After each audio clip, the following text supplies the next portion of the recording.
Oof. Hey up. Hello. Hello. How's it going? All right. Here we are. Nice. We're back. By the way, Chud voted blue. No fucking way. It's got to be an old man thing. This is what I've realized, I think.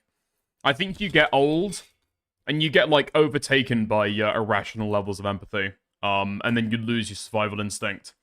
W Chud. L. Enormous L. Enormous L. Enormous L. Discord ping? That's a good fucking point, actually. It's the right thing. It's the right thing. God, you're such a fucking quivering pussy.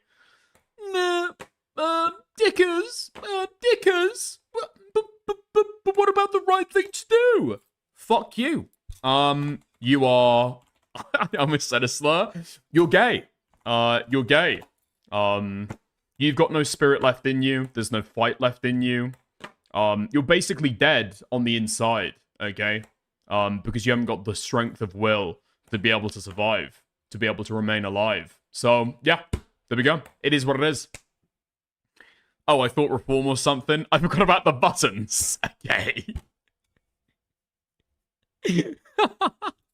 Wow, someone woke up cranky. Oh, man. No, I'm just sick, okay? I'm just sick of these fucking blue button pushers. I can't fucking stand it. I mean, blue keeps winning, so they stay surviving. I'm telling you, okay? I can't prove this. I cannot prove this. But if it was an actual vote that happened in real life, I'm maintaining by red. Because I don't think that people are actually voting honestly, right? The driving thought behind my fucking position is that most people would choose red because they're like too terrified of dying themselves, right?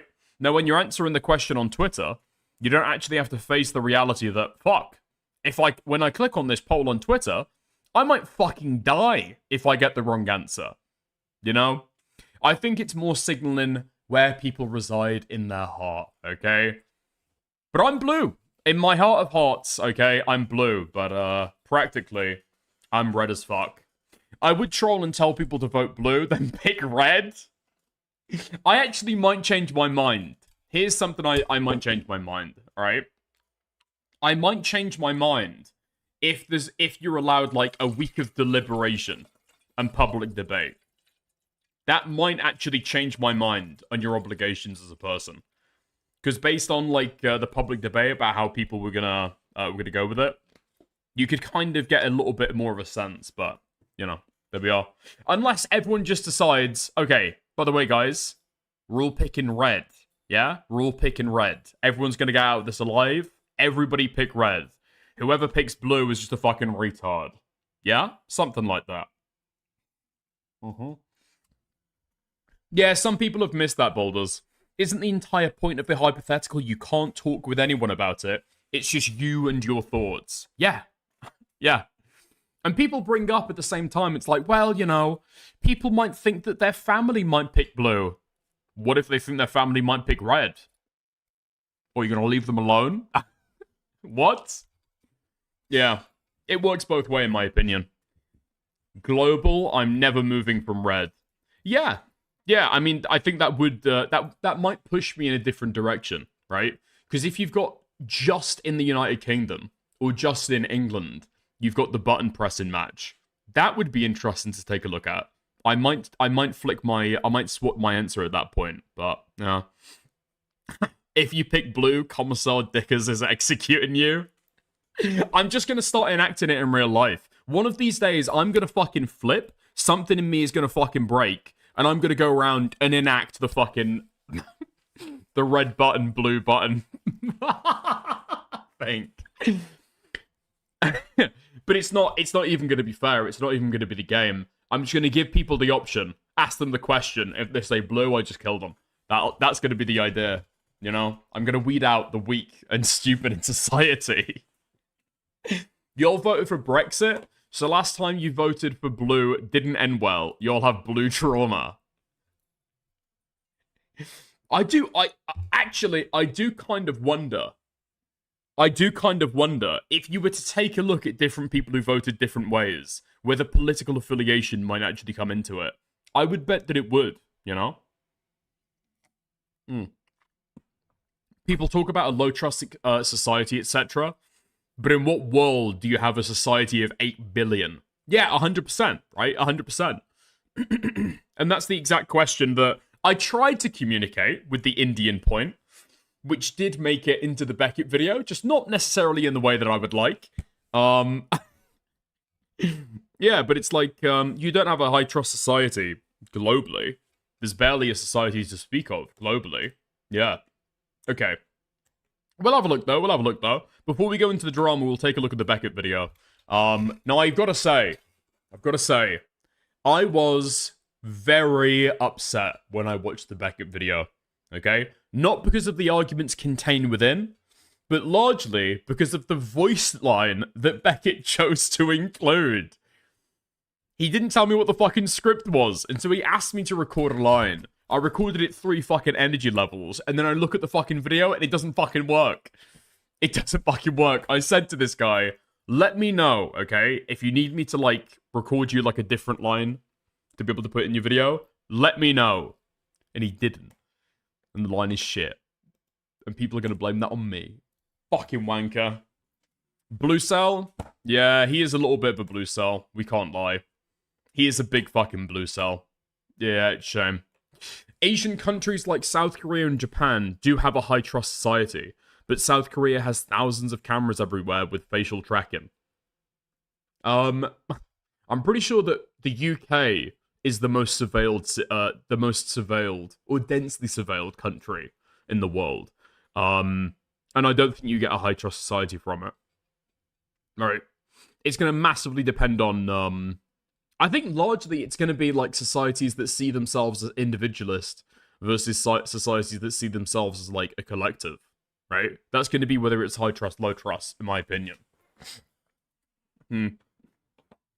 I didn't even see the clip before I sent you it. I just Control F India immediately. Beckett responds to it as well. No, I love Beckett. Okay. As we're starting out, we'll go and have a look at the Beckett video. Let's see what's going on there. Cope and seethe. Let's have a gander. Let's have a look. Beckett thinks that this video is going to flop massively. Yeah, probably. Okay, let's have a look though instead. Oh fuck, I haven't even got my my shit working yet. Okay. Opera, cope and seethe. Nice. Perfect. Okay, here we go. Let's have a look. Let's have a gander. Let's see. Blue button, red button. Maybe I'll change my mind. Ignore that I've already watched the video, okay? To the surprise of absolutely nobody, Twitter has once again found itself embroiled in a days-long fight over a seemingly simple ethical conundrum. And while this isn't the sort of content I would normally be covering, I will admit in this case I have been absolutely obsessed with the fallout from this particular question. This whole debacle began with one person, Tim Urban, who on the 24th of April 2026 presented a poll to Twitter users and asked, everyone in the world has to take a private vote by pressing a red or blue button. If more than 50% of people press the blue button, everyone survives. If less than 50% of people press the blue button, only people who press the red button survive. Which button do you press? Now obviously, posting any question like this on Twitter is going to lead to some pretty unhinged results. However, this one in particular seems to have really gotten under people's skin. So what I have for you today is a full breakdown. We'll be talking about the mathematics, the probabilities, the similar ethical quandaries, but most importantly, we'll be talking about the brutal fights that have broken out in multiple comment sections over what should be a fairly inoffensive little query. So, irregardless of whether you press blue and are therefore the sort of person who would happily jump into a blender just to be able to virtue signal about it, or if you think killing a child is fine to save your own skin and therefore you pressed red, I hope that this video will bring both sides together in agreement that me continuously saying irregardless in every video is apparently the most annoying thing on the internet. No, it is. The blue voters, I've got to say, are very, very fucking performative. I think somebody said in chat a little bit ago, and I 100% agree, Falgi, the op block, would absolutely be a blue button presser, okay? but only to get into the pants of some Discord kitten. Let's get into it.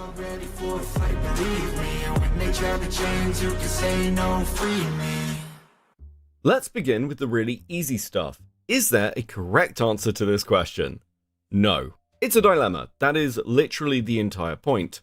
And while I have seen impassioned defenses of both sides of the argument, I think how you see the question itself is going to dictate how you end up answering it. While the argument did descend into Reddit tier levels of bickering between red is the high IQ choice and blue if you're not a sociopath, the reality is that both sides have rational and moral arguments in their favour. The biggest issue, of course, is one of trust. Oh my fucking god, there's no way that I've got the Metatron on my fucking screen right now.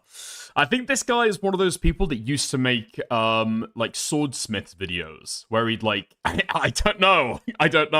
He would, like, swing around swords, or he'd talk about, like, ancient history and stuff. He's, like, one of the fucking Roman Empire guys that everyone fucking hates. And now he's just, like, a speedrunning being a fucking lolcow. I think the guy is probably, like, mentally ill. Or at the very least, severely fucking autistic. Okay, here we are. What a up with this red versus blue button thing? Can you explain it to me?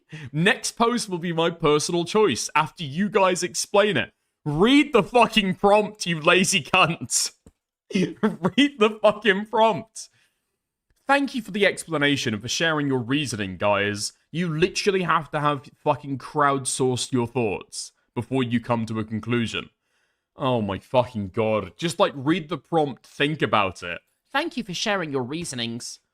My immediate thought was I'd push blue, but then I thought about it. Can I trust other people? Okay. Fuck! The lolcow's got the exact same opinion as I do. Never mind. Trust. And one of the problems with this question is how broad it is.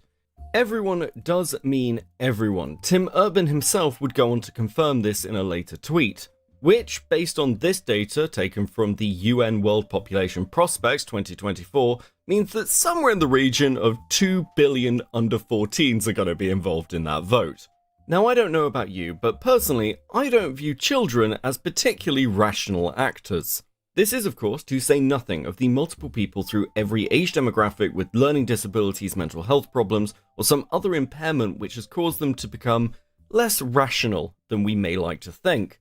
The condition of everybody votes is a serious impairment to our ability to predict the outcome of such a wide-scale poll. And while at first glance, this only appears to be a problem if you're planning to vote blue and therefore need at least 50% of people to vote with you to ensure your own survival, it's actually a problem for both sides.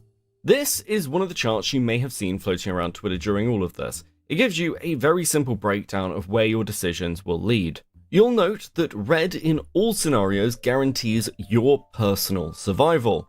And indeed, one of the most common defenses for the red side is everyone has the choice to vote red. But anybody who enjoys a little bit of game theory will be aware of this kind of table, especially if you're familiar with the prisoner's dilemma. Now, I know a few of you will be unfamiliar with this particular. I kind of reject the whole idea of this as a prisoner's dilemma, right? So first of all, I mean, like, you get a vote in it, along with 8 billion people. Your intervention is not necessarily that direct, right? You're a teeny tiny little cog in the whole machine, and your vote is not going to be fucking determinative, right? But at the same time, it's like, the prisoner's dilemma also doesn't work, because if both people pick red, that's like also like that's the optimal fucking outcome, right? Everybody survives if everybody picks red. So it's not like there's a downside for doing the unethical, selfish thing. Particular thought experiment. How's it going, my hawker? No, I don't read your messages. So allow me to give you a very brief breakdown. No, both picking blue is optimal. Both picking blue or both picking red is equally optimal. For those of you who are aware of it, congratulations, you get to feel smug for the next minute or so.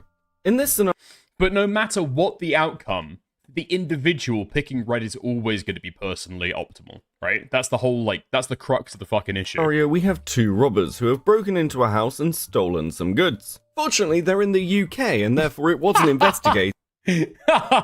When you wake up and press your button, Calcutta has already voted. Your fate is sealed. True. And no arrests were made.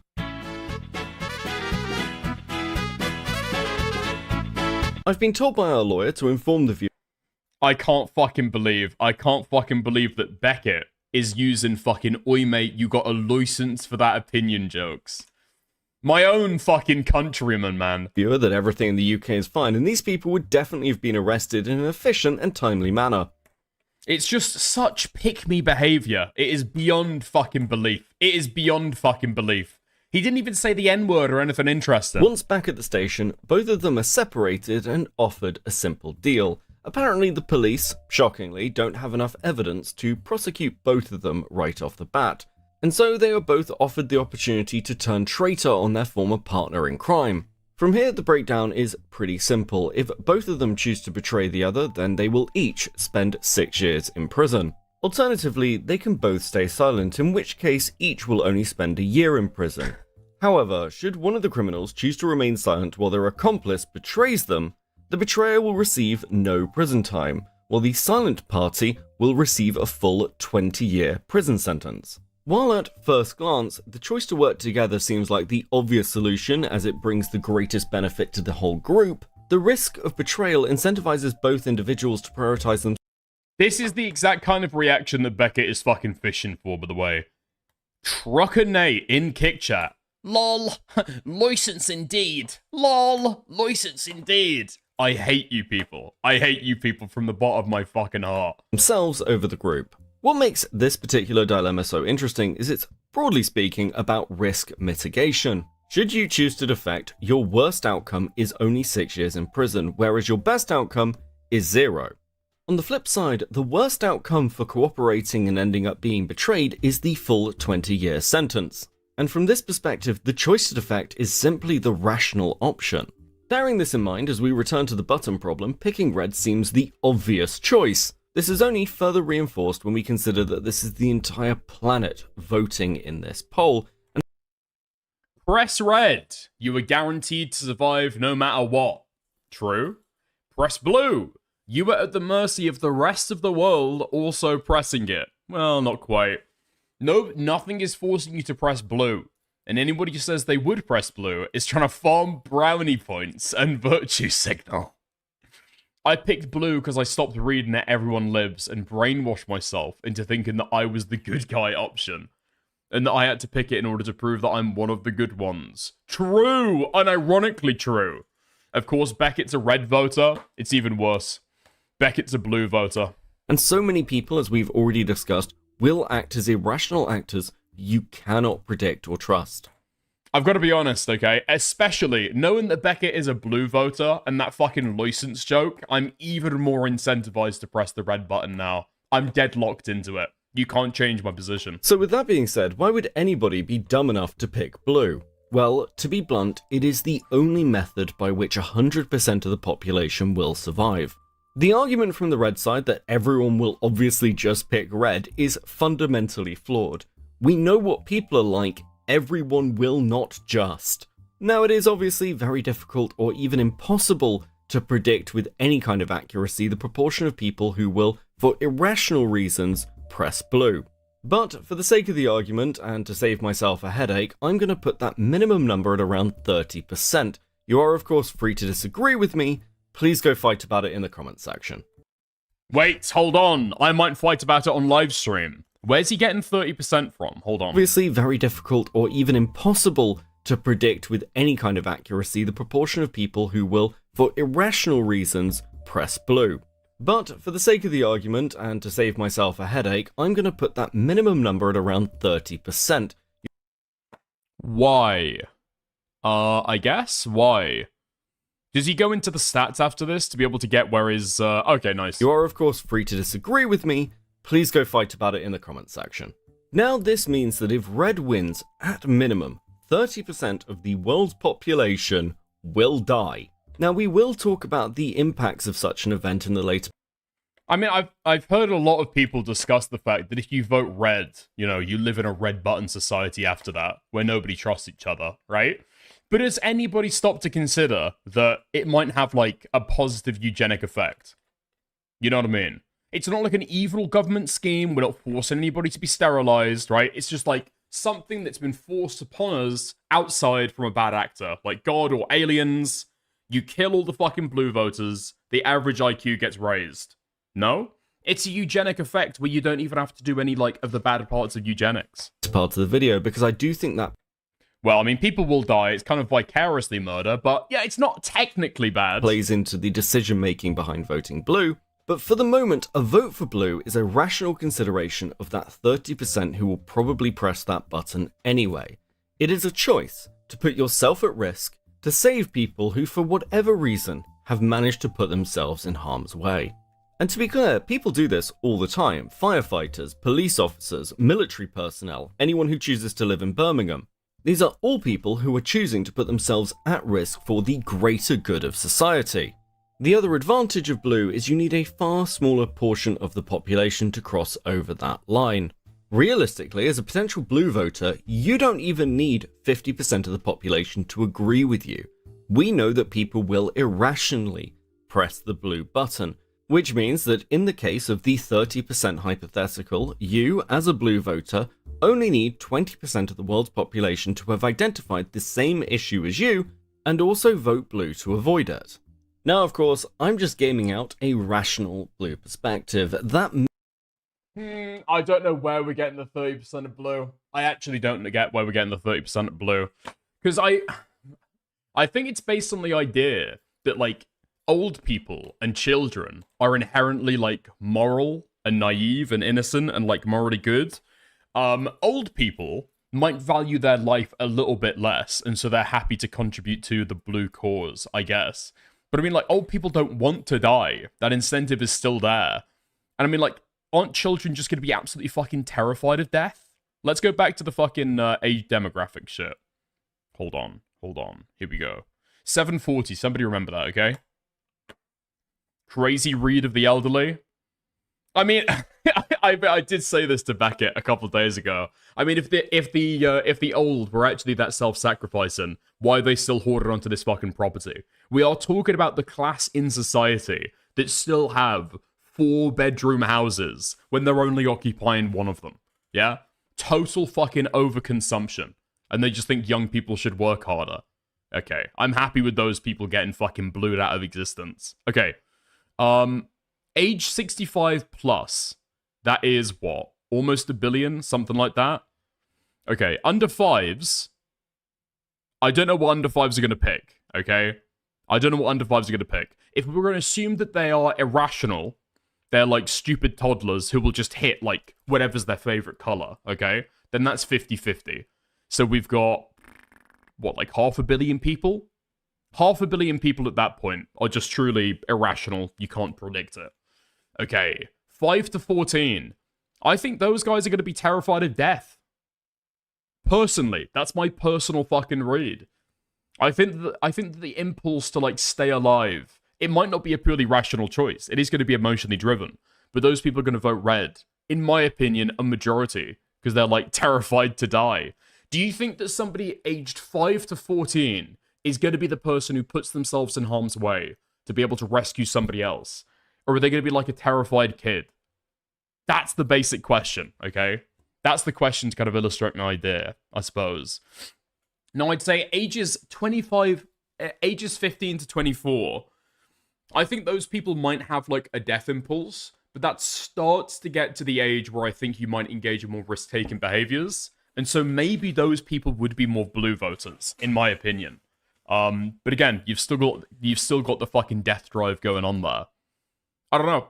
I just think that's just like the most overwhelming thing in human psychology. That minimum number of irrational blue voters could be far lower. And let's be honest, while the breakdown of blue voters may have more categories in it than red, whether you are somebody who pressed blue to save other individuals because you're the self-sacrificing sort of hero.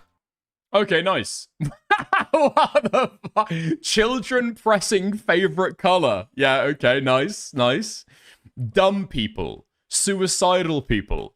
People who misread the question.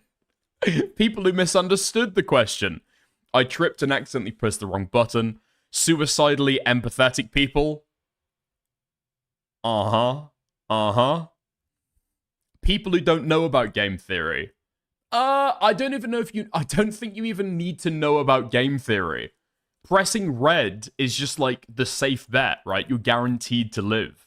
You don't need to like game theory it out. You just have to think like, fuck, if I press blue, is everybody else going to press blue? You don't need like a deep understanding of game theory, in my opinion. Libs virtue signaling.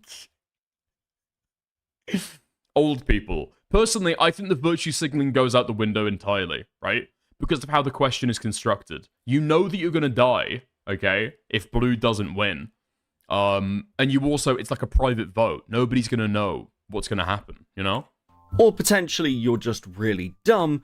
No one's going to be able to tell the difference if blue loses and all of you die. Particularly in this scenario, because the only people left will be reds who, for a variety of reasons, will be spending their time coping that nothing could have been done to save the morons. After all, as anybody with any kind of crisis response training will tell you, the first priority when trying to You're also guaranteed to live on blue, though? What? No? Blue is the fucking death button. What are you talking about? Blue is the gamble button. Blue is the, if 50% of people press this, everybody lives. That's what the blue button means. save. What did your girlfriend vote? I was actually incredibly surprised. I was genuinely surprised. Because I thought that she would be one of those people with, like, suicidal empathy. You'd be like, no, I want to save everybody else. She has got, surprisingly, the exact same position as me. German? Could you believe it? Could you believe it? That the German would vote red to save themselves by exterminating huge swaths of the population? Who could say? Who could say? Others is not to turn yourself into an additional victim. But one thing that will become quickly apparent is that red voters are way more pissed off and angry than blue voters are, at least generally speaking. And understanding the reasoning behind picking either side, I think, is quite important, unless we want to sit here and say, well, I don't know, the sort of person who would vote red is an abject coward who would happily kill a child just to prolong their own worthless, miserable existence. And let's be honest, actually, Beckett, I'd kill a child to save myself. Well, isn't that convenient? Let's talk about morality. Why not ask me to re-record the line? Beckett. The line doesn't flow. It sounds really fucking... It sounds janky and unnatural. Why not tell me, like I offered, okay? If you want me to re-record the line, if you need anything else, let me do it. The emphasis should be on would, not I'd. Why not tell me? Fuck me. This has been... I've been fucking thinking about this. I've been thinking about this ever since I woke up and heard it this morning. Oh my god. Get me to re-record the line.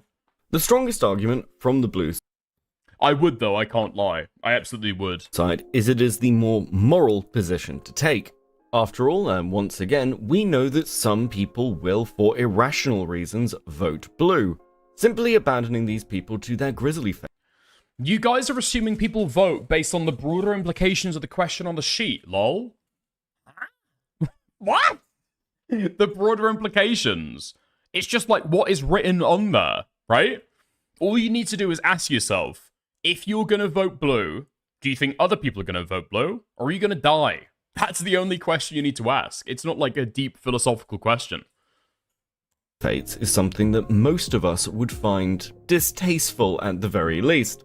This is further compounded by the inclusion of children within the hypothetical. It is for this reason, at least in my opinion, that many of the red voters have become so incredibly pissed off at the wider implications being presented to them and also perhaps what it says about them as people. Now, to be clear, I don't think red is actually that much of an immoral choice. Self-preservation in and of itself is not morally wrong.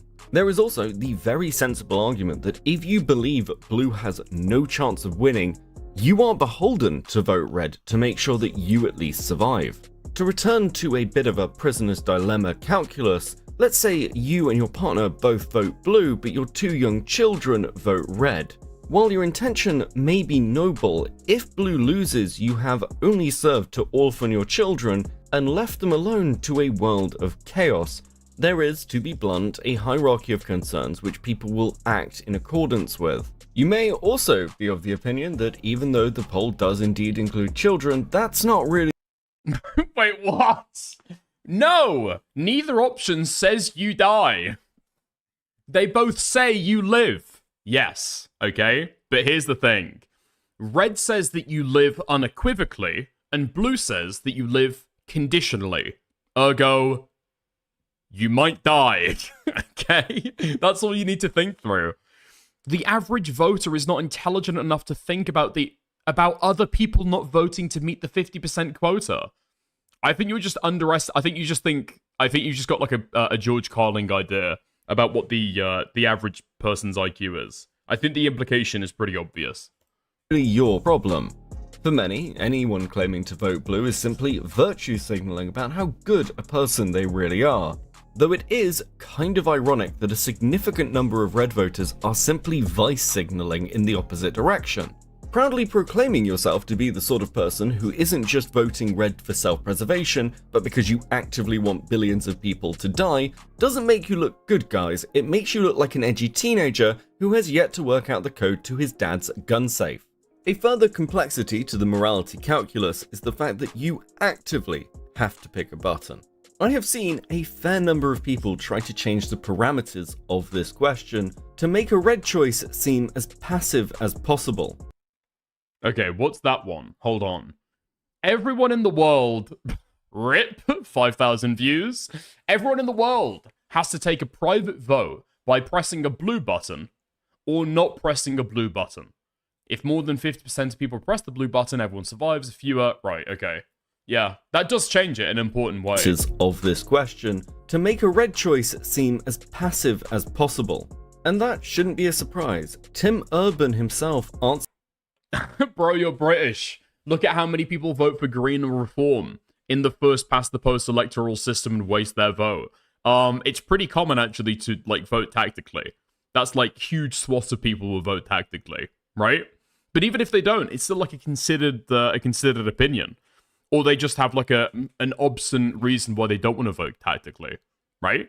But like looking at the question on the page and understanding what's going to happen, especially when you've been like instantly teleported into like a closed off, cramped voting booth, you've got two buttons in front of you and a bit of text. I feel like you would probably pay attention. Like in my opinion, okay, in my opinion, you would start to pay attention at that point.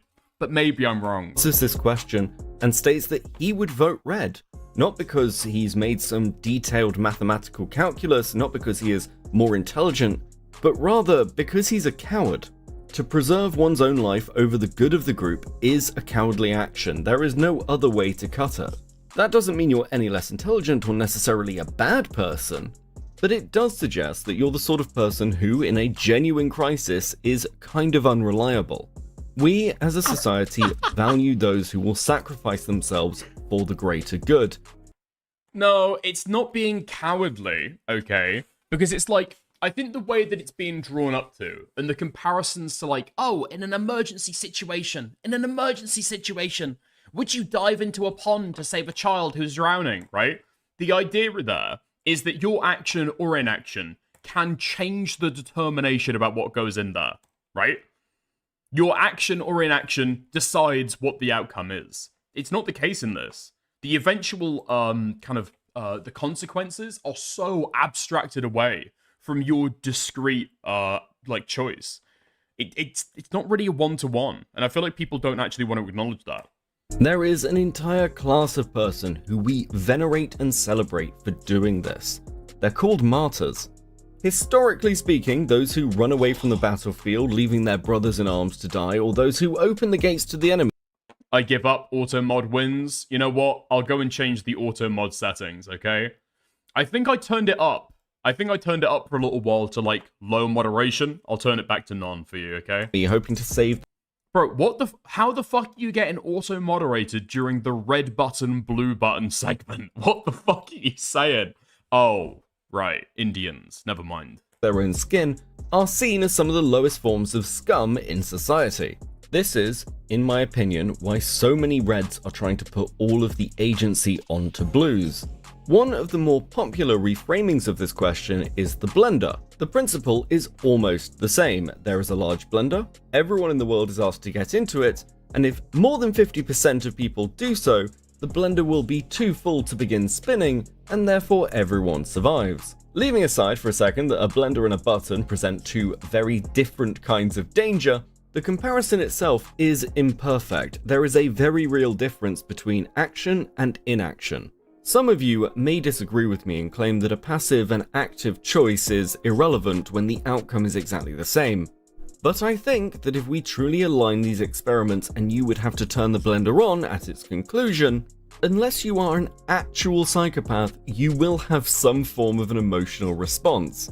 Interestingly, Reds argue that their position is the high agency one, but it is precisely this ownership of one's actions that cause the issue.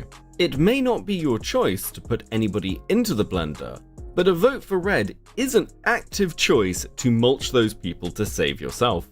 Perhaps actually the Well, it's not. You're not mulching those people to save yourself. Again, I just like it's the consequences are so tangential away from your initial choice. I just don't really know how to measure that, okay?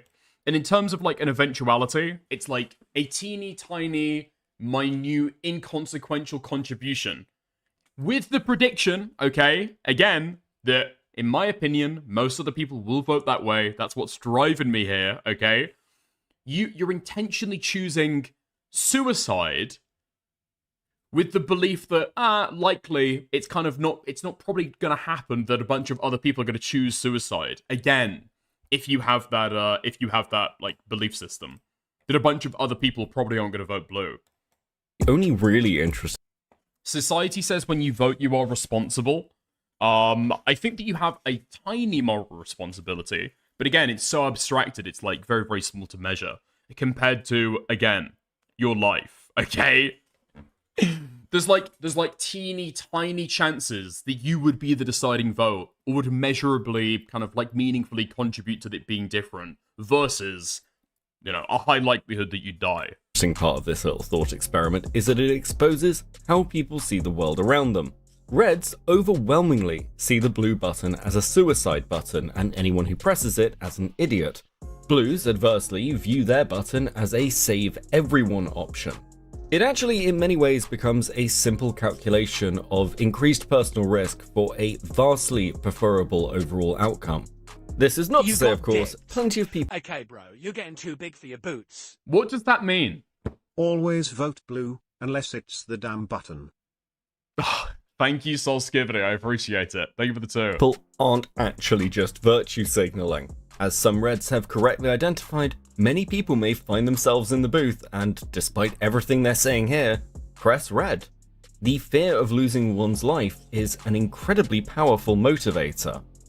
That is actually fucking true, by the way. 100%. I do actually believe this is true. Fuck. Made with AI? Jesus Christ. Yeah, you've got a few honest blue voters, okay? Some people who would actually vote blue. When rubber hits the fucking road and you're actually gambling with your life, there's no way that these people would actually vote blue. I just do not believe it. So, I would actually posit in the opposite direction, maybe to a far lesser extent. Some Reds may face the same problem. Despite all the logic and IQ posting, I think a fair amount of people, when presented with both buttons, if they fully understood the implications, would struggle to press red. If you truly believe you have agency and free will and that your individual actions matter, then the natural conclusion is that we are complicit in the outcomes of our actions. There are genuinely people out there who would prefer to be in the blender than be forced to turn it on, which is exactly why so many people who have voted red are trying to move the goalposts of the original question to remove all agency. It is an intensely uncomfortable thing to be confronted with. Pressing red may be seen as the more cowardly option in comparison to pressing blue. It is certainly the more selfish, but it is far from evil or worthy of deep moral condemnation, once again in my opinion. Far less understandable or defensible is pressing red and then trying to move the goalpost so you're not accountable for your actions. Any motherfucker who is too spineless to own the action of turning the blender on is going in the blender. The final moral component that we need to consider, because this is absolutely part of the blue vote calculation, is what kind of world is left in the case of a blue loss. A situation possibly best summed up with the phrase better dead than red. Billions of people dying, particularly— it's just not fucking true. It's just not fucking true. It's not fucking true. I feel like unless somebody who's voting blue is conceptualizing like a red future, and thinking that it is like a zombie fucking apocalypse where people are literally doing daily purges of each other in the fucking streets. I just do not believe that people would rather choose suicide over voting red and guaranteeing their survival. It's just cope. It's just cope. It's 100% cope. Considering the sort of people who will vote blue are the most altruistic and high-trust people in society, would be, to not put too fine a point on it, a fucking catastrophe. People endlessly bitch about the loss of high-trust society. And while people like Dickers may point to low-trust societies in the world to make arguments such as this... Now, Beckett, I understand, okay? You've got a great amount of belief in humanity. Only one problem with that. 17.2% of humanity live in India. Ugh. Yeah. Yeah. You sure you don't want to join our side, Sar? I feel Look at the glee. Look at the glee of the red button presser. Sure you don't want to join our side, Sar? That is literally my face. That is literally my face after I press the red button and literally fucking obliterate Beckett, Falgi, probably Hutch as well. I fucking mince them in the blender. Big toothy grin. I feel unsure that... Does China counteract that or align? I actually don't know. I actually don't know. Because what I was... partially, okay, it's funny because it's racist. The other part of that is I was thinking about what portion of people live in low-trust societies, especially in urbanized areas, right? And I'm pretty sure... I've tried to have a look at this, okay? Over 60% of people live in urbanized or semi-urbanized environments, right? Inherently lending themselves to like low trust social structures, right? So yeah, that's it. That's the opinion. But press red so we can turn the whole world into India is quite the selling point he thinks it is. It is for all the... Well, oh my fucking god, it's press the red button or you're going to die. Do these people not enjoy life? That is my actual fucking question. Do these people not enjoy life? Would they actually rather be dead? I'm pretty sure that most people, especially people who are talking about being like, oh, well, I would rather, like, save people. I'm not a coward. I'm not a coward. Are going, ooh, scary. Ooh, when society scary. Ooh, but I'm not the coward. Yeah, okay. All right. Got you. Nice. These reasons, and let's be frank, because they keep losing in every single poll, that the red side has become increasingly agitated. We have actually reached the point where some people believe the polls themselves are fixed, suggesting that the people posting the polls, or perhaps even Twitter, is responsible for a blue victory in some way.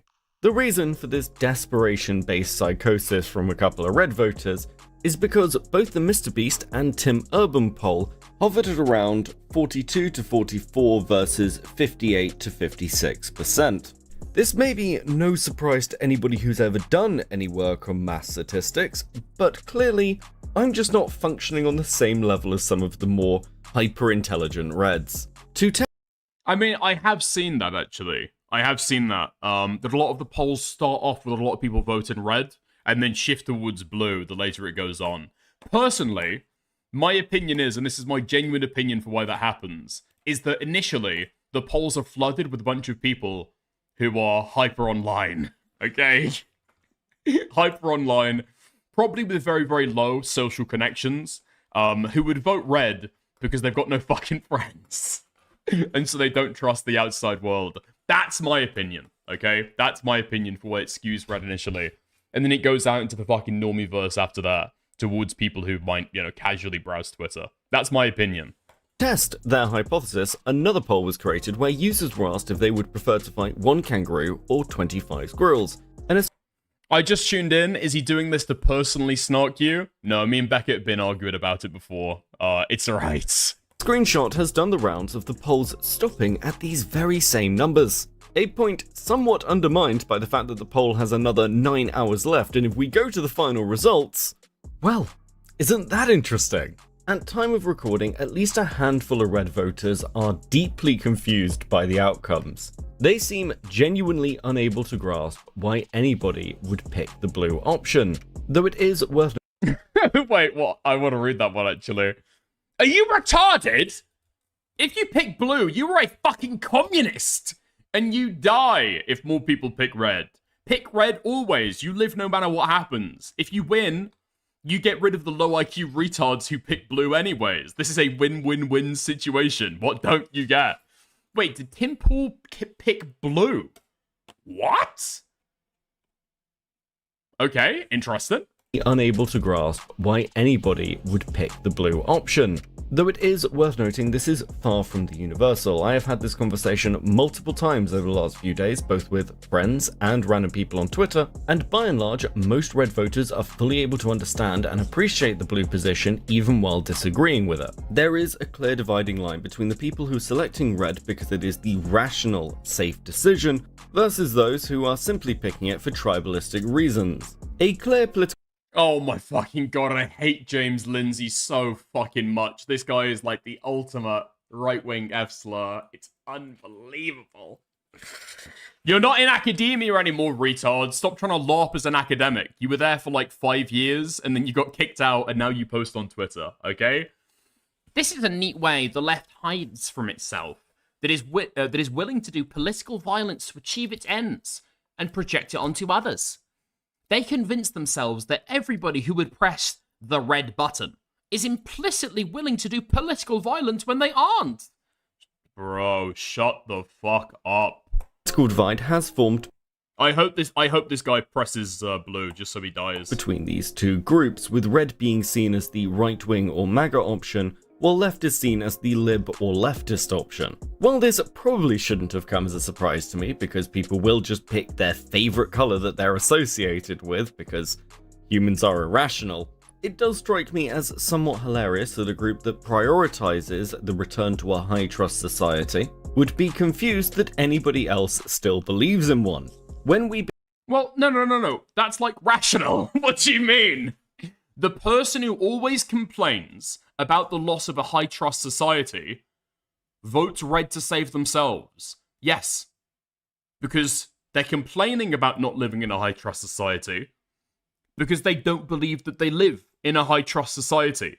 So the choice is either convince yourself and somehow everybody else at the exact same time that you do live in a high-trust society, or commit suicide. That's the option if you don't believe you live in one.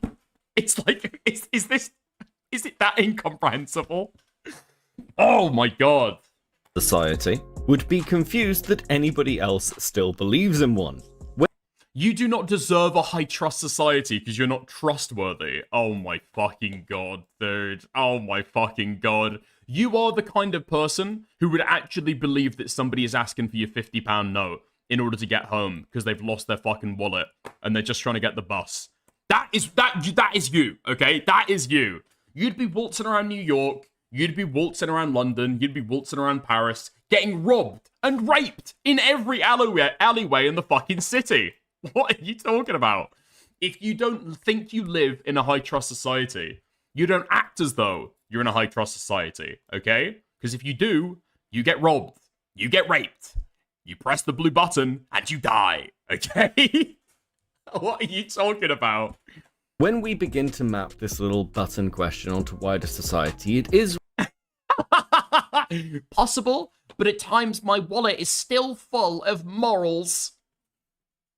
Average blue voter. Average Blucell cope. It is truly disappointing to see. revealing how many people Sure, but I'm hope maxing. That is what I think that the average blue voter is, okay? I think they vote blue because they want a society where other people vote blue, right? I think that a lot of blue voters are hope maxing, right?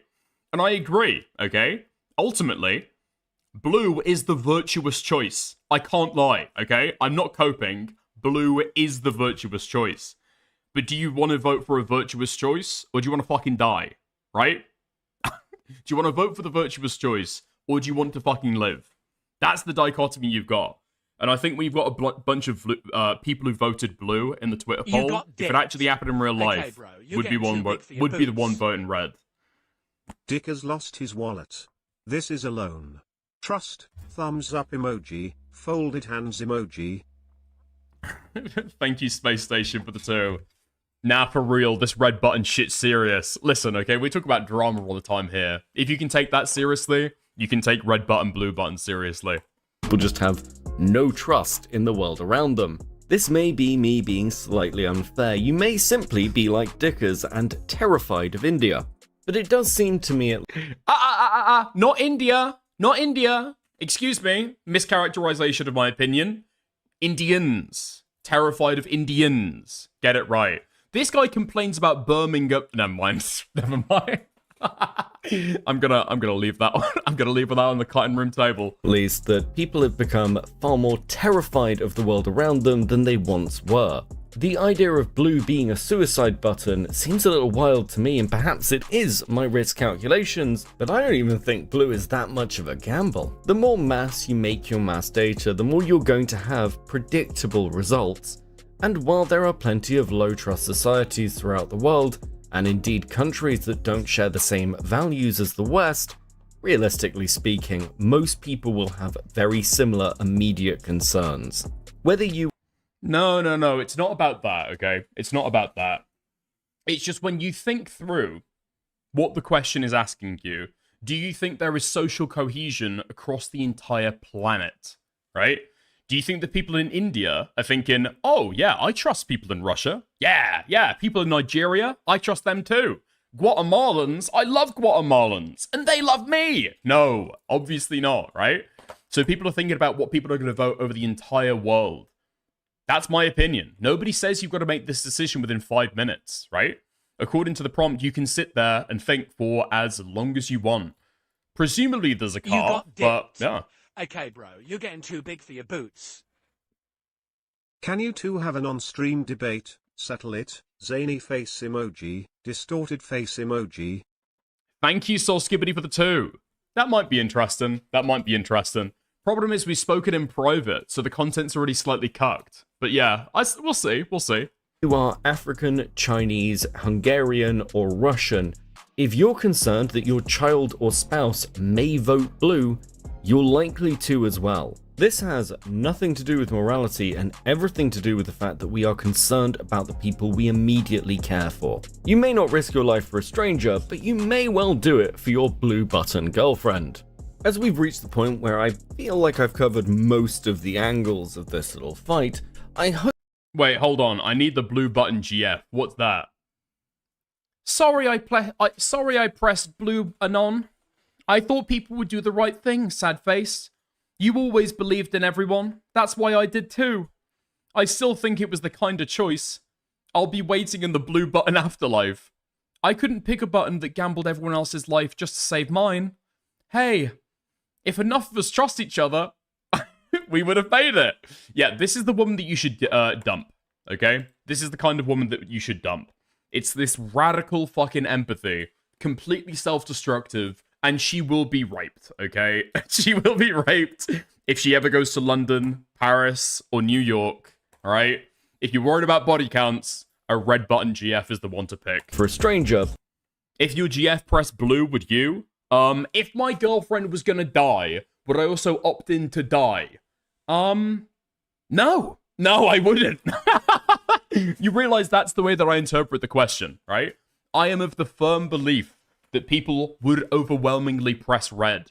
And so if you're gonna say to me, if somebody like this voted blue, would you vote blue? The question in my mind is, would I die? Would I kill myself? I can do that later, okay? At least if I press the fucking red button, I've got a time to be able to think about how to go out in a fucking cool way. but you may well do it for your blue button girlfriend. As we've reached the point where I feel like I've covered most of the angles of this little fight, I hope that this video has annoyed both sides equally. I've certainly tried to give as much of a middle ground perspective as I possibly can. While this is certainly outside the wheelhouse of this channel's normal output, I do always like to understand at least why people are making the weird— No, but Dickers, your vote would help her. That's the point that Beckett is making. Yeah, but it also, like, folds into my fucking calculation, right? It, like, folds into my calculation. do I think that other people would think, do I have blue voters in my life? Or are they thinking the same thought process that I'm thinking? I think that they would also think that other people have the same thought process as them. They don't trust each other. Decisions that they are, and certainly some of the decisions coming out of the red side are pretty bizarre. As many of them have correctly identified, a vote for red means you win whatever the outcome, or at least you survive whatever the outcome. That being the case, if a blue victory in the polls annoys you, I would suggest you self-reflect on exactly why that is. Many seem to be doing this entirely in an echo chamber of their own creation, raging against what they assume their opponents apparently think of them. Blue doesn't get off scot-free, of course. There are some incredibly annoying people who are... Oh my god, even more evidence, even more proof that you should vote red. Not so erudite has voted blue. Since everyone was very curious of my answer is obviously blue. Gotta save the naive, the kids, the blue lovers, and the principally hope-filled people. Does anybody want to change their vote, is my question. Okay? Anybody want to accept that they were wrong all along, and now they want to get on the fucking red team? Yeah? Okay. My Hawker, Hydra, Soul Skibbity. Nice. Great. On that side. Space However, Station. most of it's the Dickers run a poll. I already ran a poll, Soul, and unfortunately Blue won. Unfortunately, Blue won. same shit you see from left-wingers when... I would love 2 polls, okay? I would love 2 polls, because I feel like that would disambiguate it a little bit, okay? What do you think is the moral choice? What would you choose? Because I think there would be meaningful divergence in those. Whenever a topic like this comes up, making it simply far less entertaining than anything coming out of the red side. In fact, there is an entire video on this topic from the Birdman. I am not. Birdman votes blue. Birdman votes blue. All of the people that you hate the most are all pressing blue. And you want to live in a world with them? Batman. I will use the weapons of my enemy against them. That's what being dark woke means. And while it is incredibly condescending and... Okay, I can change Beckett's position. Hold on. Has Brianna Wu tweeted about this?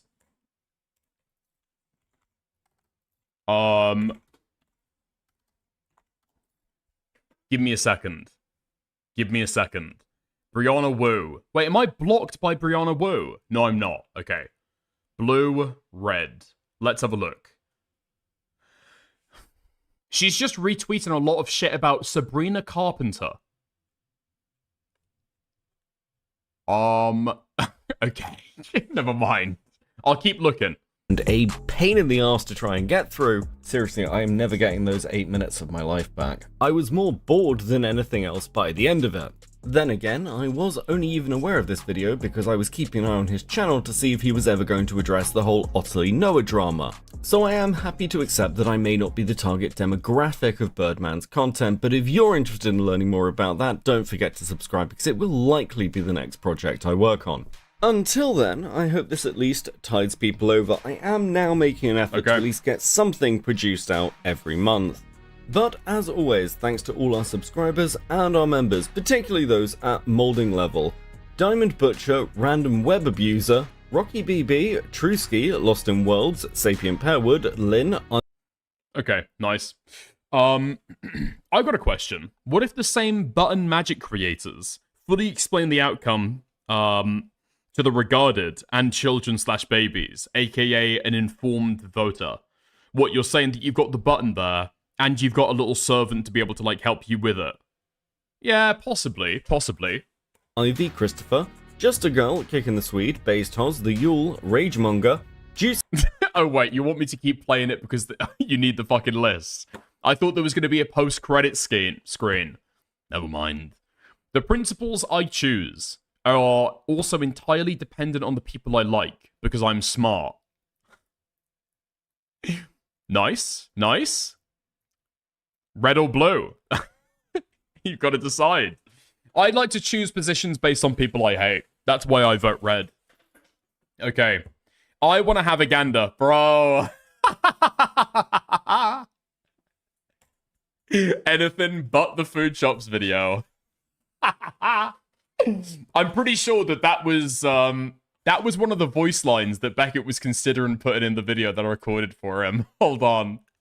Can I try and find them now? Yeah, I think... Is it this one? Okay, I think I've got it here. Where's the food shops video? Yeah, that almost made it in. I said, okay, we've got food shops we're waiting for. We've also got Himpleton that we're waiting on as well. We've been waiting on that for the last 2 years, almost. Fuck me. Yeah. Yeah. A blue victory would imply more button events, and no chance of stopping the guy making these buttons. Damn true. Not gonna lie, when I first got this notification, I originally thought this was a video about Twitter discourse around the red versus blue Halo show. Fuck me, Beckett's viewers are fucking old. Right. Jesus Christ. Okay. Nice. The only logical conclusion I can come to over this is simply that everyone who chose hyperfixate over this sucks. Huh? What the fuck is this guy saying, and how the fuck does it have 12 likes? The only logical conclusion I can come to over this is simply that everyone who chose hyperfixate over this sucks. What do you mean chose hyperfixate? It's red or blue. That's not a choice. Everyone has their reasons for choosing one or the other, for better or worse. Choosing self-preservation doesn't make you a murderer, and electing to put yourself at risk for what you perceive as the greater good isn't necessarily the sign idiocracy. Sorry, the sign idiocy. Okay. Chose to hyperfixate. I mean, it's just like, whoa!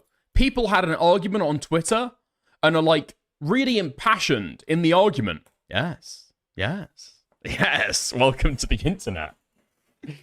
Okay. Nice. So are all Reds dyslexic?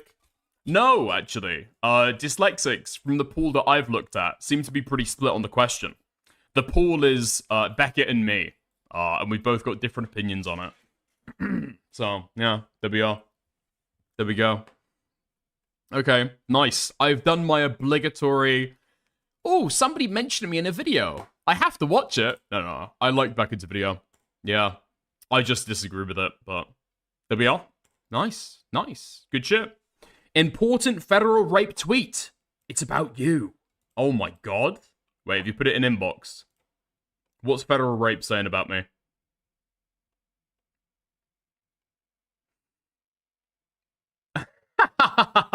Oh, I did see that space station, yeah. You said if Beckett presses the blue button... Sorry, you said if Beckett releases the Brianna Wu video, you'll convince me to be a blue button presser. Yeah, I saw that. Yeah, I saw that. Okay. I mostly agree. Emphasis on mostly. His moral fragging is too much for me. I don't think that Beckett was moral fragging during that. Personally, but Dicker's inbox. Let's go. What does... I don't know what this means. I don't know what this means. Dickers is not a real person. He is like a fish tank character. I don't know what that means. I don't know what that means. I don't know what that means. I'm a pedophile? I don't know how to interpret it. I actually don't know how to interpret it. He's calling you retarded? I don't know. I actually don't know what it means. Retarded and a pedophile? Yeah, possibly. I could go for that take. I don't even know if I'd necessarily disagree. Hey, nice. Fab. Yeah. Watch Fish Tank instead of being Soy, you Brit. I've watched Fish Tank before. Yeah, I don't know. Like, incredibly eccentric, mentally ill, I guess. Vaguely autistic. Yeah, probably agree. Probably hard agree. Yeah. Dickers, what if I press both buttons at the same time? I think you guarantee that you die, right? I think that's the only way that I can interpret that. I think it's the only way I can interpret that. You set off the gun, and you instantly die. Yeah. Fuck me. I was thinking of going in for some Nux Tarku A-login. Unfortunately, it's just like, it's so fucking coal. It is so coal. All of Nux's content now is literally just like watching Fox News and going, aha, you're right, you're right. Or watching Asmongold content and going, you're right, you're right. What is the fucking point? No Nux, please. I mean, that was why you got a fucking Asmongold, like, flashbang earlier when I clicked on Beckett's video. Because I had this loaded at the same time. Now, Mr. Asmongold over here, he realizes that we're actually in an assassination culture, and there have been threats made on his life, too. A lot of them, actually, that even I have... There's no fucking way! This is his background now! His background is a flowing American flag. Doesn't this guy live in Israel? I'm pretty sure this guy lives in Israel. Wait, hold on. Nux Tarku? Wasn't he born in Canada? Scene. All right. Just to understand the culture that we're living in, we are living in a culture where half of the country thinks it's morally acceptable to kill the people you don't like. That is what they believe, even though they say that they don't. Their words actually they mean nothing because they don't believe in anything that they say. Their words are weapons, and don't fall for that garbage. All right. Listen, man. I'm just being real here. They use words to deceive and destroy you, and it's actually that simple. This motherfucker was born in Montreal, and he's got an American flag emblazed behind him. And he has the gall to say that other people don't believe their fucking opinions. Dude. Literally Jewish Canadian. The two demographics most known for claiming that they're completely American. Fuck me. Many such cases. Yeah, many such cases. Many such cases. It's basically like Not So Erudite if she was also Jewish. It's very, very brutal. Extremely brutal. Many such yanklorpers like him. Yeah. And I find it very fucking strange. Canadians can get away with it in ways that British people can't as well. You know? It's in ways that British people just can't. Because the only way that you can talk about the Founding Fathers, the Constitution, how much you love America, you have to move there, become a citizen, and then live there for years and then work there at the same time, right? Mehdi Hasan has been able to do it. Christopher Hitchens managed to do it. Right? But they always got side-eye. Whenever... or they always do get side-eye whenever people bring up the takes about America. And their opinions clearly come from a different culture, okay? They clearly come from a different culture. They might be talking about, like, founding American documents, but their, like, lens of analysis is obviously fucking British, right? Completely different political system. Yeah. Yeah, because you have silly accents. I don't know. I think there's nothing more that Americans love than when somebody with a British accent agrees with them. I can't lie, okay? I think that's just kind of undoubtedly true. You know? Why the fuck do you have that Gorka guy? What's his fucking name? Is it Gorka? The guy who sounds like a fucking troll. The guy named after a fucking troll. Gorka. MAGA? Trump White House? Hold on. Sebastian Gorka. This is the fucking guy. And welcome back to Hannity. So last week, the country learned that Dr. Sebastian Gorka me that you believe you can help push the president's agenda better from the outside. Tell us what happened. Well, look, what everybody understands, I think, especially your viewers and the Fox followers, is last year, on November the 8th, it really was an insurgency. It wasn't the establishment that won. It wasn't the GOP. It was... Republicans fucking love this guy. Fucking love this guy. And there's a reason why Sargon got such a huge following in the United States as well. Americans just love British people speaking with posh accents to be able to reaffirm their fucking beliefs. That's the fucking truth of it. His accent is AI generated. His accent is very, very fucking strange. I would love to see this guy's Wikipedia page, because I actually don't know where he was fucking from. Wikipedia, Sebastian Gorka. I guarantee, okay, here's my prediction before I go in there. British parents, okay? British parents raised in a foreign country in a private international school. Okay? 100%. Okay. Early life. Early life and education. Born in London to and Pal Gorka. His parents fled to the United Kingdom from Hungary. Okay, interesting. He attended St. Benedict's School in West London.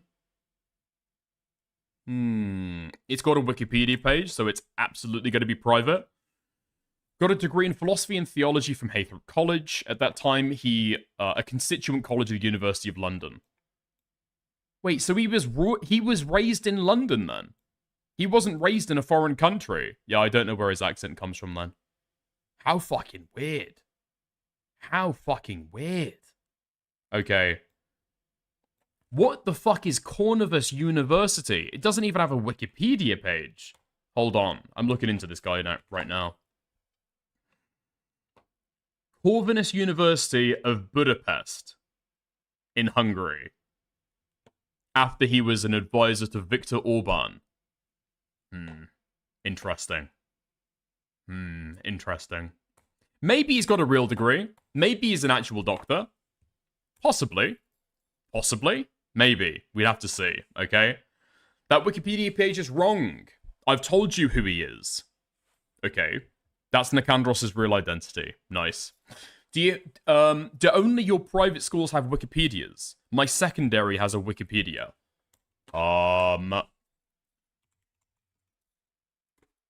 Sorry,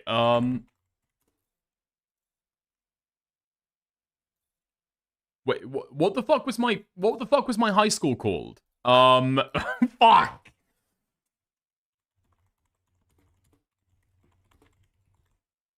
Ah, there we are. I remembered my high school based on searching it into Google.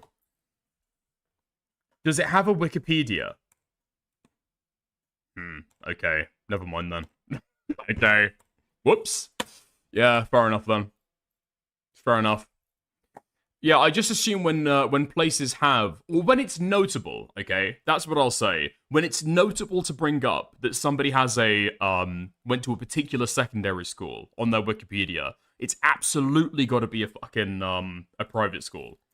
Also, this guy has that accent and lived in London, so that's kind of where I'm getting my opinion from as well. Okay, nice. But, dude, we've covered coal for the first hour of stream.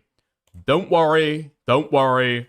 We're gonna go in and take a look at some interesting drama, okay? I promise. We've survived the cold of the first hour of stream. Dickers, are you a private school ute? Fuck no. Absolutely fucking not. And I fucking hate people who were privately educated. I can't lie.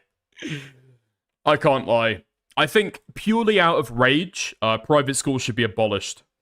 And we should just tax people more to be able to make secondary schools for everybody better. I think it's like one of the fucking things that we should absolutely just take a communist approach to. Yeah. That's my opinion. That's my opinion. And the craziest thing of the UK as well is that, like, we will have a radical approach to healthcare that very few places in the world follow suit with. We are one of the only places in the world that has a national, completely fucking socialized healthcare situation. Right? Most other countries, even Germany, have, like, a mixed system. You know?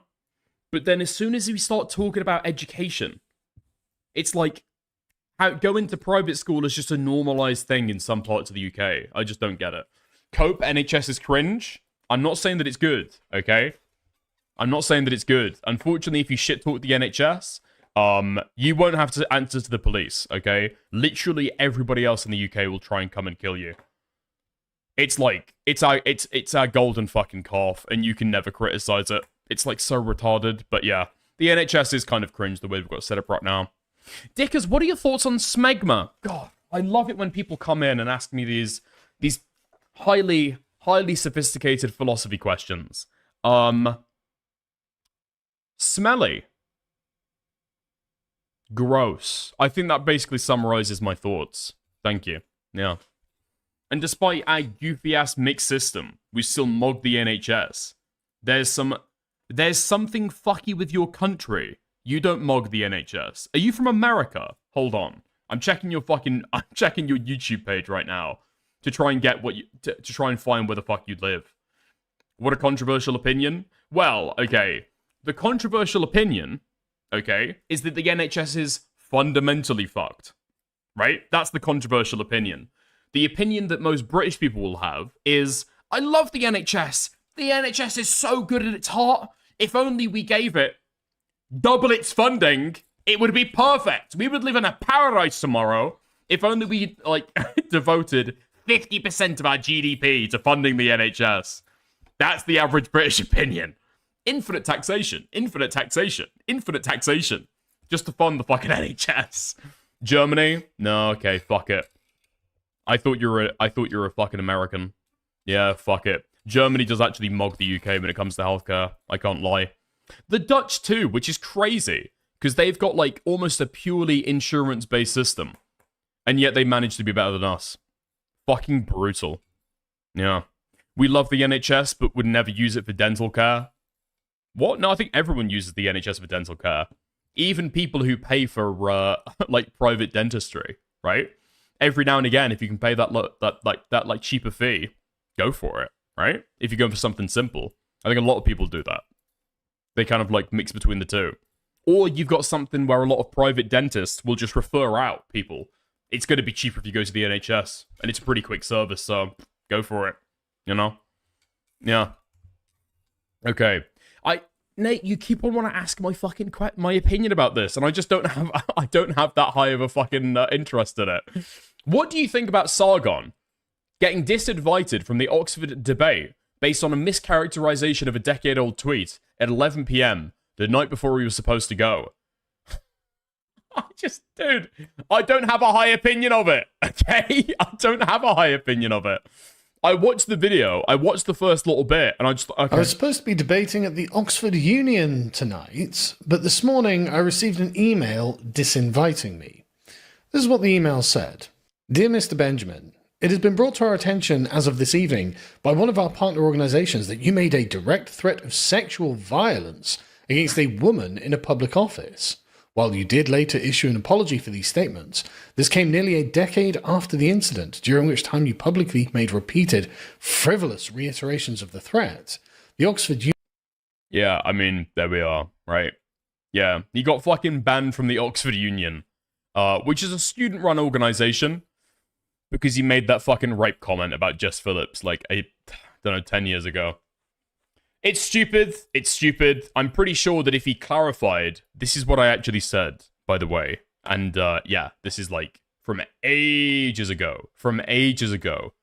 It was off color. It was brash. It was offensive. But it was not a threat of sexual violence. I'm pretty sure that he possibly could have just got it resolved. But, you know. Sucks. Sucks. Sucks. You know?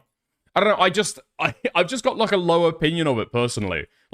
I do think, okay, that comment should not get somebody disallowed from speaking at the Oxford Union, okay? Those people have had Tommy Robinson speaking there, for fuck's sake, right? But at the same time, Sargon is wanted to be internet edgelord and involved in, serious debate in British society, running for political office and shit. It's okay. You can choose one or the other. Can't really choose both, you know? Yeah. It is fucking crazy that... It is a big difference, possibly, between the US and the UK, that Sargon said that he wouldn't even rape somebody, and it's so flagrantly offensive in public life that he's getting kicked out of events, almost a decade later, versus Destiny saying that somebody deserved to get raped by a shovel, and that's just not followed him around nearly as much. Maybe it's because it's so, out there, being raped by a shovel, they're crazy, yeah. Wow, you know?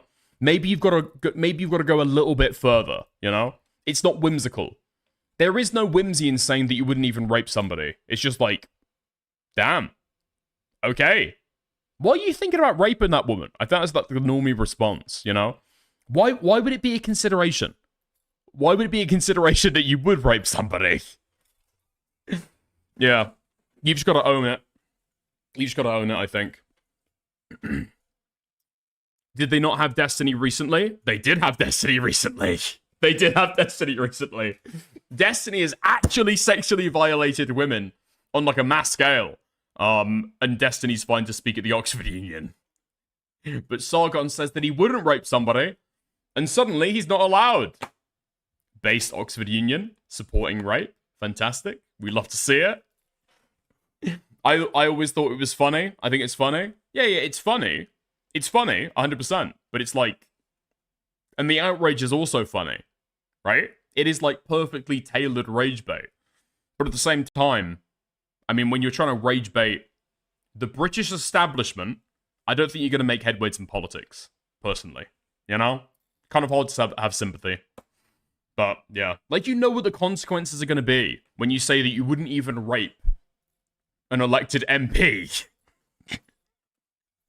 who frequently complains about, you know, kind of misogynistic abuse that she gets on the daily.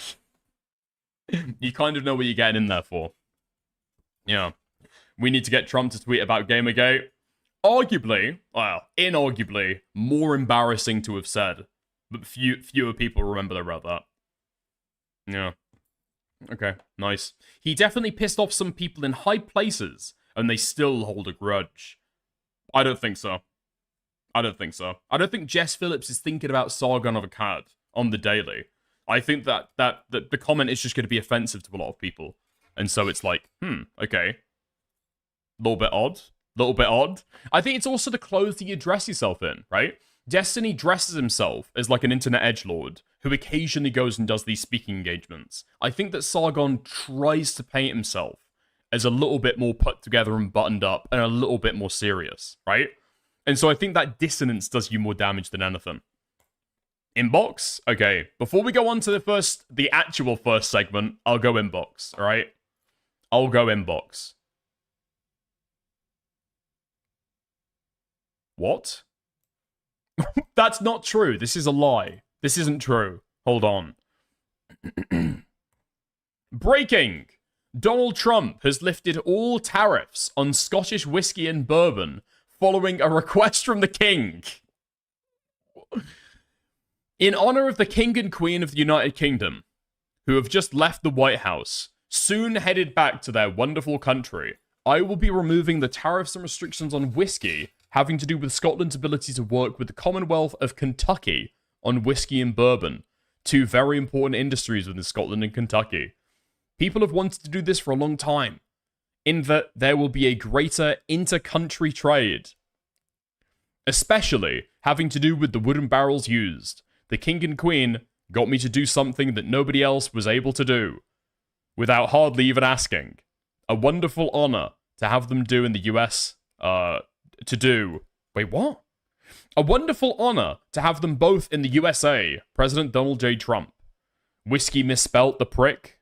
Really? I mean, I don't know why he's put an E on it. Yeah, classic mistake. Classic mistake. I mean, my thoughts on that is just like, okay, you could get whiskey imports, you could get a ban lifted on whiskey imports, and nothing else. Really? Really? People were banking on King Charles going over there to be like a really high-brained, giga-brained fucking geopolitical tool. Send the king over there, Trump loves royalty, we'll be able to sort out this tariff business, and all they got is shit off fucking whiskey. Come on. Fuck me. Retarded. Okay. Nice. Scottish whiskey has no E. Nice. Autocorrect puts an E. Yeah, but the Scottish can't spell famously, so... Yeah, that's the problem. Scotland rules the waves. Okay, you've jumped the shark. Nice. At Dickers, no need to thank us. Fuck you and your fucking president. I could say more than that, but I don't want to. Okay, nice. Let's get into the first thing. Fuck. Do we warm up with something less interesting? We'll warm up with something less interesting. Yeah. Okay. Now, fuck it. Let's go straight into the main fucking topic of today. Right. I have seen this weird, non-binary homunculus on my fucking Twitter feed for a few days now. And I've not really been able to understand why. I think that they wanted to rape Wilbur Soot, I believe. I think they wanted to, like, drag Wilbur Soot into their home and sexually violate him. But for some reason, I've seen this person constantly. First time I saw this image, I thought that it was AI generated. It's, like, too fucking perfect, man. It's way too fucking perfect. It's, like, the perfect rage bait of, I don't know, like an internet freak who gets too obsessed with British Minecraft YouTubers, right? But that's propaganda. Turns out this person is actually fucking real, and Samuel, I don't know why he didn't do this on his main channel, but has been able to massively succeed with one of his uploads. How much does he usually get? 2.4k, 14k, 8.5k. Yeah, in just a day getting 32k, pretty good fucking video for him. And I appreciate the collation. So, let's propaganda.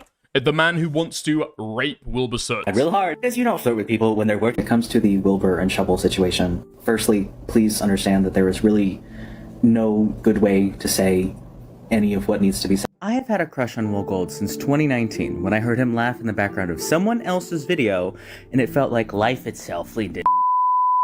Okay, let's rerun the situation. Outside of a few updates, the Thailand Catastrophe situation seems to have slowly starting to come to an end. Probably gonna jinx myself, but I thought it's about time we put the entire story together. So in this video, this is all my coverage of this situation, so grab your popcorn, sit down, and enjoy the Thailand Catastrophe situation that's transpired over the past several weeks. I have had a crush on Will Gold since 2019, when I heard him laugh in the background of someone else's video, and it felt like life itself leaned into. I'm sorry what I'm about to put you, the viewers, through. I'm actually sorry. Recently, ladies and gentlemen, Okay. Yeah, I don't know. This is the question that I've got as well. Is this person FTM or MTF? And I think they're non-binary is the only conclusion that I can come to. No, I think you guys are all wrong. I think you guys are all wrong. You've thought that non-binary people only existed back in 2021. Believe it or not, they're still knocking about. I don't know how either, okay? But I guarantee this person is they them. Itself leaned into. I'm sorry what I'm about to put you, the viewers, through. I'm actually sorry. Recently, ladies and gentlemen, sloppy viewers, you might have seen a big thing going on with Wilbur Soot, but more specifically, a Parasocial fan called Tyler Catastrophe. Seems like a bit of a damn ironic name. Wait, hold on. We got the pronouns. More specifically, a Parasocial fan called Tyler Catastrophe. Fuck! Okay. He, him, his. Okay. Fuck. Alright, my fucking, my trans radar is off. Catastrophe. Seems like a bit of a damn ironic name, because this person is a walking, talking catastrophe. Over the past several weeks, this situation has been blowing up on various different social media platforms. You might have seen people's reactions to the situation. This guy on here who's madly in love with the Minecraft YouTuber Wilbur. What the why does this person sound identical to Femios? Are they also trans? Soot. Not to cross over into parasocial territory. Not to pass over into parasocial territory. Tyler. Why are all of these people, why do they sound so fucking strange? Is it my ears? Is there something with me today? All of these people sound like fucking aliens. Pass over into parasocial territory. Territory? Do you know what I'm fucking talking about? Fuck me. Are these the Wilbur Soot fans who make their fucking money on TikTok talking about him? Just being a silly guy. After this slop, I just dropped some more slop in the video recommendations Kiwi Farms video that is a fever dream to nowhere. It's hilarious. I appreciate it, Dan Mac Photography thing with a 5. I might take a look at that actually. Some of the KF discourse recently has been pretty fun to get into, so I'll have a look. Tyler Catastrophe? Have you guys been following that guy? You might have even seen the very recent viral video about the situation, covering it in a commentary format. After this video went viral, people were roasting him. Because what do you mean you have an actual crush on a celebrity? Not a celebrity crush, like a crush that is actually impacting your life. That is weird and crossing so many lines. People get scared of that kind of behavior. Or you might even seen the various different tweets about the situation, even from Wilbur Soot fans. But this has been blowing up, and I wanted to take a look at it in today's YouTube video. So grab your popcorn, cover your eyes if you need to, and enjoy this absolute... I don't even know how to describe this. Because I've seen some bizarre Parasocial Wilbur Soot fans and Parasocial fans just in general of stuff, but this might take the biscuit. I have had a crush on Will Gold since 2019, when I heard him laugh in the background of someone else's video, and it felt like life itself leaned in to listen. Which is really inconvenient for me because I am very much a one soul at a time kind of person. So once I develop a crush, virtually no one else stands a chance ever. This is my read on the average fucking Beckett fan. Nothing will change my mind. Absolutely nothing will change my mind. The Daddy Beckett shit, okay? The ACC crossover. This is the average person in the fucking scheduled stream chat for a Cope and Seed live stream.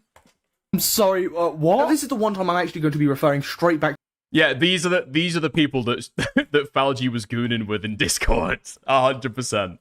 To the AJ Talks a Lot video, the video that's been blowing up about the situation, because I think she summed it up pretty good, and of course, go and check this video out for yourself. Roasting him. Because what do you mean you have an actual crush on a celebrity? Not a celebrity crush, like a crush that is actually impacting your life. That is weird and crossing so many This lines. Tyler individual doesn't know Wilbur Soot on a personal level. You've seen him at shows, you've seen his YouTube persona, you've seen him through...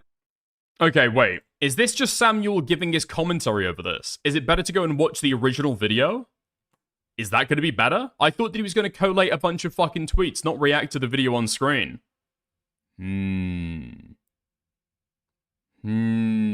Okay, I might go and have a gander at the original video then. Fuck it. Okay.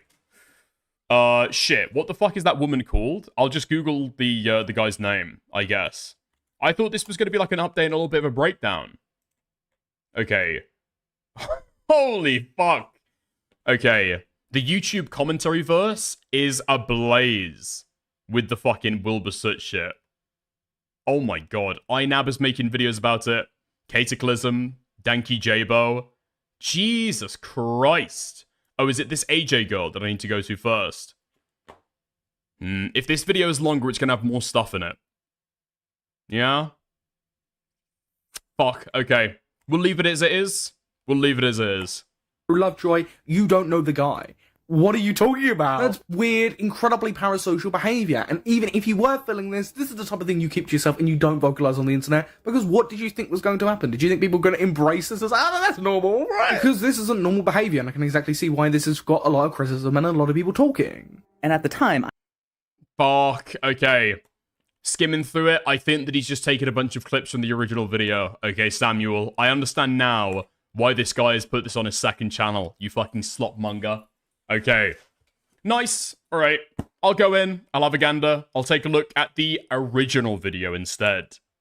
Nice. Have you ever been in love with a celebrity? I'm sure you have been. Ever been so in love that you want to move to where they live? Reset.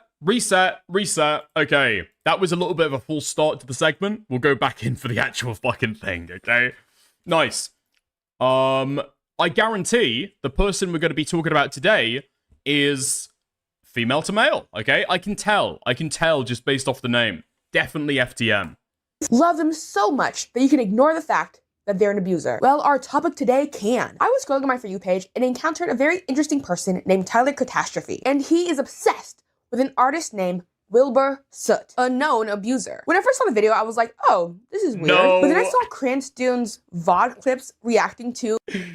Oh my fucking god. Okay. I'm feeling a lot more energy from this video, okay? A known abuser. Let's go for it. I find it fucking crazy that people in 2026 are referring to Wilbur Soot as a fucking artist. It's like referring to Tommy Innit as a fucking comedian. I mean, just kind of not, is it? Tyler Catastrophe, and he gave insight about how Wilbur Soot is an abuser, and I did not know that at first. I know this seems like a lot right now, but I promise it will make sense. Just stay with me. Thank you.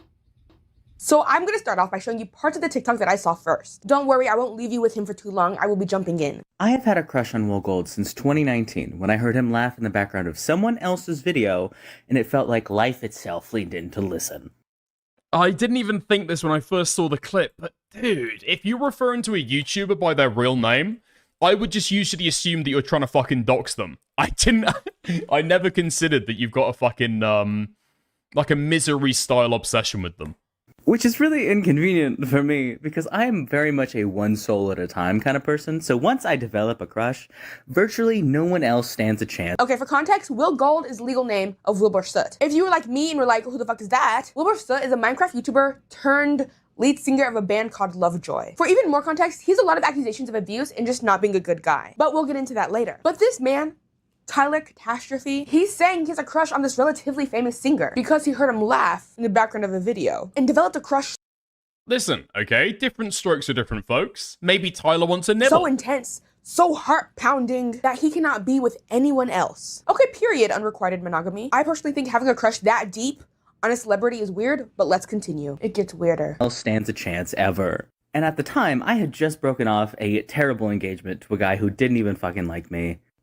Oh my fucking god, he's absolutely a fucking Beckett fan. And since then, I have only briefly dated one other person who was wonderful, but it didn't work out. And so in all of that time, regardless of how many people have tried and been interested in me, I have not been able to find the interest for any single one of them. Because I have a fucking crush on a guy I have interacted with once.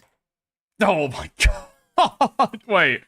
Interacted with once? Wait, have they met then? Have they DM'd? Okay. And I don't even officially know his sexuality. That's a whole other thing. And I have tried. I have tried so hard to move on from this, to let it go, because I want so badly for it not to cross over into parasocial territory. Oh my god. Oh my god. Crossover! Bro, the train has arrived and you're a fucking freak. It's way too late. 7 years? Really? We're talking 7 years? Bro, it's time to fucking cut it off. I don't know what the fucking hormones are doing to you, man, but they're raping your fucking brain. This is There's got to be something about testosterone just like dialing up that fucking libido that's like doing something crazy to their brain. I actually don't know what it is. parasocial territory. This is you. I think we are way past parasocial territory. I'm gonna give you a spoiler and tell you that the one time they met was at a meet and greet, was at a literal Lovejoy concert. It's not like they're friends, acquaintances, or even in the same circle. I also don't know Will's sexuality, and from my research, it does not seem like it's publicly available. But based on his exes, I don't know if this guy is his type. But you never know. Never judge a book by its cover. Yeah, I think it crosses way past parasocial territory if your relationships are literally failing because of the crush you have on a guy that you don't know, that you met one time at his concert. And I think if I was Will and I saw this video, I would be freaked out. Freak the freak out. You see, I understand celebrity crushes. I have a huge one on Queen Latifah. When a video of her comes up on my For You page, I don't know. Wait. Fuck me. Okay, I haven't got Babka in chat. And so there's nobody to be able to bounce off this question with in a racially acceptable way. Is that woman not called Queen Latisha? Now, there's two options here, okay? Either I have mixed up two black people, which is definitionally racist, okay? Or I have taken a commonly stereotyped black name and inserted it onto Queen Latifah. I don't think either option is very good. Freak the freak out. Wait, Tyrone, wait.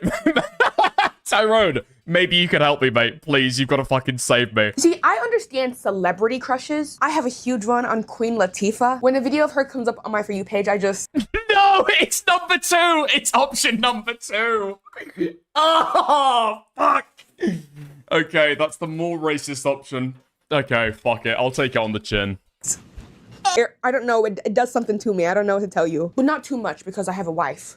But my wife, on the other hand, does not understand the concept of a celebrity crush. She doesn't get them. But as somebody who can get that celebrity crush feeling of seeing a celebrity that you think is attractive inside and out, even though you don't really know the inside, I will say I would never classify that as an actual crush because I don't know these people. I don't actually know who they are or how they are. So me thinking that Queen Latifah is hot would never stop me from pursuing somebody else because I don't know her. I think she's rizzy in interviews, and I've seen the movies Set It Off in Chicago. If you've seen those two movies, how could you not have a celebrity crush on Queen Latifah? I asked my wife what she thinks about celebrity crushes, and she said verbatim. I feel like that's just something people say about celebrities they just like, right? Because if you have an actual crush on a celebrity, I think you need real life friends. I agree with her. Let's continue. Cross over into parasocial territory. I don't know. Maybe it's like an AFAB thing. I don't really get the whole like celebrity crush thing. I feel like the feminine urge is to have a celebrity crush that you fawn over, buy posters of, follow fan accounts on social media. The masculine urge is to go onto Grok and ask them to wrap them in cellophane instead of clothing. You know, it's like different expressions of the same thing, and I'm not sure which is worse. I'm not gonna lie. But in like the 7 minutes that we spoke to each other, one, every time we made eye contact, I thought my heart was gonna... Nah, actually, I'm gonna fucking double down. The masculine urge to have a celebrity crush by making deepfake porn of them is the red button option. That's absolutely it, you know? It's the red button option. You guarantee next to no harm to yourself, except societal embarrassment, and you guarantee harm to them, right? That's the risk that you run, but it's the red button option every single time. Gonna fucking burst out of my chest and fly away. Two, I was so nervous that my head just shut off and my mouth had a mind of its own. And anyone who knows me and has ever met me knows that I don't get nervous about people. What the hell was that? Three, he somehow managed to make me want to write music again, something I have not done since my last band broke up in 2019 and I got hit by a car and couldn't sing anymore. And I can sing again now. It took several years, but I got it back because I'm amazing. But how dare you pull my spark back out from underneath the ashes? Wait, what? Alex, what are you talking about? You're like, okay, what are you asking? Masculine urge for dickers to defend Repzion for planning an operation to harass Firebat at their house. When did I do that? When did I do that? I spent years burying it under because it hurt too much to think about. In like 2 sentences, it's rude. It sounds to me like maybe you were starstruck. Meeting people you idolize, and trust me, he idolizes Lovejoy, you'll see. But meeting people that you admire makes you feel stuff. I don't have much experience meeting celebrities. I've met Matt Murphy. Yesterday? Okay, send me the clip, or I guess it's like an hour ban, I guess. Sir. And even then, unfortunately, I was not like a fan yet. My wife was a fan, and I knew that she liked him, and then somebody told me that he's here, and I was like, where? And I got a video with him though, so suck it, losers. But when my wife saw that video, she literally cried. She was at a loss for words. And that feeling was not a crush. It was being overwhelmed by the fact that somebody that you admire is acknowledging your existence. And I'm sure if I met Queen Latifah, I would be speechless. Partly because my mouth would be, but I understand that feeling would just be me being starstruck, not actual. You've already been sent it. You've sent me a link to the Parry stream, which is getting dangerously close to a fucking hour-long ban. Send me a link to my stream where I'm defending it. Romantic feelings. Because I personally cannot catch romantic feelings for somebody I don't actually know. But maybe I'm alone in that. Maybe it's normal to meet somebody for 7 minutes while they're doing the job that requires them to be nice to you and then fall madly in love with them. Maybe that's normal. Also, sorry I got hit by a car, that sucked. But that last part? But how dare you pull my spark back out from underneath the ashes? I spent years burying it under because it hurt too much to think about. In like 2 sentences, it's rude. It makes me... Fuck me. It's like, it is talking about it with the wistfulness of somebody that you actually have a relationship with. This is like, this is going to become more and more common, I think, as like people become like atomized in society and no longer actually engage with other people IRL. You are going to have this more and more often. Every relationship is going to go and have like a third member. And it's going to be some fucking Minecraft YouTuber that people grew up with. I don't know. It reminds me of the writing of Mal. You know that video I made about Mal, the girl who was like, I chose to be a lesbian? That's how she writes to me. I'm glad he got his spark back for music. You know, maybe he's a prodigy. We'll see later when I see through his videos. Okay, if you insist, check again. Okay, you've sent me a clip. Dick. Did I punch you in the arm? Okay, bro. You get... Wait, it's forwarded. So somebody else sent you this clip. Okay, bro. You're getting too big for your boots. Wait, hold on. People watch this as entertainment? View count? 1.7 million views. People love the fucking Black Queens. Okay, law dump. PSA for what? Repzion has been caught in a leaked call admitting that they plan to go to Firebat's home for harassment. That's not true. Diggers knows this but wants to sweep it seems to curry That's not true. with ego. Sad stuff. Thank you very much. Okay. Nice. I don't know what the defense is there. I sent this to somebody else without ever DMing me about it. Okay, weird as fuck. It's rude. And 4, he failed to take a selfie with me because he was operating on like iPhone settings and I have an Android, and I accidentally called him adorable and immediately wanted to swallow my fucking tongue. Because you don't flirt with people when they're working. That's rude. I paid to... I feel like I'm taking crazy pills. And my point is, it's a whole thing that I would like to no longer have to deal with. The first step of getting help is admitting you have a problem. I'm glad that during this, even briefly, he admits and acknowledges that he paid to go see them. Paid for the meet and greet, I presume. So yeah, they're gonna be really nice to you. That's their job. Now, I wouldn't say that this gentleman is taking crazy pills because the internet told me I'm not allowed to call people crazy anymore. But I will say that if he was taking them, hypothetically, he would have already overdosed. And all of this is made worse because I have been recognized at every single concert I've been to in the past year and a half, including 2 of his. And I've been on the Lovejoy Nation podcast twice. So no matter how many times I try to sweep this out of the rug and move on with my life, there's always that little thing in the back of my head saying, there's a non-zero chance. What the fuck is the Lovejoy podcast? Is that like a fan podcast? What do we think the viewership is going to be on this? What do we think the viewership is going to be on this? Lovejoy podcast.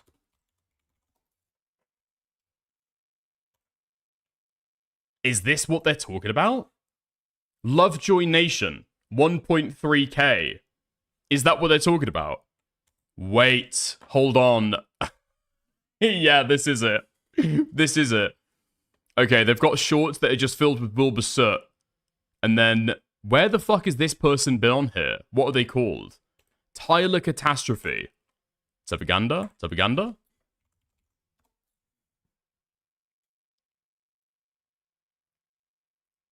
This is it? Is this it?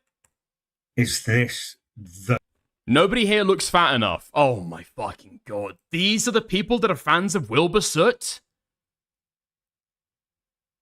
What the fuck? This is just dire. This is just dire. This is just dire.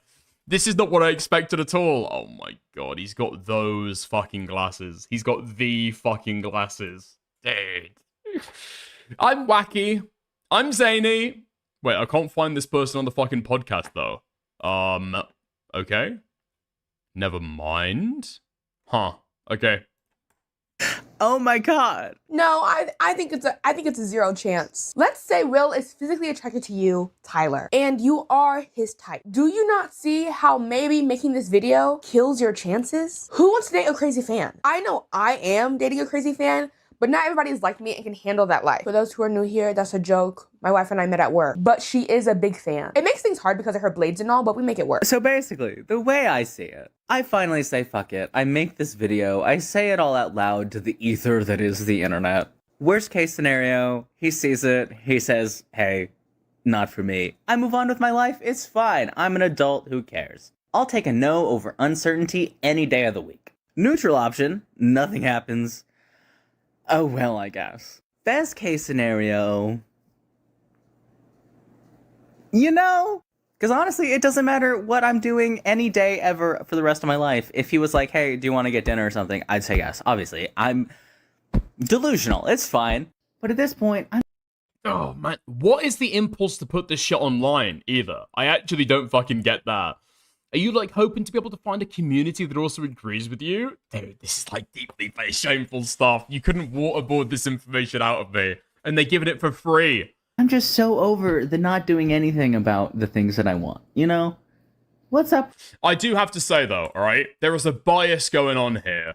Because I feel as though if this was, like, a pretty young, like, I don't know, like, white woman, like, 21, something like that, people would be treating this with a very, very different fucking reaction, okay?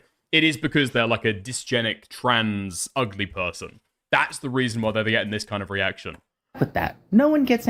Because, like, I guarantee, the only reason why they're happy to be able to post this stuff on TikTok is because they've got a community of people that are also going to back them up when they say it, right? I mean, the whole idea that you've got a podcast dedicated to Wilbur Soot'S band. Why? Just why? Just why? I don't get it at all. Anywhere that way. So fuck it. I've said it out loud. What else is there to do at 9 p.m. on a... Is it Friday? I think it's Friday. Anyway. It is what it is, I guess. Okay, love you, bye. Also, I don't have a ring light. I have this flower lamp. I'm glad he can acknowledge how delusional he is. But being self-aware about your delusions does not make them less delusional. Like, does he expect Will to see this and be like, wow, actually, this is what I've been missing my whole life. Dating a man who's obsessed with my music. Also, worst case scenario is not that he sees it and he's like, it's not for me. Worst case scenario is the whole internet sees it and starts to roast you. Worst case scenario to you probably is that he files a restraining order. This video though went viral. understandably so. He is a very interesting individual. But after this video went viral, people were roasting him. Because what do you mean you have an actual crush on a celebrity? Not a celebrity crush, like a crush that is actually impacting your life. That is weird and crossing so many lines. People get scared of that kind of behavior. Remember Christina Grimmie? Some rando just proposed to Keke Palmer 2 weeks ago. There are so many examples of people feeling entitled to people they don't know, and that can be a safety issue. This leads us to the next part of the saga. What did Wilbur Soot Will Gold do? Because many people who are upset about him having a crush on Will are more upset because Will is a known abuser. But what did he do? I'm Drunken Nunez, and this is what why would you give a fuck? Like, if Tyler wants to get the fucking shit bitten out of him, honestly, who cares? I don't personally. If that's what this guy wants to fucking do, is this what we're doing now? People have got like, I guarantee, if somebody had like the hots for, I don't know, Luigi Mangione, nobody would give a fuck. If somebody had a crush on a serial killer, nobody would shame them either. But because it's for Wilbur Soot, who bit a girl too hard one time, everyone loses their fucking minds. What'd you do? I got a lot of information about this specific topic from the channel Fox Akimbo. Oh, dude, wait, hold on. I've just checked out this fucking Tyler Catastrophe channel. This guy has deleted his entire fucking TikTok. It's just gone. All the videos that this guy ever posted. Just not there anymore. At least so far as I can see. Oh, fuck! Okay. This is why Opera will always be better than Chrome. Okay, apologies for that. Misinformation. The videos are still all up. What the fuck are these pinned posts? Jesus Christ. Hi, I could really use your help. If you wouldn't mind lending me a minute of your time, I promise to give it back at the end. I'm Tyler, I'm an independent artist and... Oh, fuck me. Okay. Yeah, never mind. Are there any interesting ones here where he's talking about the fact that he's like a freak? This video is probably going to be the full 10 minutes because doing a part 2 feels really scummy. But if you could please bear with me and stay to the end, I have a lot to say, there's a lot you need to know, and apologies that need to be made. And I need to just lay it all out on the table all at once. Because for the past month and a half, almost 2 months now, has been a non-stop panic for me. Because...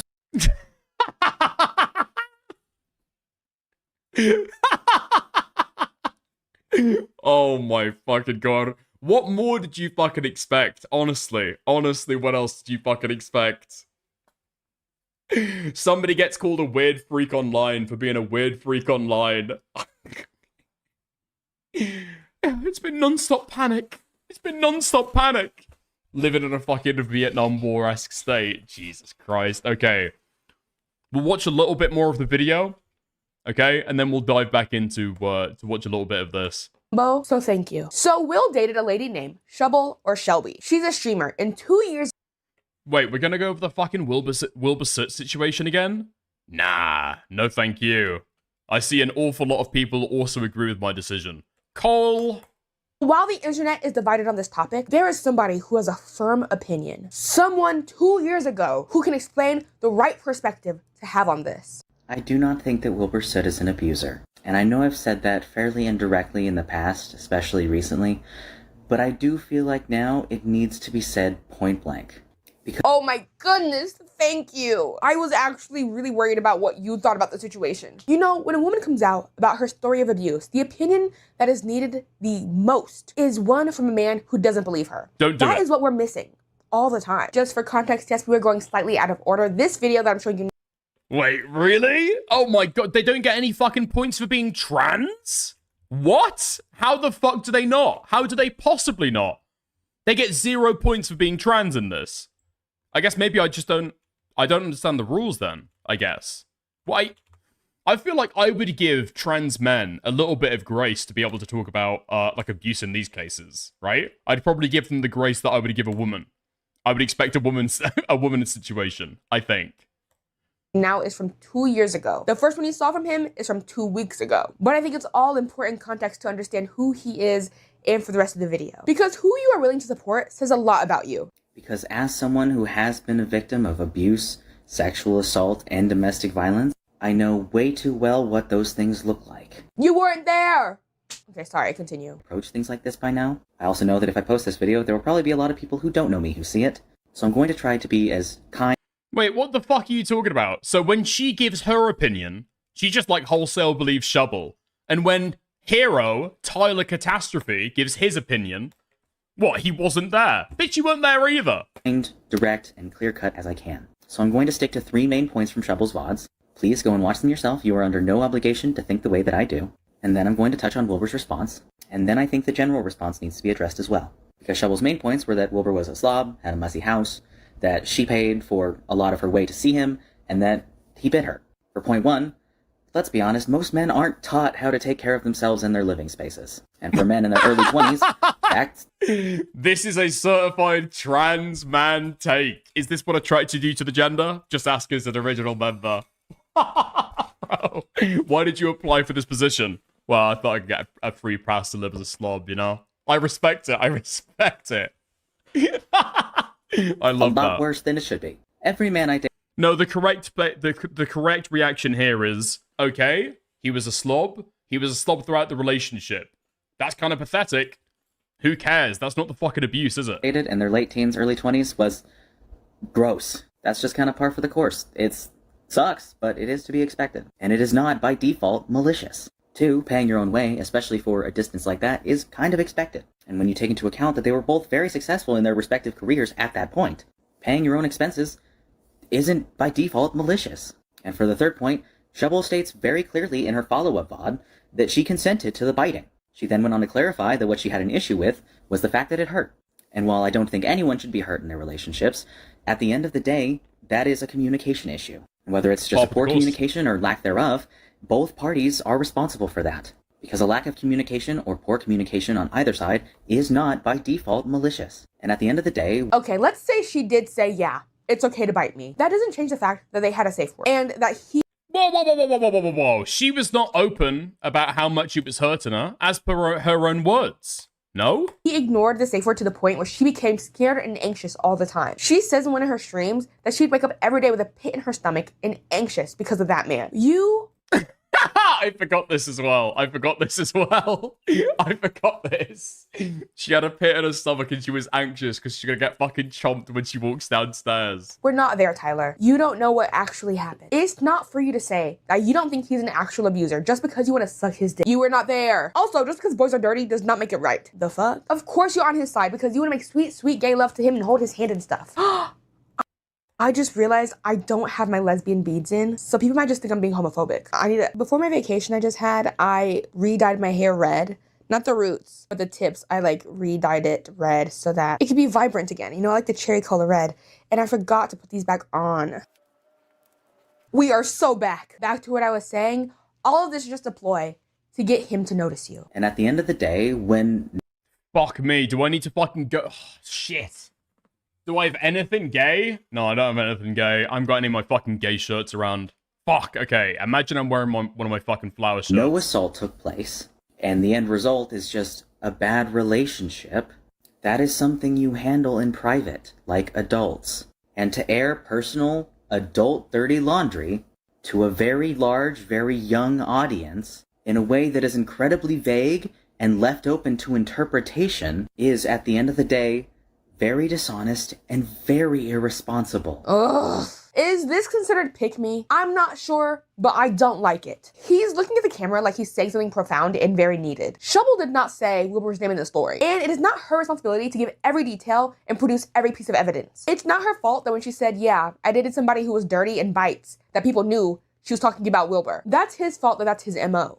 Where Wilbur Soot met Shovel where she was at, gave a very direct and validating response that responded to what was said, addressed what was said, validated what was said, and gave evidence that he was making moves to be better. And when that mature adult response was received by a very angry young audience, it was received as an admission of guilt and seen as valid. I mean, it was kind of an admission of guilt, okay? We can't lie. We can't... Look, what are you fucking talking about? This guy was chomping like crazy. Yeah, he did that shit. Validation for the wildly exaggerated rumors that came from leaving that sort of thing open to interpretation. And now, every mention of his name, his band, his career, anyone that has anything to do with him, is met with such vitriolic hatred that there's no room for anyone to improve anything at all. And when we live in a world where we are begging everyone and everything at all times to be better than it is, that kind of response does nothing but make everyone worse. And I stand with victims. I am one, several times over. But these sort of things have to be handled in a responsible way, because where we stand right now, with the internet being the way it is, what we've ended up creating under the guise of supporting victims is a culture that has trained children, teenagers, young adults, anyone who will listen, to be internet attack dogs for people that we don't know. And you're allowed to be upset, you're allowed to be angry, you are totally justified in those feelings. But if you... Wait. Hold on. In the inane trans ramblings, I've seen a secret. Hold on. A choker? With a sunflower? Does this person also have a disability? Huh? That's what that means, right? Sunflower. That's a hidden disability. Hold on. Let's go. Let's investigate. It's gotta be it. Yo! Okay! Disabled as well. Dude, the little fucking wheelchair man. The little wheelchair man in the fucking bio. Guaranteed they've got, like, mild ADHD or autism. Mild ADHD or autism, 100%. Until I see the wheelchair with the crutches. You allow yourself to be blindly swept up in those feelings and the roar of the crowd around you. Eventually, you are going to find yourself in a situation where you are being used as a weapon by angry people who just want to see other people burn. And Didn't they say they got hit by a car?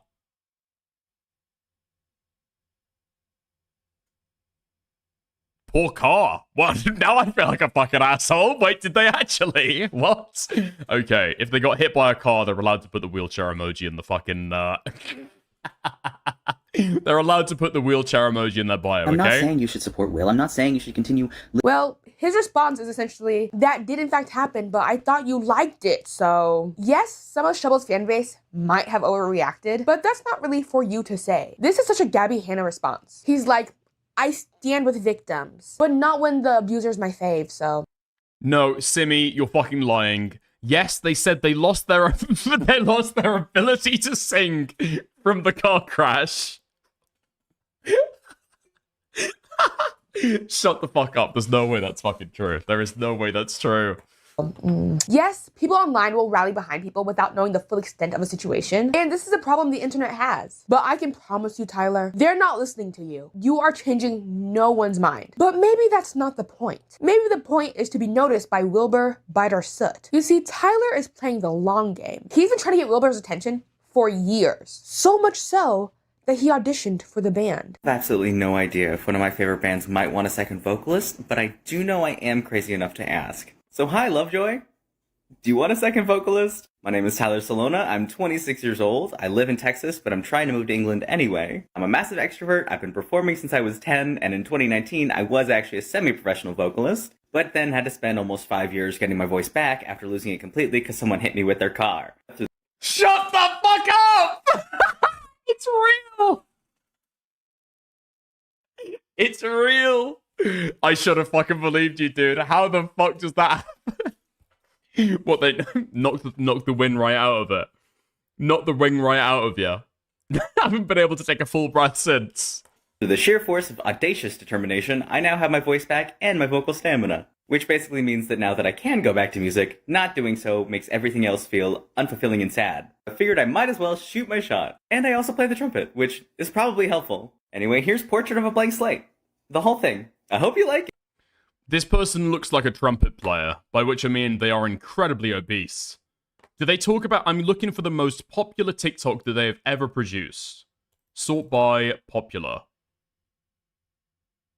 This doesn't look like it's sort by popular at all. Okay. Jesus! You know, I've been showing y'all the big paintings all week. 111 plus shipping for this one, by the way. But maybe I should be showing y'all the little... Holy fuck! Because when I've got things like frizzards and frooms, I feel like you guys would want to see those, you know? Dude, have you seen Wilbur Soot? The man is like a twig. He would snap under this fucking weight. Jesus Christ.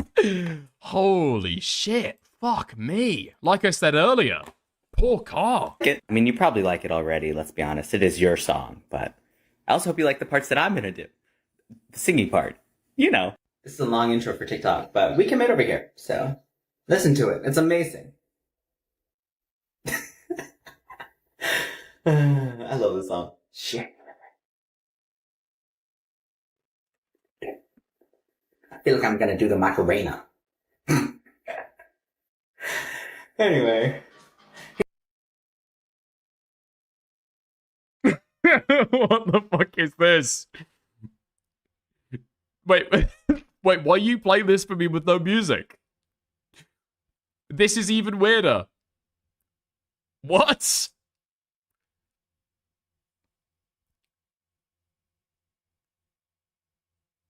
I'm not going to make you into any more of that, but yeah, this is a pattern of behavior. I feel like I'm being sexually harassed through the fucking camera. What the fuck is that? I don't like them looking at me like that. Behavior for Tyler. He wants their attention so bad. And it worked. Apparently they saw that video of him auditioning and they liked it. Allegedly. Tyler is moving to England where Will Soot, Wilbur, William Gold lives. He says it's because he's trans and he feels like England would be safer for him. Which is... Huh? Oh, what? Excuse me? What the fuck are you talking about? Listen, I know that J.K. Rowling lives in Scotland, okay? But the influence is pervasive. Don't Americans call the UK Turf Island? You think you're going to be better dealt with in the fucking UK? You are crazy. It's true, America and England are both homophobic, but one of those countries has guns. So, I get it. But it's a strange coincidence. Huh? This move is also being funded. What is the fear? That people are going to go randomly shoot trans people? Than Texas, to be fair? No. Okay. But if you're an American and you're looking for somewhere, if you're a Texan, sorry, and you're looking for somewhere safer to be able to live because you're afraid of transphobic attacks, the answer is California, New York, I don't know, fucking Maine, okay? The answer is not the United Kingdom. By you guys. Not you, probably, but by the public. He has a GoFundMe. Or just better, yeah, Austin, Texas, Dallas, Texas, any of the big cities in Texas, they all vote blue consistently. And he's made quite a bit of money on it. I just think it's a strange coincidence to want to move to a city that you're... If you're moving, why not move to a real country? Fuck you. Tell this guy to go to Scotland, right? You can fucking deal with him. A crush that you think... I'm just saying, this is like the average American that moves over to the UK. It's awful. It's so bad. You have a non-zero chance of getting with lives. And if you think that's a stretch, the fact that he is able to have a crush on a celebrity that he does not know, to me, is enough confirmation to think that he could make it... No way. Do my eyes deceive me? Hold on. That he does not know. 593 donors, okay? I'm typing that into the calculator. To me is... And they raised... enough confirmation to think... 15 grand!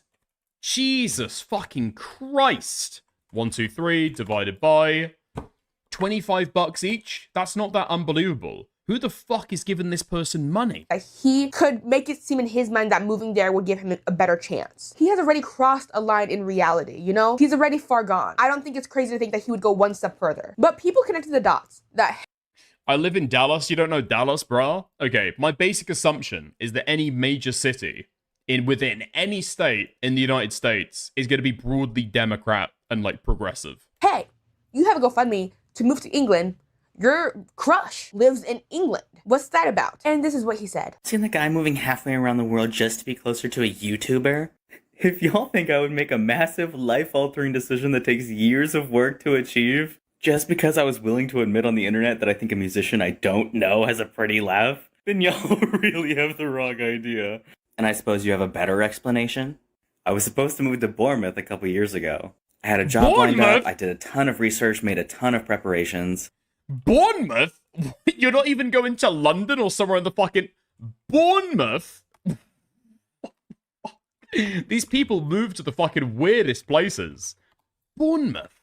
Admittedly got a little too excited because it ended up falling through at the last minute. But when I finally dusted myself off and got myself back on track, and decided I could probably just move out of the US on my own, England was the easiest choice because I had already done so much of the work. Maybe it's a coincidence, but it's a weird one. Harsh pivot. Tyler really does think that he has a chance with William Soot. Wilbur Gold. Will Soot, Will Gold. And I genuinely... What's wrong with Bournemouth? I mean, nothing is necessarily wrong with Bournemouth. It's just a really fucking weird place to live. You go into like a seaside town. I'd understand if it's like Brighton, right? A, gay. B, it's like a fucking city. You've got a job lined up in Bournemouth that you're moving from America to work at. Weird.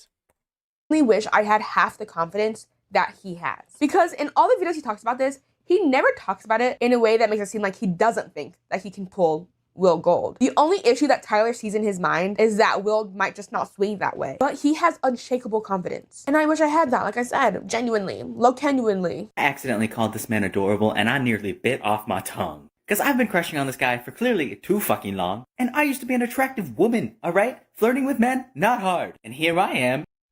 Doubt. Standing right in front of him, channeling See You Again by Hannah fucking Montana. Looking everywhere but at him because he's working and I wear my heart on my fucking face. And I think I'm doing okay. I'm not flirting. I'm trying real hard. Because you don't flirt with people when they're working. They can't comfortably tell you to fuck off. That's not okay. He could have. I would have let him, but he doesn't know that. And he makes one tiny little silly mistake, hits the wrong button, it's fine. And he says something along the lines of, oh, I'm so sorry, I'm stupid.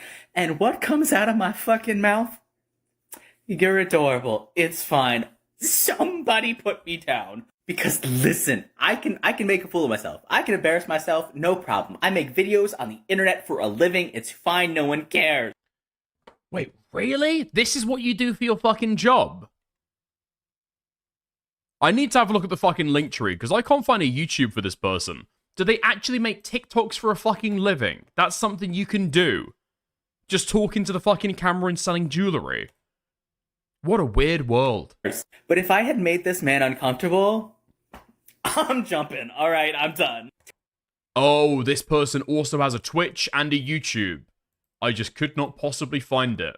Okay, nice. I'll have a gander in a little bit. Take me out. That's it. And this happened like a week ago. I've been thinking about this for days. Oh, okay. Yeah, never mind. They are not making money off Twitch streaming. Fuck me. TikTok is just a different fucking sphere of the internet. It's like crazy to try and explain, but it's so like sealed off from everything else. It is like a hermetic chamber. Over on TikTok, 100,000 followers. Twitch, 48. It's actually fucking insane. TikTok fame is just like its own thing. It doesn't translate anywhere. Who allowed this? I am 26 years old. Why is having a crush right now so embarrassing? Never in my life have I been so verbally lost in front of a guy. Clearly there is no coming back from this. I'll be thinking about this forever, probably. I would say pray for me, but I think we all know I'm a lost cause at this point. Okay, love you, bye. This man looked at me like he wanted me to look at him, and oh no. Notice how he doesn't say how the man he's talking about is a micro celebrity that he paid for the meet and greet of. Yes, he's at work. Not just that, but he has to be nice to you. You paid for it. You're buying his stuff. He's probably PR trained. He knows he can't be mean to you. Some people just have flirty eyes and flirty personalities. I've been told I do, unfortunately. He says he used to be an attractive woman, and just so you know, he was so attractive, in fact, people would stop him and tell him he looks like Jolene from the song Jolene by Dolly Parton. I was in college, random people used to come up to me. Shut the fuck. Okay, this person is so fucking interesting. Alright, I'm going to their fucking oldest content to try and see. Fuck, how long have they been trans for, actually? Oh, fuck On the street and tell me that the way that I looked is how they pictured Jolene from the Dolly Parton song Jolene. And before you call bullshit, let me just tell you, this is what I looked like in college. Oh my god. How did you look like you were balding even then? I assumed that it was a fucking testosterone side effect. So I didn't want to point it out too much, but Jesus Christ.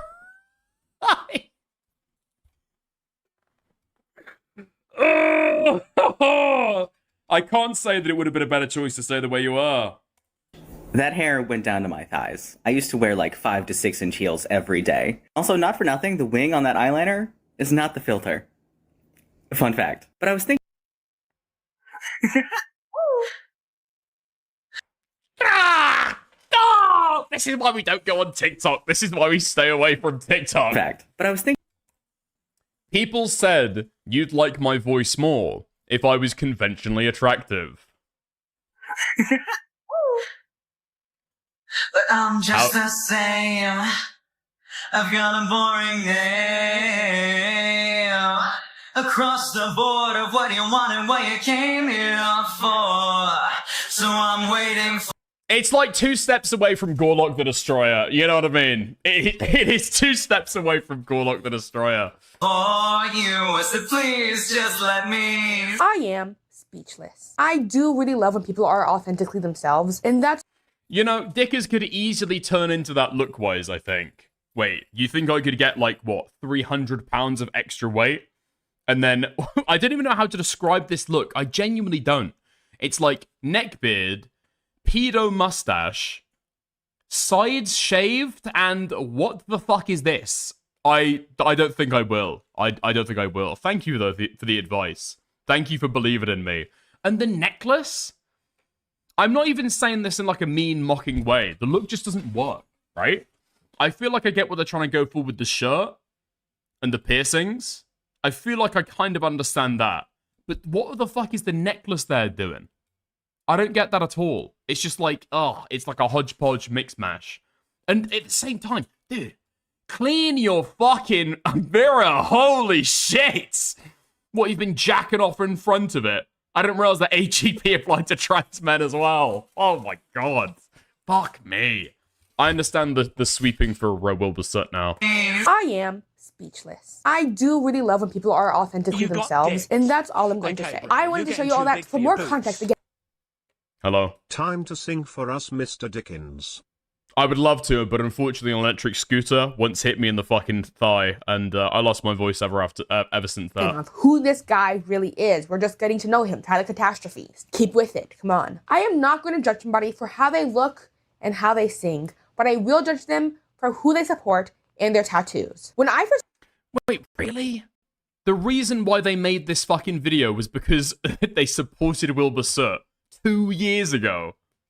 Fuck me, man. Saw his chest tattoo. I thought it was tattooed on chest hair, but then I realized that it's a snake with smoke around it. As for his beliefs, having a crush on a celebrity that you've met one time during a fan encounter, having a crush so strong on them that it's causing you, in your own words, to be unable to date other people is not okay. And I think due to that fact alone, it is okay for people to think that you're moving to England for that man. And I think people are allowed to think it's weird that of all the celebrities to pick, you chose the Bidler that you openly supported. Because the thing is, it's really easy to show your support for somebody without trying to discredit somebody else's claims. In his video, instead of being like, Wilbur Soot is not an abuser, he was just abusive in that one relationship. Let people change, come on. That doesn't mean he's abusive. Yeah, he abused her, but that doesn't mean he's abusive. You could have just said what you said later in the video, which is, online, people spread rumors without knowing the full story.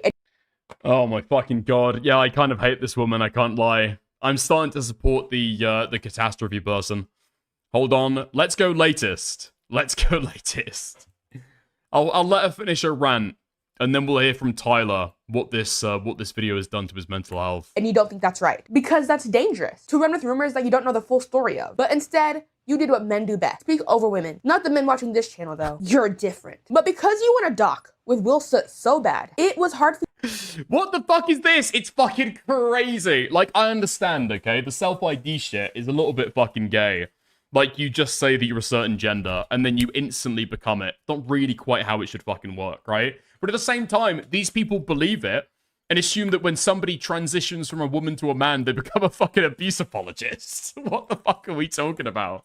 Dude, it's crazy. For you to see that maybe your judgment might be clouded. I'm going to say something very important, and then I'm going to follow it with however. And I know the second I say that word, a lot of people are going to tune me out, but I'm asking you so nicely to keep listening. Okay. Believe victims, believe survivors. However, as a victim myself, as a survivor myself, what we should be saying when we say those words is believe victims, believe survivors first. Because the unfortunate truth is that just because you would never lie about something so important does not mean that no one would. Because blindly believing people like me can still be a bad thing. I know I would never lie about that sort of thing, but I still know people who have admitted to making false allegations, who have bragged about making false allegations. I still have known people who said that they would if they knew that it would benefit them. And every single time I have been assaulted, every single time I have been abused, every single time that I have been in a situation where I needed someone to believe me, a vast majority of the people in my life chose not to. I know how it feels to not be believed. So if someone tells me that they have been through a similar situation to my own, I will always believe them first. But if it comes to a point where I cannot feel comfortable believing them, That is saying a lot. And I definitely do not make that decision lightly, ever. It does not matter how much I like the accused. It does not matter how attractive they are. It does not matter how successful or talented they are. I will always believe the alleged victim first. I loved All Time Low as a kid. I was in Onision forums for years. And when I heard about things they were doing behind... Wait, what the fuck happened to All Time Low? What the fuck happened to All Time Low? What? I think I watched a couple episodes of that as a kid when they, like, licensed it from the Nickelodeon channel to, like, show on British public service TV. Was there rapes that happened on the Big Time Rush thing? Oh, sorry, All Time Low thing? How much Oh, fuck. Okay. All Time Low is a band. And I was thinking of Big Time Rush, the TV show. Okay. Never mind. Never mind.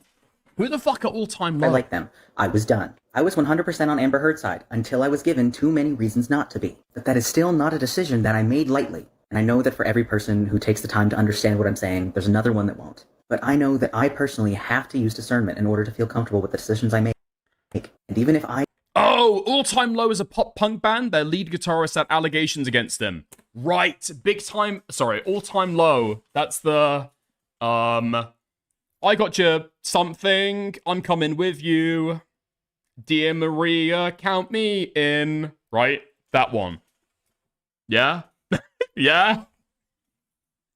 I told you guys, okay? I got hit by an electric scooter in the thigh. I cannot personally feel comfortable trusting someone at their word. I'm not saying that you shouldn't. My decisions are made up of my experiences, just as yours are made up of yours. At the end of the day, there are hundreds, if not thousands of victims and survivors that I believe wholeheartedly. And there are... Oh, dude. No, the correct take on this is if you know the person, you feel as though they're a credible person, obviously, yeah, believe them. If it's something online, I don't know, just like withhold judgment and wait for evidence. That's all you can really fucking do, innit? Genuinely only 3 that I know of that I cannot feel comfortable believing. And if not feeling comfortable believing those 3 and everything they say makes people think that I am a horrible person, there's nothing I can do about that. And this video wasn't needed. We don't need more videos of people telling the public to be... So the celebrity crushes this guy have had are all people with assault allegations? Interesting. Interesting. Yeah, I mean, I never listened to All Time Low before. And I never really finished the Big Time Rush, but after hearing about the allegations against them, I might go and have a listen. Be more critical of victims. Similar to Toya, when someone is like this, makes a lot of bad takes, talks down to you, and speaks in such a way, it makes me not want to agree with anything they say. Even if they're in the right, I immediately want to disagree with them. Because I see his point. People do lie, unfortunately. But since he said it, and we see exactly why he's saying it, because the man he must have tender love and mischief with was accused of being abusive, it caused all of this. During that time period, he made multiple videos, replying to people's comments, and just defending Wilbur, not believing Shovel, justifying to himself that he is not a bad person for having a crush on this man. I do know there's a difference between... Well, I'm glad. The way that she feels about him is the way that I feel about her. Yeah, okay. Nailed it. I hit all the fucking QuickTime events. Between embarrassing and morally wrong, right? They're not the same thing. Because, oh my god, it is so not that serious. Is it embarrassing to publicly admit that you have a crush on someone? Yes. Is it also embarrassing to admit that the person you have a crush on has a larger following than you do? Yeah, sure. But having a crush and feeling emotions about a person you don't know is not inherently wrong. I'm not out here writing self-insert fanfiction or building a shrine to our love in my fucking closet. Well, now I think you are. Who said that? Who the fuck said that? Also, don't reframe it like he just has a bigger following than you. You are a fan of his. It's not like you are colleagues. You are a fan. Yes, you both make music, but one of you is literally famous. He is famous. Wait, this guy makes... What? This guy makes music? Famous enough to have a dedicated fan base, which you are a part of. He is not your friend. You are a fan. This is like if I, a much smaller channel, try to make it seem like I was friends or colleagues with a huge, big, ginormous channel like, I don't know, iNabber or something. Wait, I completely forgot we're mutuals on Instagram. That's a bad example. I'm sorry, guys. It's actually not like that because we're mutes. So, does he actually watch the channel? Probably not, but I tell everybody we're friends because we're mutuals. So, good friend of the channel, iNabber, you know? No, but for real. It seems like he thinks that this is acceptable because it's not morally wrong. But I'd argue it's wrong for you to put him in such an uncomfortable situation. Publicly thirsting over a man, being made into... Okay, Hengist, you're gonna have to specify, because I'm not gonna lie, I've got no fucking clue what I just said. Are you retarded? What do you mean? Huh? No. Oh my fucking god, you retard. I'm talking about Tyler. I didn't realize that this person made music. fan edits with this man that are undoubtedly getting sent to him. And you know he can't outwardly reject you without seeming mean. So instead, he has to deal with you being creepy online. Also, if you can't tell, we are back in recent times. This is the response video that Tyler had made because people were coming at him being like, it's weird for you to have a crush on Wilbur, Dirty, Beidler, Soot. I said that I had a crush on a guy who I do not know, and that we met one time, made eye contact, and it gave me butterflies. I said it in a way that wasn't strictly literal because I'm an artist and a poet, and I like to say the pretty words. And y'all are out here acting like I trained an AI chatbot to talk like him. And for the record, we are strictly against AI in this house, just so you know. But are y'all really so online that you forgot that being human is allowed? Yes, he's successful, and there are other people who want him, and he has a larger following than me, and I've had a crush on him for more than a couple years. But he is just a guy. He is just a guy. And yes, having a crush on him makes it hard for me to have a crush on literally anyone else. Because see, that's the fucking problem, dude. The minimization here is so fucking gay. Just own it, okay? You're a loser freak, constantly gooning to Wilbur Soot's shitty fucking music. Proof that all the qualities I want in a partner exist as one coherent person. And why the fuck would I want to settle for someone who doesn't have those qualities when I know...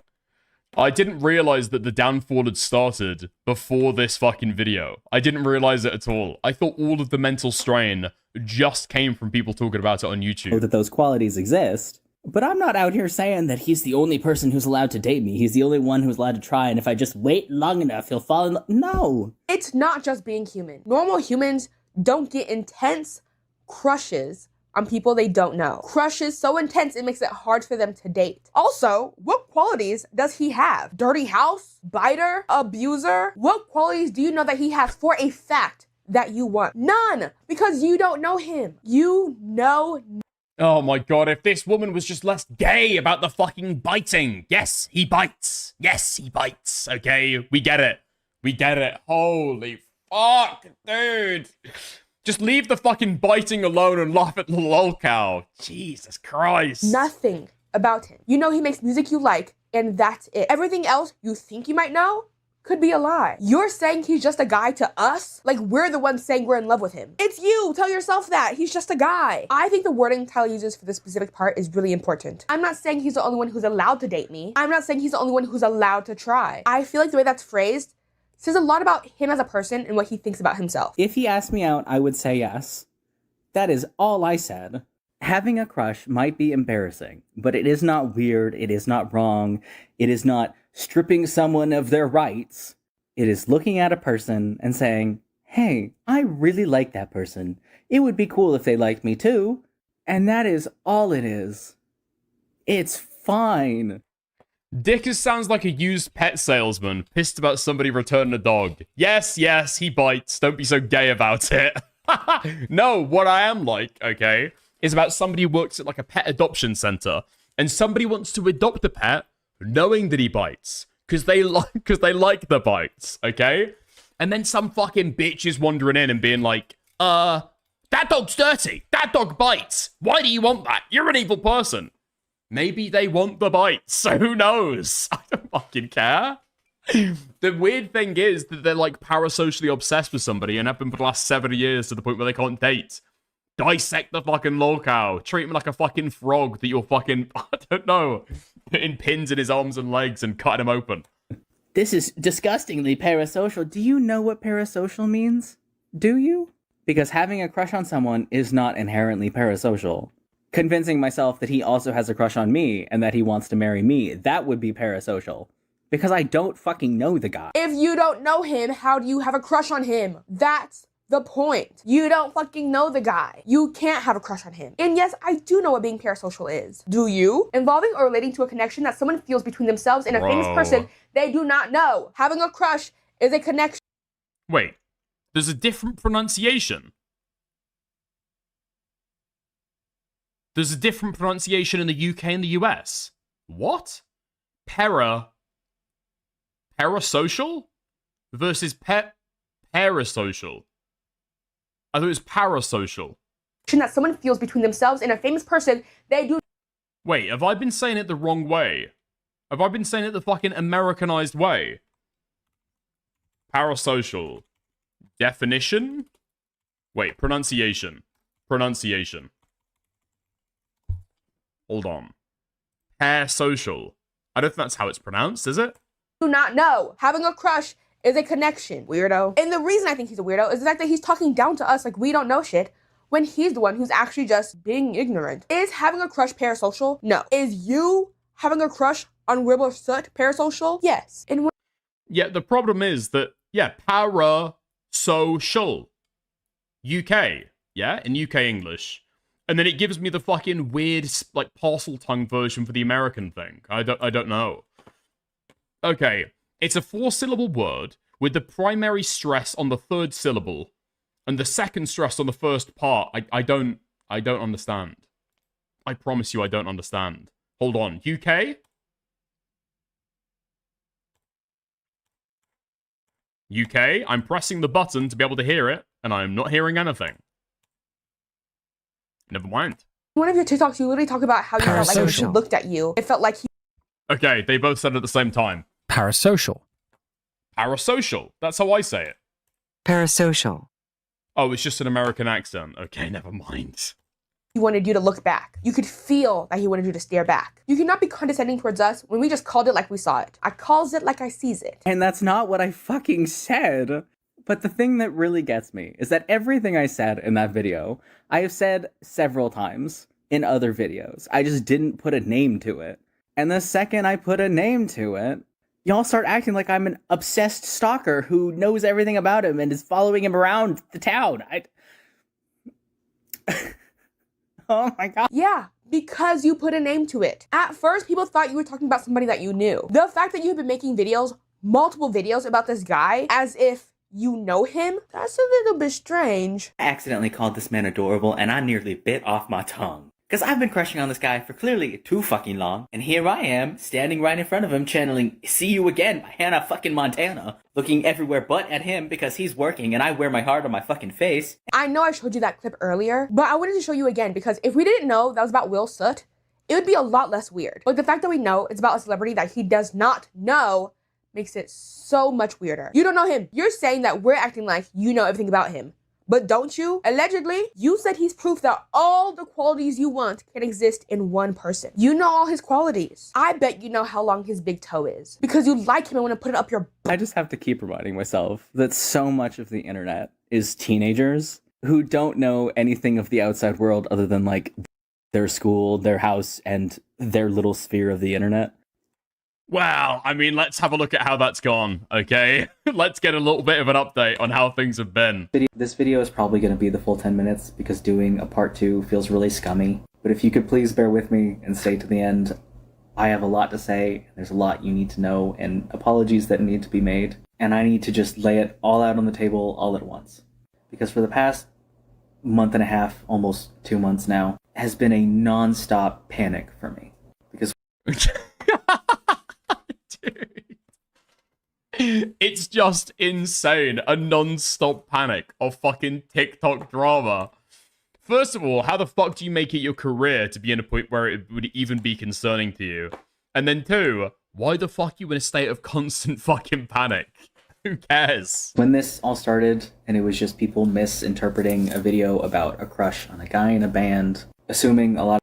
Okay, Alex, if you mention Repzion one more time, I'm not even going to talk about it this stream, purely out of spite, okay? I'm warning you now. The things that were not true, or just straight up calling me cringe and ugly. A lot of the advice I was getting was just to keep posting confidently and show them they're not getting to you, and the internet has a short attention span.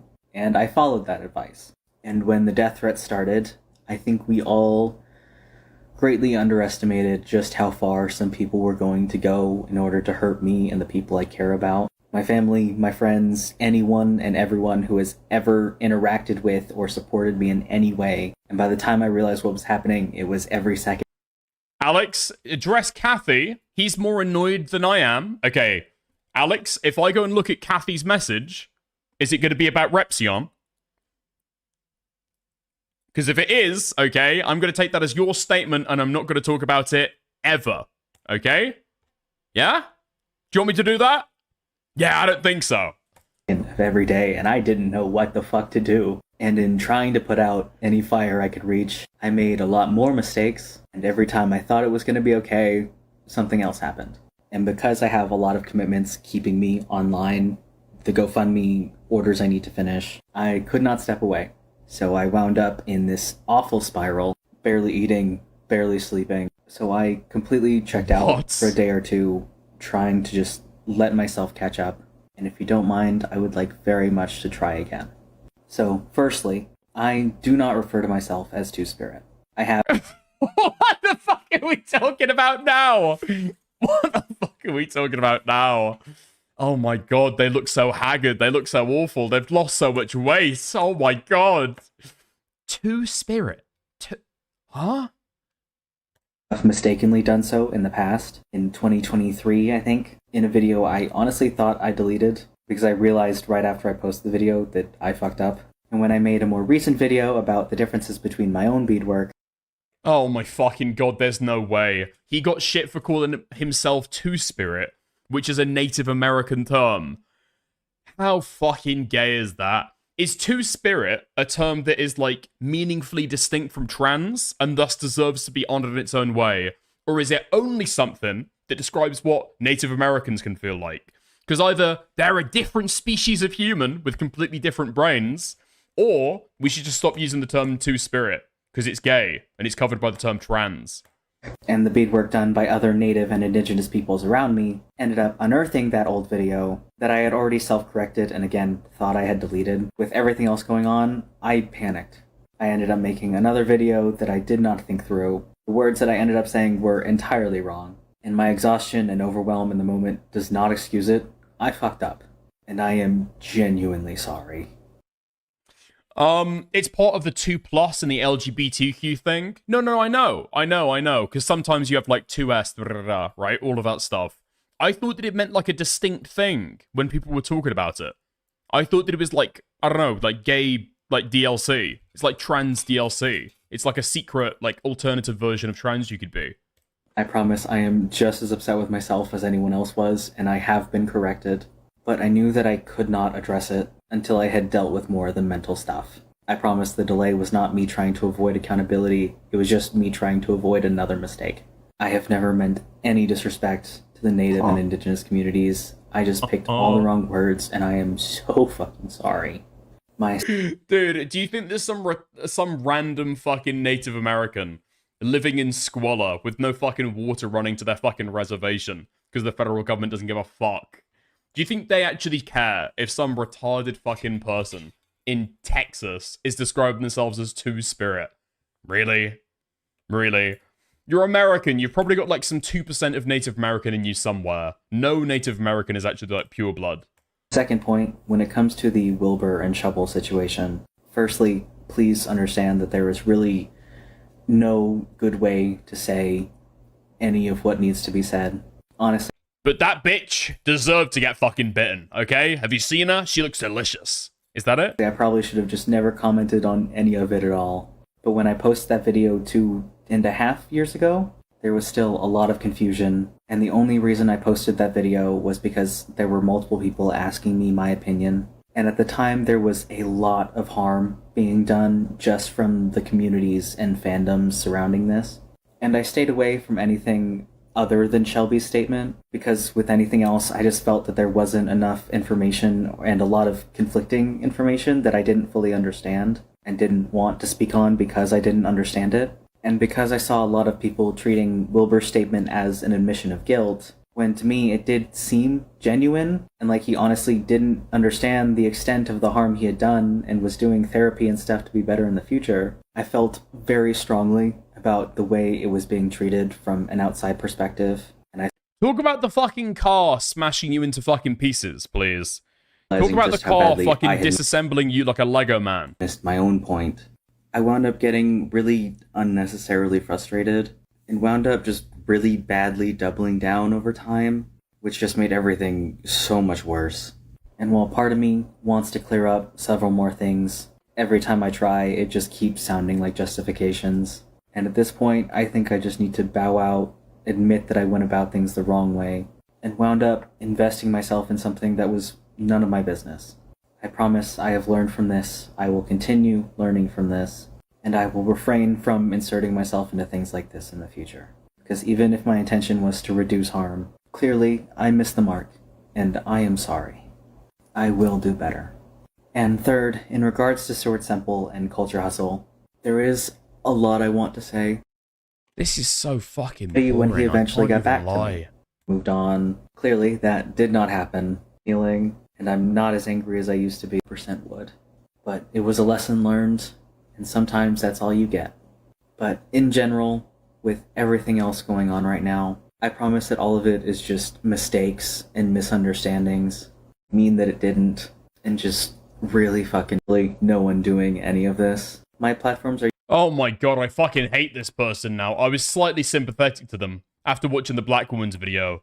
But now, oh my fucking god, insufferable. I've changed teams. I've swapped teams. I'm 2 minutes into the video. Does he mention the car?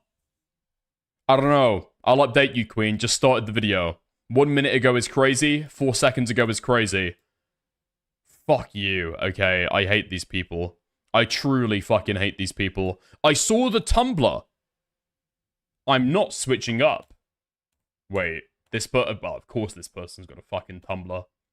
What's on their Tumblr? What's on their Tumblr? Okay. I'll take a look.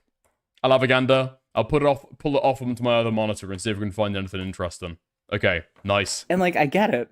There's nothing wrong with that. We've all been there. But oh my god, y'all are frustrating. Just scroll. Just move on with your lives. I'm not a teenager. A lot of you think I am, for some reason. I get comments sometimes of you guys saying that you thought I was 19. Especially when I announced my marriage, you guys are no fucking way! This guy has got a subreddit. This guy has got a subreddit. Shut the fuck up. Shut the fuck up. What the fuck? Welcome to the Tyler the Catastrophe subreddit. I needed a space to talk about this parasocial situation and couldn't find one, so I created it. Enjoy. Some fucking TikTok freak has created a subreddit just to talk about this guy. Oh my god. The casual misogyny makes me so angry. This person was born as a woman. Tyler Catastrophe is so fucking male-centered. He didn't even address his Tumblr on his newest apology. It's just so crazy that he literally knows how women are being treated every single day by men, yet he chooses to ignore it and glaze a musty abuser. It's so fucking sick. What the fuck? And he still acts and calls himself a feminist, Lamau. Now my question is, okay, 2 years ago, Tyler was calling themselves a two-spirit trans person. When do we think they actually transitioned? Because if they're talking about having been domestically abused in the past, that would therefore imply there's a possibility that they were getting beaten by a man when they were a woman. No? I'd like that more people actually realize this and hold him accountable for being problematic, and not because he's a fat chud. I feel like he won't post for another month or so because he thinks people have forgotten about his controversies, but he'll suddenly come back. No way this guy earned himself a fucking snark subreddit. Okay, let's go to top. Yeah, let's go to top of this month. The abuse he talks about is mostly abuse from his dad, if I recall correctly. That is not terribly unsurprising. Okay. Fab. Is this it? No, I don't think so. Okay.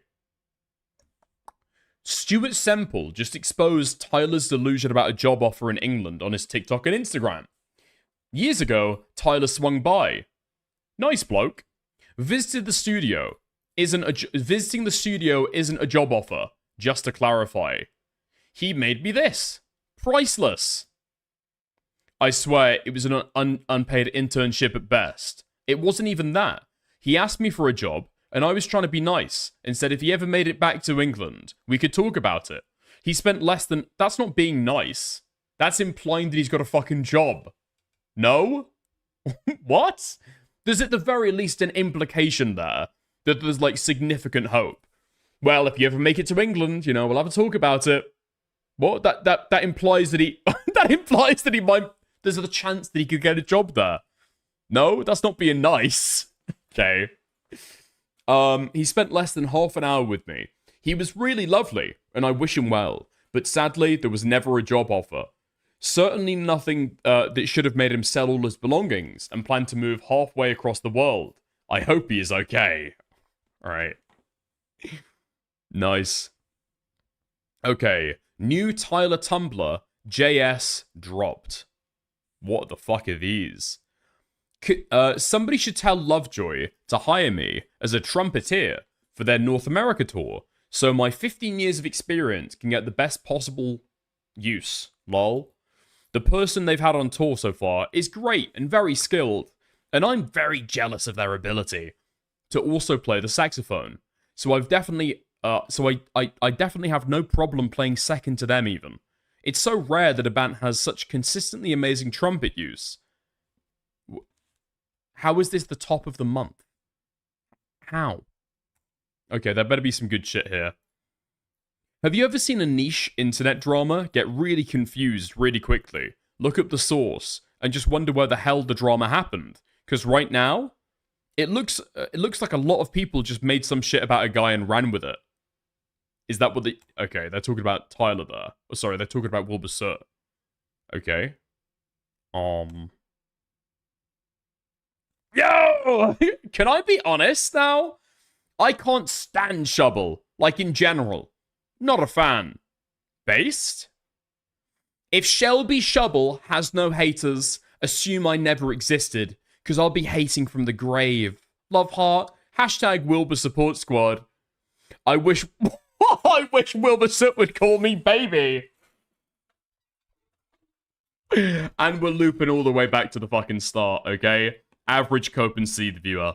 Hashtag I just say words. Hashtag and I live by that. Hashtag manifest or whatever. Lamau. Hashtag age appropriate crushing for the win.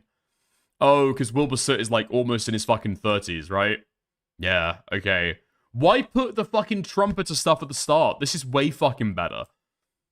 Okay. And the rest of it is gay. Nice. Okay.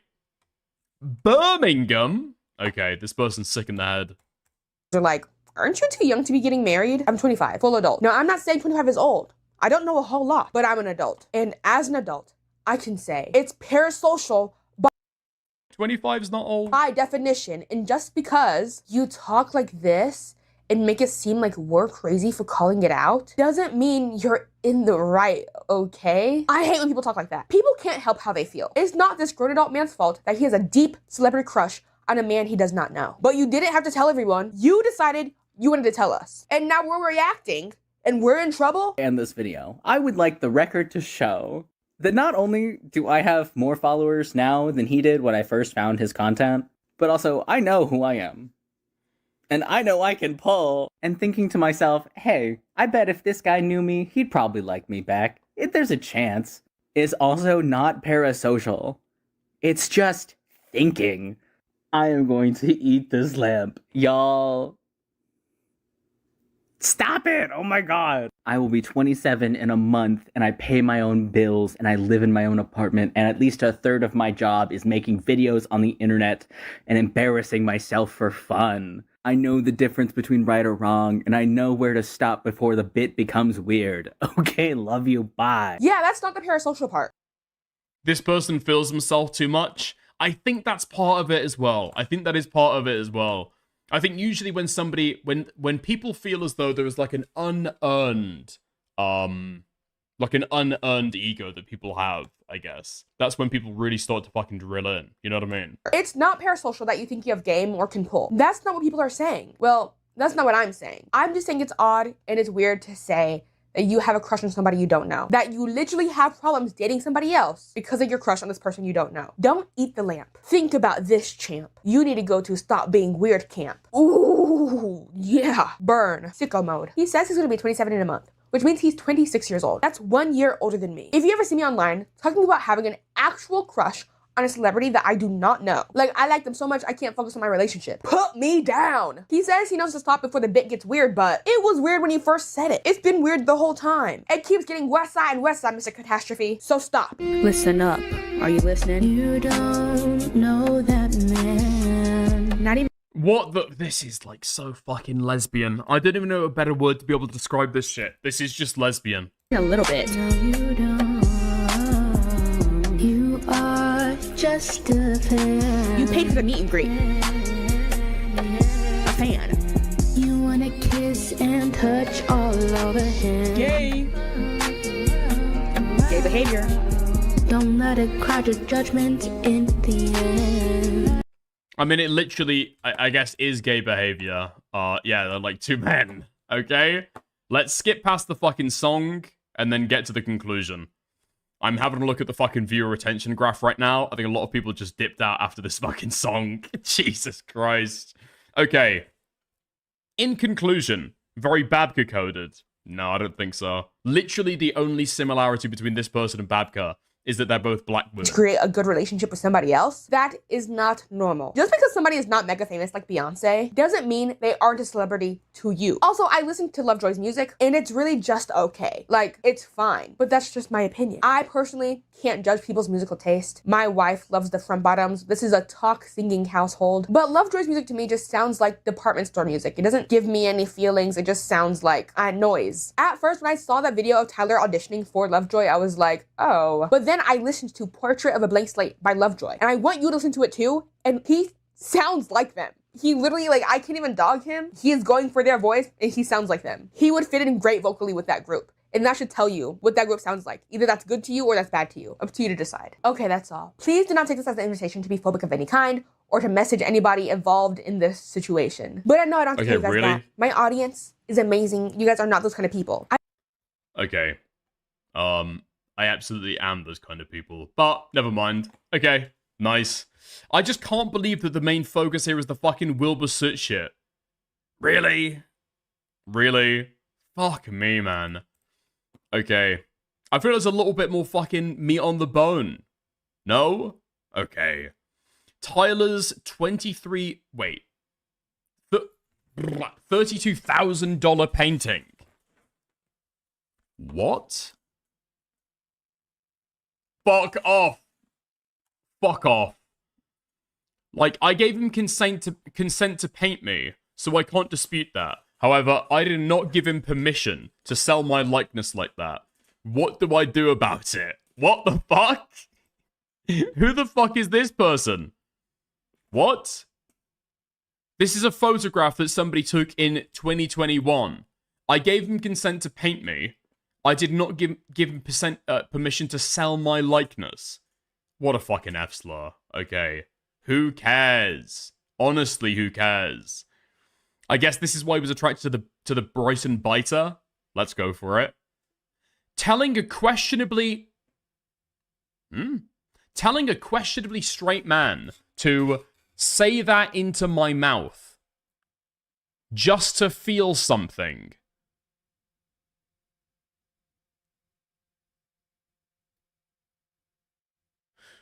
I will literally just bite you. I honestly don't even know how... Okay. Interesting. That might be enough for Tyler Catastrophe for one day, I think. That might be enough Tyler Catastrophe for one day. Fuck me. That's the end. In conclusion, funny. I wish it wasn't this woman making a fucking video about it. Fuck me, man. Okay. Nice. There we are. Okay. Questionably straight. That's just dickers. No. I think what they mean is that they're too straight. No? Or that their straightness is in question. Oh, they're like gay. Right. They're probably gay. Understand.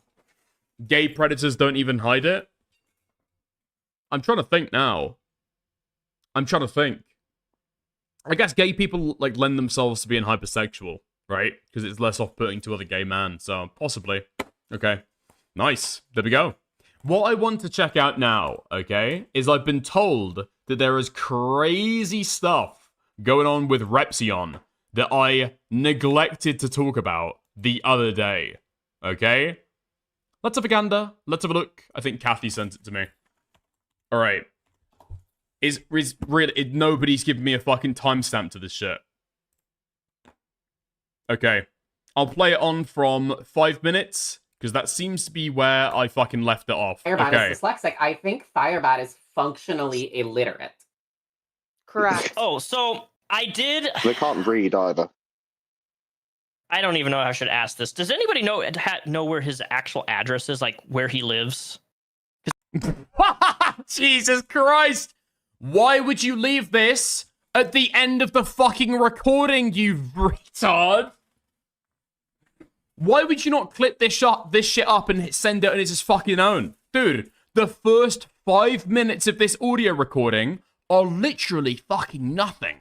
It's like Repzion speaking to some of the fucking transoids in Femios's fucking Discord, just chit-chatting about Firebat with no extra fucking content. And then this is at the very fucking end. Do you know where their address is? Repzion's asking for docs information. Oh my fucking god, you guys are retarded. I know he's like off the top of your head, because I have an idea and I would totally fucking do this, and I want to do this. I want to stream bomb him IRL. Oh my god! Oh my god! That would be so Kino. That would be so fucking Kino. Gas. I do No. not. I was like, I literally want to go up to him and be like, "Why did you rape Sarah Faye? Why did you rape Sarah?" In person, and I will absolutely 100% do it. I've always wanted to do something like this with somebody. Oh my god! And I think the perfect example is you're gonna fucking doorstop somebody. What, are you a fucking journalist? What the fuck are you doing? You're going up to somebody's actual IRL house, their live address, and... What a fucking retard. What a fucking moron. What a fucking freak. I mean, in his fucking video, he's giving away one of their old addresses. For what reason? I don't fucking know. What are you doing, you fucking moron? Firebat.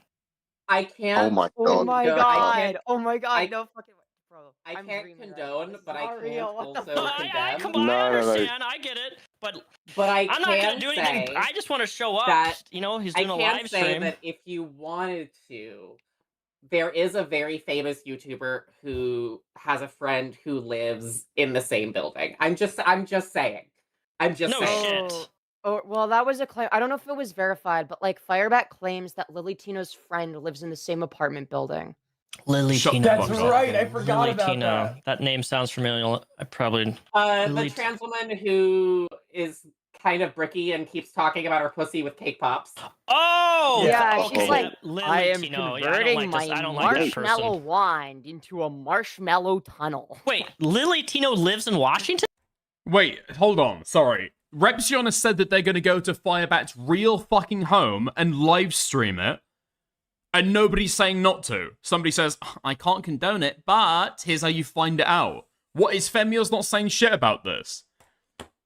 It's not like they're, actively doing it and there's nothing you can fucking say. It's like, what are you doing? They're talking about a fucking plan and you're giving them the information to be able to do it? Please tell me Femios did not send Repzion Firebat's fucking address. No, but Lily Tino's friend lives in the same building, apparently. Oh, okay, gotcha. Yeah. All right, interesting.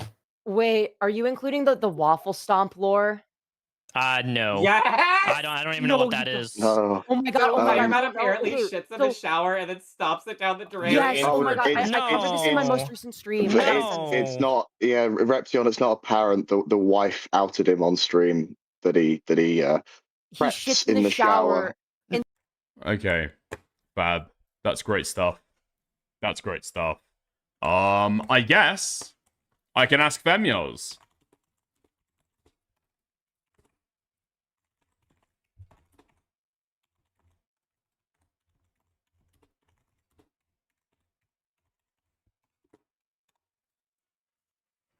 Okay. No. No. How are you so confident? How are you confident that Femios didn't? Does Femios know what they fucking... Okay. I'm not asking Femios to be able to call in, okay? I understand what you're saying no now. I'm not asking Femios to call in. I'm just wondering what they'll fucking say if I ask them. Hold on. I've got to sort my fucking mic.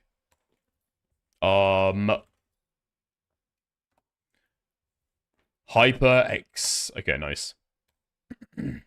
Femiel said it be Kino. Yeah, I know Femiel said it be Kino. But what I'm wondering is did Femiel's actually give over that information? Right? I mean, she's clearly happy with the idea. Because Femiel's is... I'll tell you the fucking reality. I'll tell you the fucking reality. Femiel's has seen that she's got a connection with what she thinks is a big content creator in the commentary space. And is just riding that fucking clout high all the way through.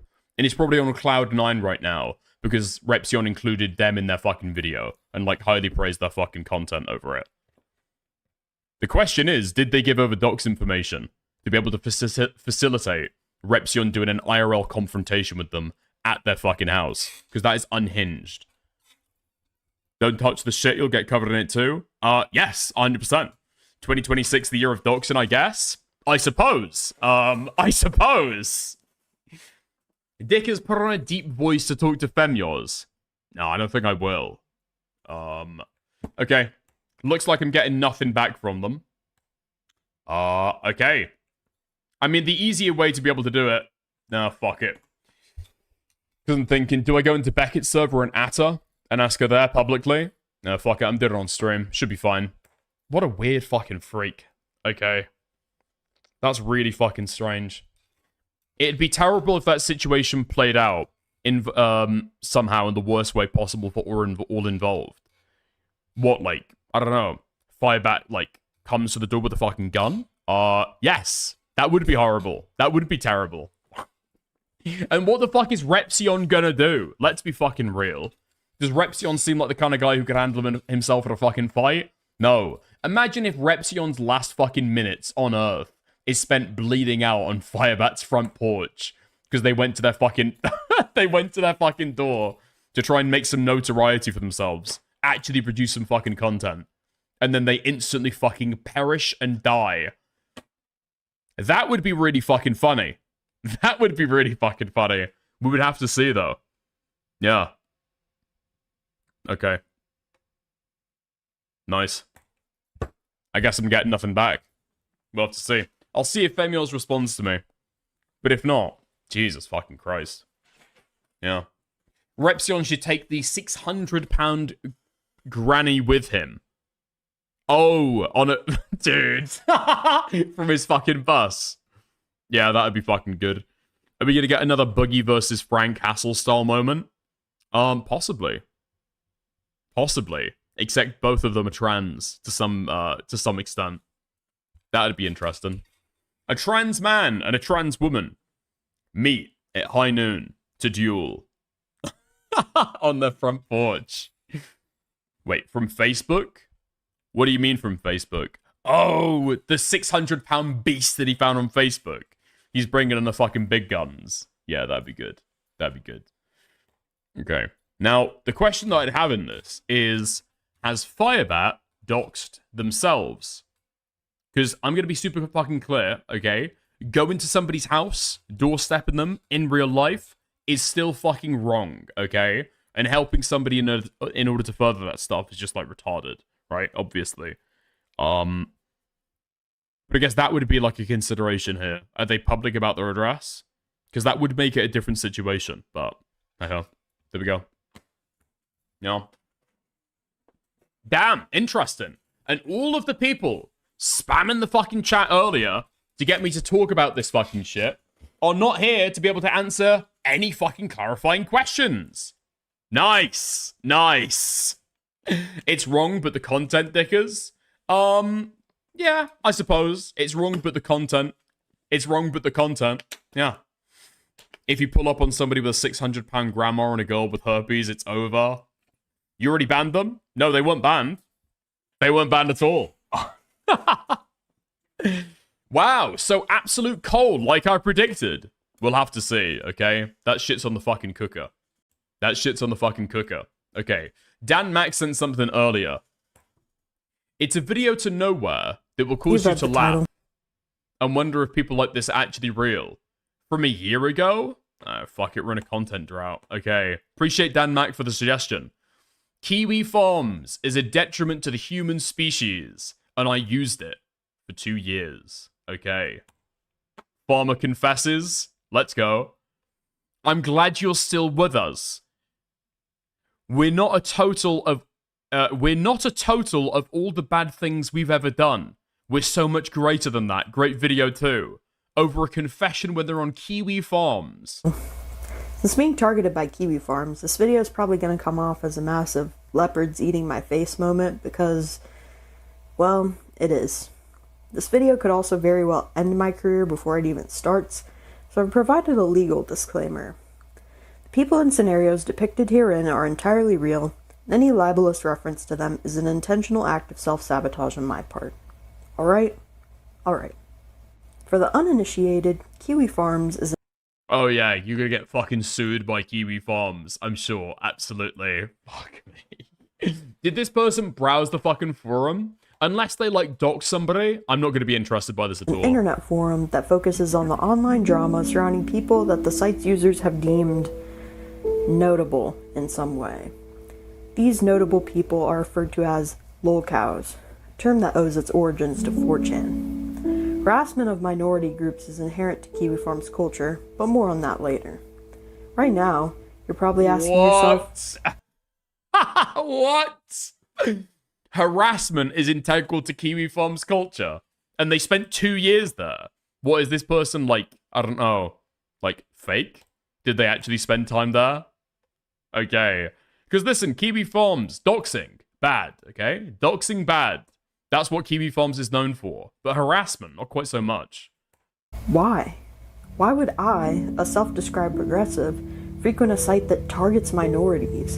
To that, I have to ask, do you like videos? At the start of 2022, I started having mental health issues involving psychosis that didn't really end until 2024. For context, my main diagnoses are autism and OCD, but I've also experienced bouts of anxiety and depression. I was partial to delusion.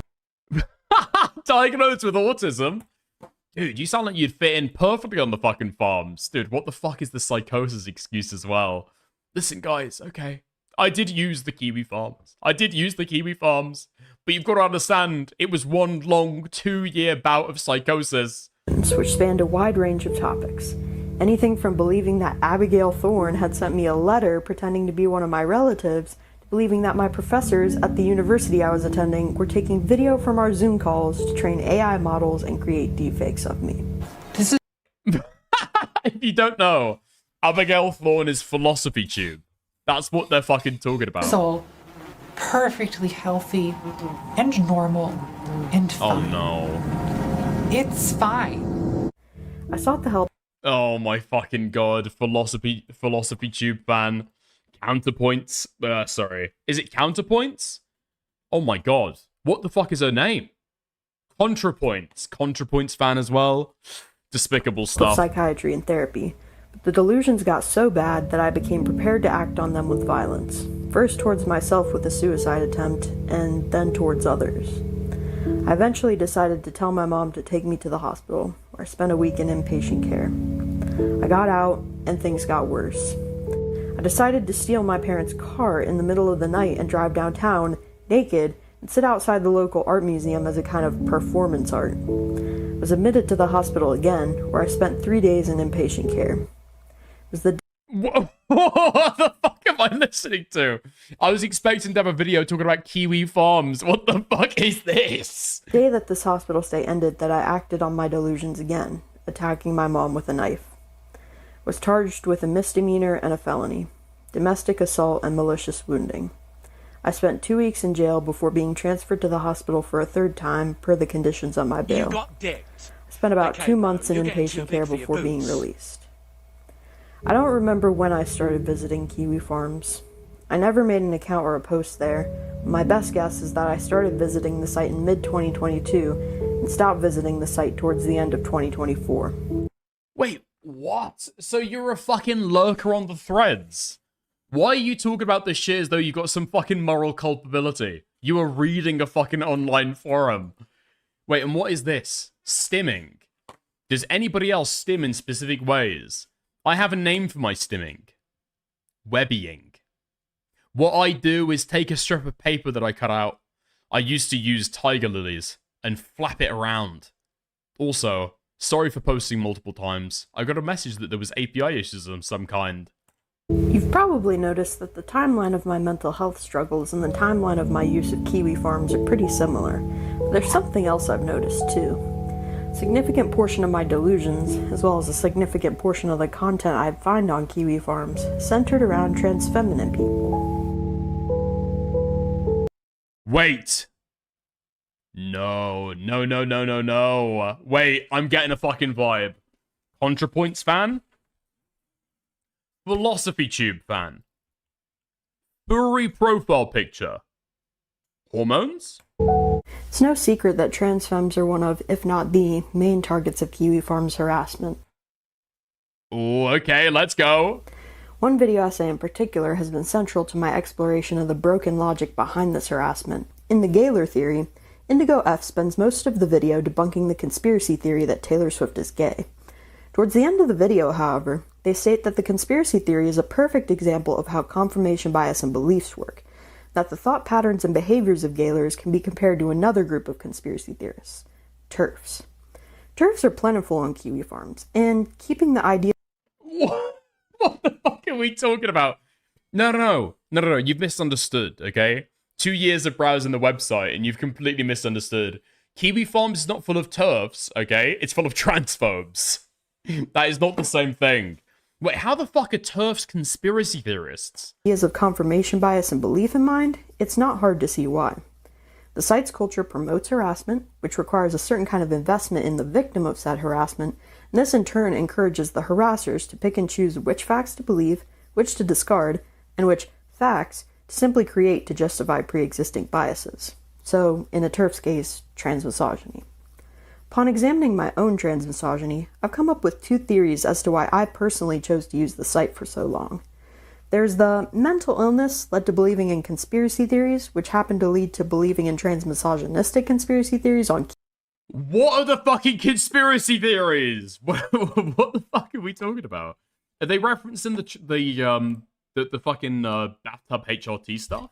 Is that what they mean? Kiwi Farms theory?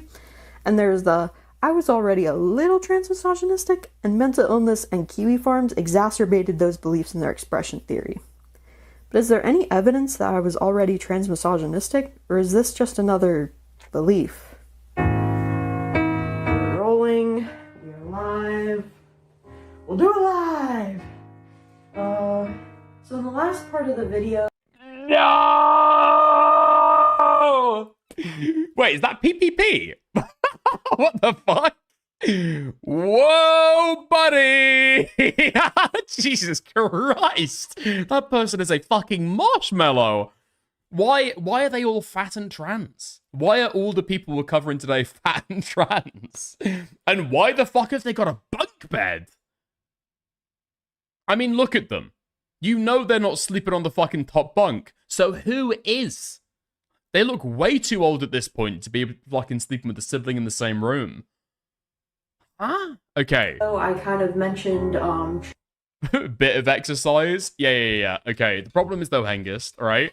They do a little bit of exercise, and then they're picking little bits of bed frame out their fucking ass for the next week. That's the issue. Transmisogyny and, like, my, I mean, it's like Juggernaut from the fucking X-Men, you know? Once she gathers fucking momentum, you think the floor's stopping her?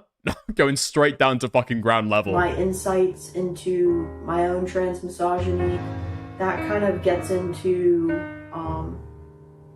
the reasons for why I did what I did.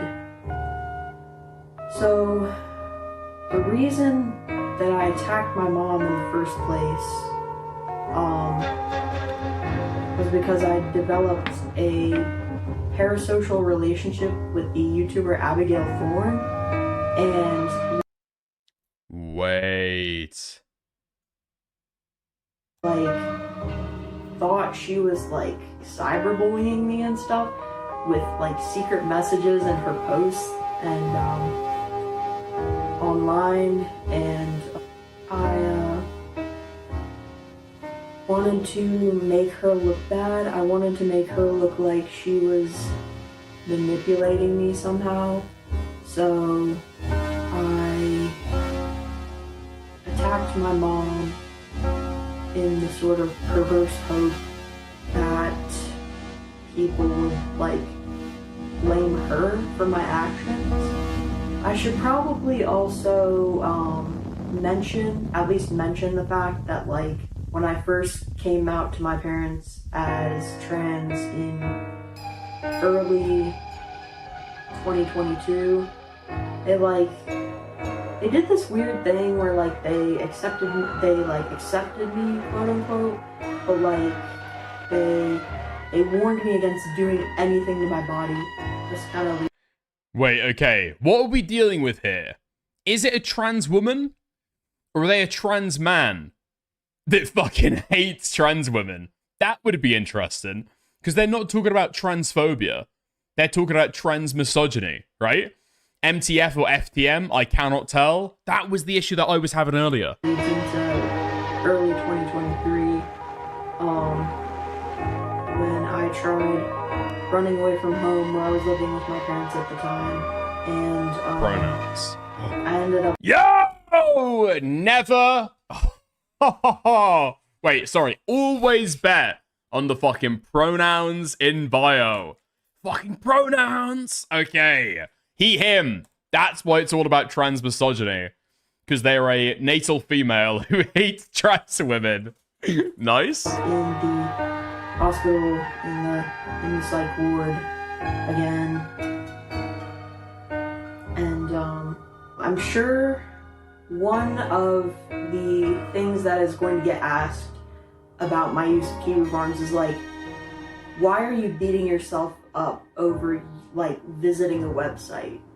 And yes. The main reason I'd say that I am doing the mentioned beating myself up is because using Kiwi Farms, like, I don't want to use Kiwi Farms as an excuse. This next part of the video is probably goes over some of the. They didn't even fucking explain it. What are you talking about? I mean, arguably, using Kiwi Farms just drains Joshua Moon's ever-dwindling resources. And, I don't know, contributes literally nothing. Like, there's literally no advertisements on there. And if you're not contributing, you're just, like, sapping them of fucking funds, no? I mean, I saw they got brand new fucking video processing the other day. So just upload a shit ton of fucking high fidelity videos and, like, drain them of fucking money, no? The worst stuff I've done, other than the attempted murder, of course. In late 2023, I would hit my dad, and in early 2024, I would hit him again. After the second act of abuse, I would attempt suicide for the third time in my life. I just saw my existence as a net negative. I was on Kiwi Farms, like, few hours before I, like, decided to, like, overdose on one of my medications. So after my failed. I mean, the content is a little bit fucking cold, okay? Some of the threads are pretty fucking boring. Dude, Kiwi Farms made you want to kill yourself because it was too boring. Is that what you're fucking saying? One too many fucking hard R's. One too many F slurs. I asked my parents to take me. I told my parents what happened. Asked them to take me to the hospital, and spent a week in. I spent a week in there. I think I felt there were certain people in my life and certain groups of people that I was allowed to abuse. All of this paints a pretty damning portrait of me, I feel like. You didn't know me before, and now you know me. Okay. I guess to kind of wrap everything up, Kiwi Farms bad. Okay. Glad that I made this video, but I don't think I'll make any more like it in the future. I think I'm done sabotaging myself and others for one lifetime. Also, just... I honestly, I've got to be honest, I don't even know what they think is going to be sabotaging to them in this fucking video. I mean, you're oversharing, right? You're directly referencing Kiwi Farms, then oversharing about your fucking life. It feels like you're trying to speedrun a thread. But honestly, what are you fucking worried about? Just for the eternal record, I don't really care if Kiwi Farms comes after me now. It's more clout for me anyway. I hope you're having a good day, and until next time. Huh. Okay. And damn, Kiwi Farms fucking got them, dude. Jesus Christ. Kiwi Farms fucking killed them. Oh, fuck off. No. No. Oh, my God. You see 1,000 videos like this, exactly like this on YouTube. People who watch ContraPoints and Philosophy Tube and felt like they could do it too. This is like a fucking parody. This is like a fucking parody. 21 pilots and art under neoliberalism. I'm glad Kiwi Farms got you. This needed to fucking end.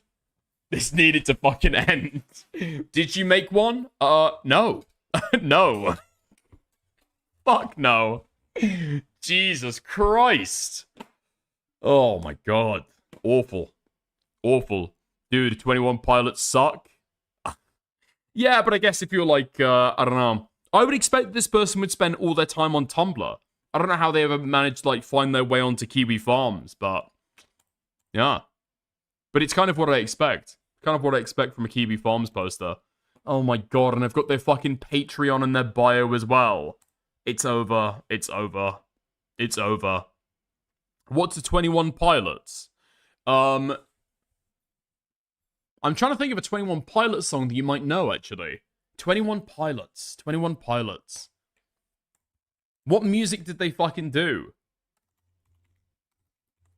I guess there's like... there's Blurry Face. You might know that. Oh, yeah, Stressed Out. No fucking way. Holy shit. This got 3.2 billion views. Stressed Out, yeah. Heathens from the Suicide Squad. Hold on, I'll play like 4 seconds of this.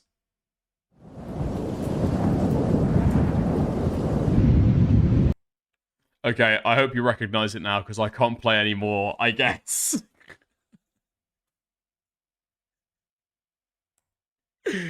Fuck me. Okay. Wait, this person's got a TikTok as well? Kino incoming? Okay, let's carry on the fucking mine. They've got a single post. Damn. What is this?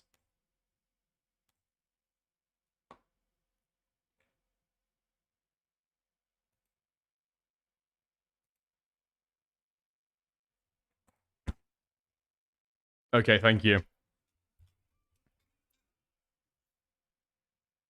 Isle of Flightless Buzzard's good. Is it Air Catcher or Wind Catcher? One of those, it's like pretty good. Man, fuck this. Never mind. Yeah, the Turn Back Time song. Yeah, the Turn Back Time song. That's what I'm thinking about. Yeah. Okay. Blue Sky?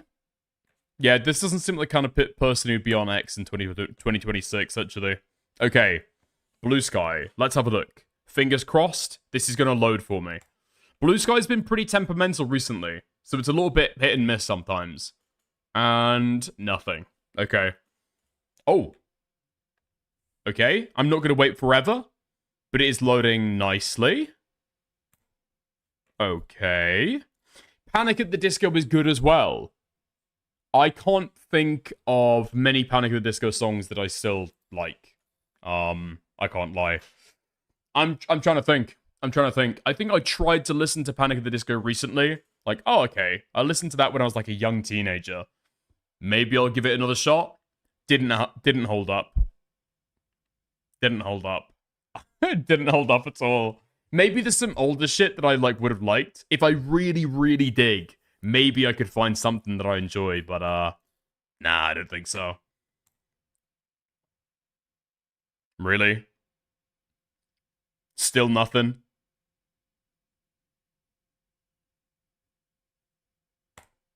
Yeah, never mind. Okay. Everything before Yuri sold out. I mean, it seems like... What are you talking about? Yuri was the last one left in the fucking band. No? Everyone else fucking left. Okay. Nice. Now... Okay. The quartering... Fuck! Okay. I was thinking that the quartering stuff might be on for tonight. Unfortunately, that's all scheduled for tomorrow, right? It's 9 p.m. EST tomorrow. So we'll catch it then, okay? We'll catch it then, I guess. There is other stuff for us to talk about. Maybe there's the Tyler Oliveira stuff. Dude, I'm not gonna lie, we are completely raped for content right now. Actually, hold on. A little bit of a Dick is exclusive, alright? Dick is exclusive. I'm about to blow the fucking lid off of the Femios Repzion drama. Beyond fucking belief. Okay, so I asked Femios if they shared Firebat's address with Repzion, and they said no. Somebody else did, but from what she understands, the only reason... Hold on. What? This is a fucking lie? Okay.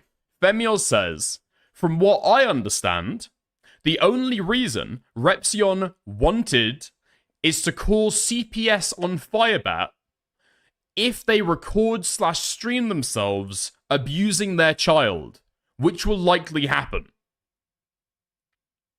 FYI, Firebat does not have a child. Yet. Their wife is currently, like, I don't know, 7 months pregnant, 8 months pregnant. You're already prepping to call CPS on them, you fucking retard. If they're abusing their child live on stream, call the fucking police. Why would you call the fucking CPS? Okay, right. Preparing for CPS calls. We like it. We like it. Learn absolutely fucking nothing. Definitely not getting overly involved in a story. Great. Then they say, okay? Then they say, never mind the fact, by the way, that when Repzion is asking for it, they are explicitly talking about going to their door and filming a fucking live stream confronting them. Okay? Okay. Femios continues. He also did say something about wanting to stream snipe Firebat in person when Firebat is streaming out in public. We can go and listen to it again. Where are my DMs with Kathy? Orders to get everything, but yes. There is a very famous YouTuber who... Oh my god! Addresses, like, where he lives. I quite like Firebat. It's unique. The thing is, I don't think Firebat is dyslexic. I think Firebat is functionally illiterate. Correct. Oh, so I did... They can't read either. I don't even know how I should ask this. Does anybody know where his actual address is, like where he lives? I know he's like off the top of your head, because I have an idea and I would totally fucking do this, and I want to do this. I want to stream bomb him IRL. Oh my god! Oh my god! That would be so Kino. That would be so fucking Kino. Yes. Now maybe Repzion clarifies here that they're talking about stream bombing him IRL in a public place. I would wonder why you would need a person's address for that, personally. Because if they're streaming IRL, you've got stuff IRL to be able to go to them, right? Why the fuck would you need to actually contact them at their address? Personally, but what do I know? No. I was like, I literally want to go up to him and be like, why did you rape Sarah Faye? Why did you rape Sarah? In person. And I will absolutely 100% do it. I've always wanted to do something like this with somebody. Oh my god! And I think the perfect example is Firebat. I can't. Oh my god! Oh my god! Oh my god! No fucking way, bro. I can't condone. Repzion was being promoted by Dickers over this weekend and going on about how awesome his Firebat video is. Very dire choice of friends. That's just not true. Like, Alex Pratt, I don't know if you want to be, like, overly involved in drama, okay? And actually tell people, like, real things about what's going on. And then at the same time, you want to do, like, a retarded troll bit that nobody finds funny. So you've got to choose one of those, okay? Because when you say that somebody is asking for somebody's address to go and harass them in at their fucking home, all right? I will instinctively not believe you because I think you're doing a retarded troll bit, as you usually are, okay? There we go. But I can't real, what the also fuck? condemn. Come on, No, I no, no. understand. I get it. But I I'm not gonna can do anything. say I just want to show up. that You know, he's I doing a can live say stream. that if you wanted to, there is. I just want to show up if he's doing a live stream. I want to show up if he's doing a live stream. I don't know about you, but from the content that I've seen about Firebat, they live stream from their home most of the time. Do they do, maybe I'm wrong, do they do IRL streaming? I've seen them go around when they're driving and like record themselves and live stream as they're driving. I don't think I've ever seen them walk around town and live stream themselves. I don't think they've ever done that. Is a very famous YouTuber who has a friend who lives in the same building. I'm just saying. I'm just saying. Shit. Oh, well, that was a claim. I don't know if it was verified, but like Firebat claims that Lily Tino's friend lives in the same apartment building. Lily Tino. That's right. Okay. I've recalled they've done streams walking or sitting outside. I think I know the streams you're talking about. Are those not in their apartment complex? Because that would still be at their home address, right? They live in an apartment complex. It's got like a garden in the middle from what they've shown on stream. But you're going to their fucking house, right? If that's what you're talking about. It's like basically the equivalent of their fucking front porch. I forgot Lily about Tino. That name sounds familiar. I probably. Okay, so there's no mention here about CPS, which would still be a retarded reason to give somebody's fucking address. And then the second bit sounds like they want to go and, like, stream bomb them and confront them at their fucking home.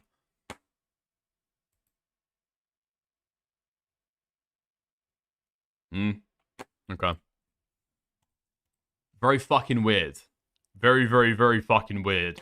Why are we giving around people's fucking address information for the possibility that one day they might abuse their child that isn't even fucking born yet?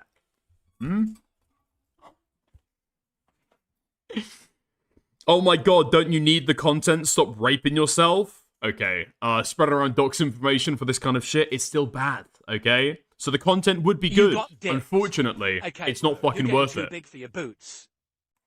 Thank you, Kathy Doyle, for the 7 months of membership. I'm glad you're not wearing Teddy Fresh today. I'm glad you were glad, Kathy. Okay, nice. I think it's still publicly accessible, but yeah, it's their location of residence. Yeah, I mean, going to somebody's fucking home is like totally fucking deranged. I mean, that's the long and short of it. Yeah. Okay. Nice. Okay. Well, I'll just say to Femios.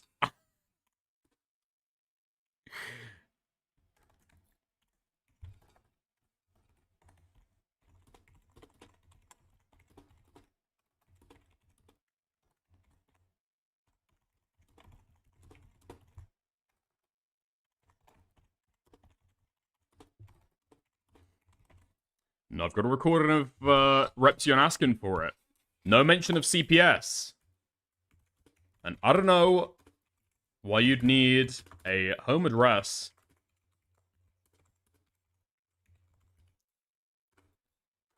to IRL stream snipe. Okay. There we go. Fantastic. Call in Femios. I mean, it's Repzion that needs to fucking answer for it, right? Femios says apparently, I remember him mentioning something about CPS to me privately, one-on-one. I'm sure that's true. I'm sure that's true. Hold on, has somebody got to connect to Repzion? I might want to throw that guy a fucking line. We'd see. We'd see. I don't really know what angle to approach this stuff from, to be honest. Because it's Repzion asking for it. But it's currently Femios who's lying about it. So, I have to say, I've got no connection to Repzion, and Femios is the one lying to me right now.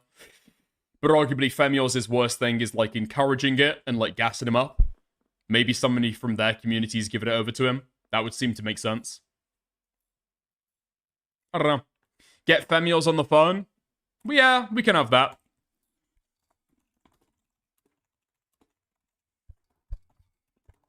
Okay.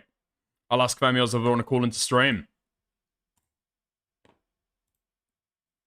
I guess they can say no, but they've got perms to be able to call in if they want. No needs to have the address for CPS. It's a bullshit excuse. CPS can get your address. They don't need you to provide it. I mean, he's just like getting overly involved with the fucking story, innit? Let's be fucking real. What does Femios say? Femios says, not right now. I'm tired.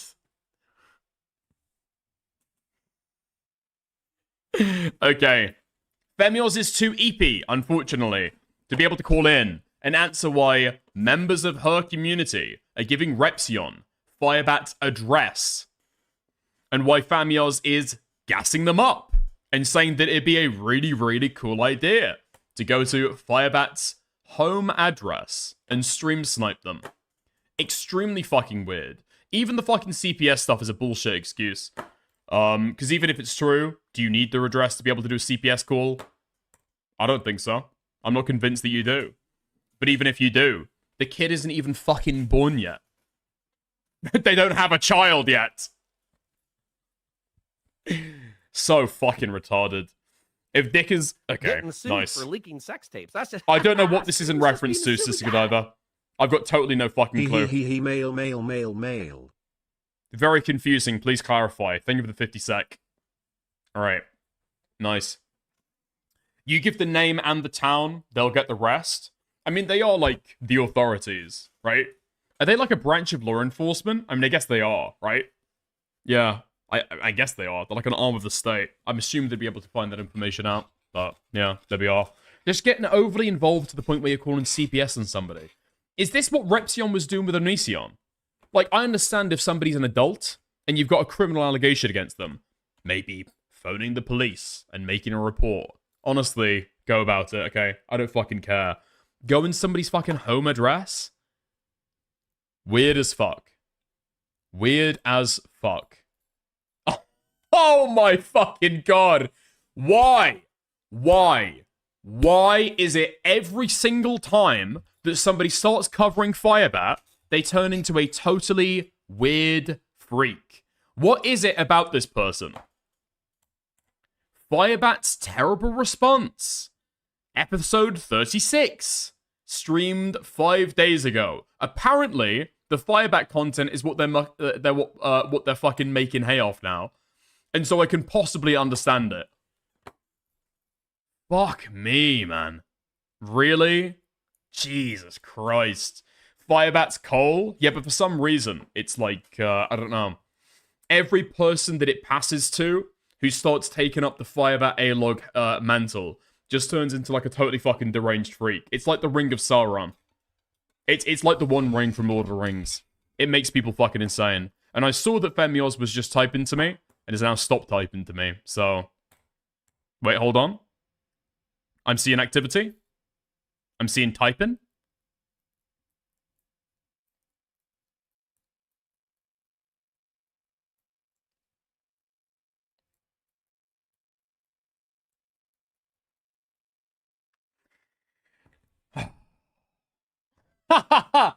I'm guessing Femios is watching the stream. Hello.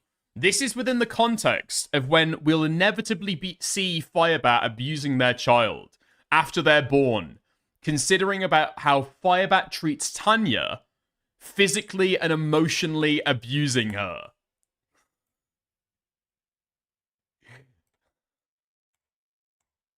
Okay. So, presumably, this is a private conversation that they're having. I appreciate the leaks. Nice! Confirmation. Before, this was just a retarded fucking allegation coming from Femios. But now we've got the details, I guess. I don't really know if it's my place to do this. Interesting that the top half of this DM is cut off. But anyway. I don't know if it's really my place to do this, but I've thought about calling CPS on Firebat once the child is born. No one should have to grow up in that environment. If you don't, I will. What the fuck are you talking about? There is nothing here about these people are retarded. There's nothing in this message at all about seeing them abuse their child live on stream and then feel as though you have to make a report on that basis. There's nothing here about that at all. What it sounds like here is as soon as Tanya Firebat's wife, I guess, gives birth to their child, you are immediately going to start calling CPS on them. Is there tell me if I'm fucking wrong, okay? Because I don't know if I should come up with a more charitable interpretation of this. I've thought about calling CPS on Firebat once the child is born. Not if they ever start abusing their child live on stream. Okay. Interesting. You are getting way too fucking involved in this shit. Way too fucking involved. What the fuck is going on with these freaks? Minimal charitability, please? Okay. If I was to give the most charitability, I would say that Femios is fucking up here and not mentioning witnessing abuse and reporting on it on that basis. I would say with maximal charity that possibly they want to call CPS once the child is born, because calling CPS before the child is born doesn't make sense, and there's not abuse yet. Maybe. Maybe. There's no mention of this at all, though. How fucking retarded. And then Repzion says, if you don't, I will. There's no mention of seeing them abused here. Fuck me. Fuck me. Okay. Nice.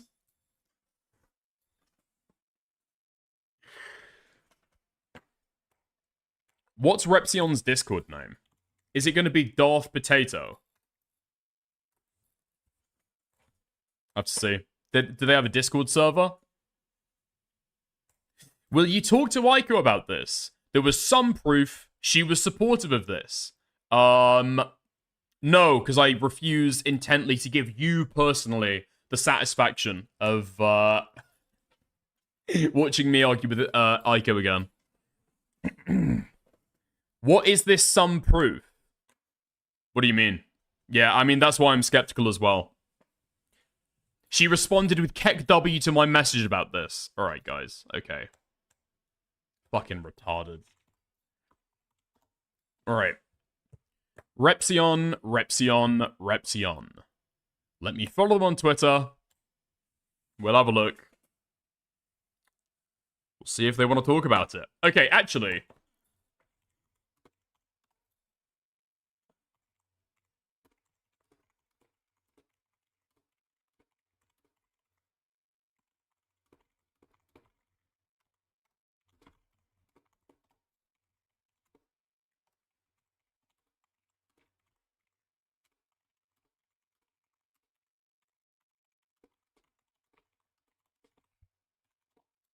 Okay. Nice. No fucking way. Hold on. Wait. Wait. If you go to Repzion's Twitter and click the all my links link, you will come to this page. YouTube, the main one, Repzion. Gaming and Lives, that's their new channel, okay? Instagram, understood. TikTok, Twitch, Amazon wishlist, pretty standard. What do you mean hide 18 plus links? What do you mean hide 18 plus links? Soft, smooth rap. What the fuck am I looking at? What the fuck? Repzion has got a fucking OnlyFans. Fuck me. I understand why Repzion hates Firebat's sex work right now. I understand why Repzion hates them for it so much. Taking out a potential fucking competitor in the marketplace is the only way I can interpret it. Right. Also, can we just ask the question? I'm guessing all my links is a pretty, like, new trend, especially if you talk about, like, relative to how long Repzion's been on the fucking platform. How old is this photo?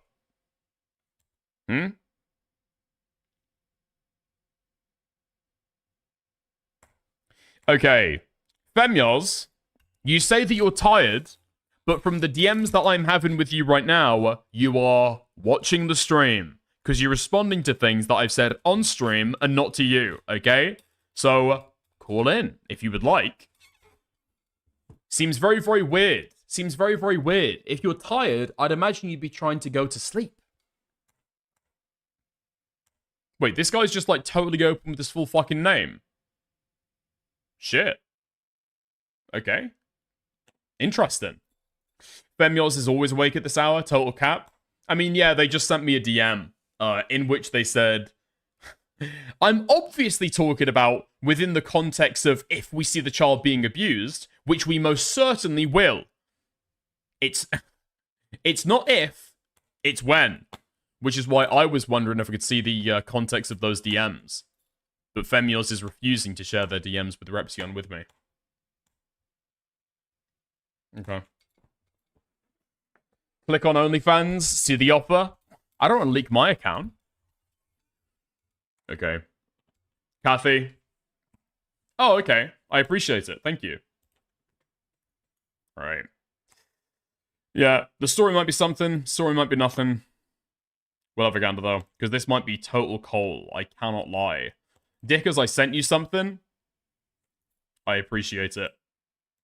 I must assume the worst possible outcome. Yeah, possibly. Possibly. Okay, nice. Let me play what Clover Cutie just sent me for you. Fuck me, man. Why speak about this in your public fucking YouTube? When you're in commentary as well. My feet are in that video for like...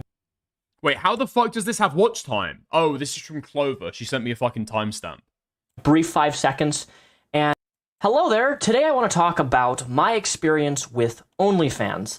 I have had a massive influx of people asking me for advice on how to start it, on if it's a good idea to start it, if it's a good income for making money, if it's something that builds confidence, if it's something that makes your mental health bad, if it's something like... I've just been blown away at the amount of people asking me for advice and just stuff on OnlyFans.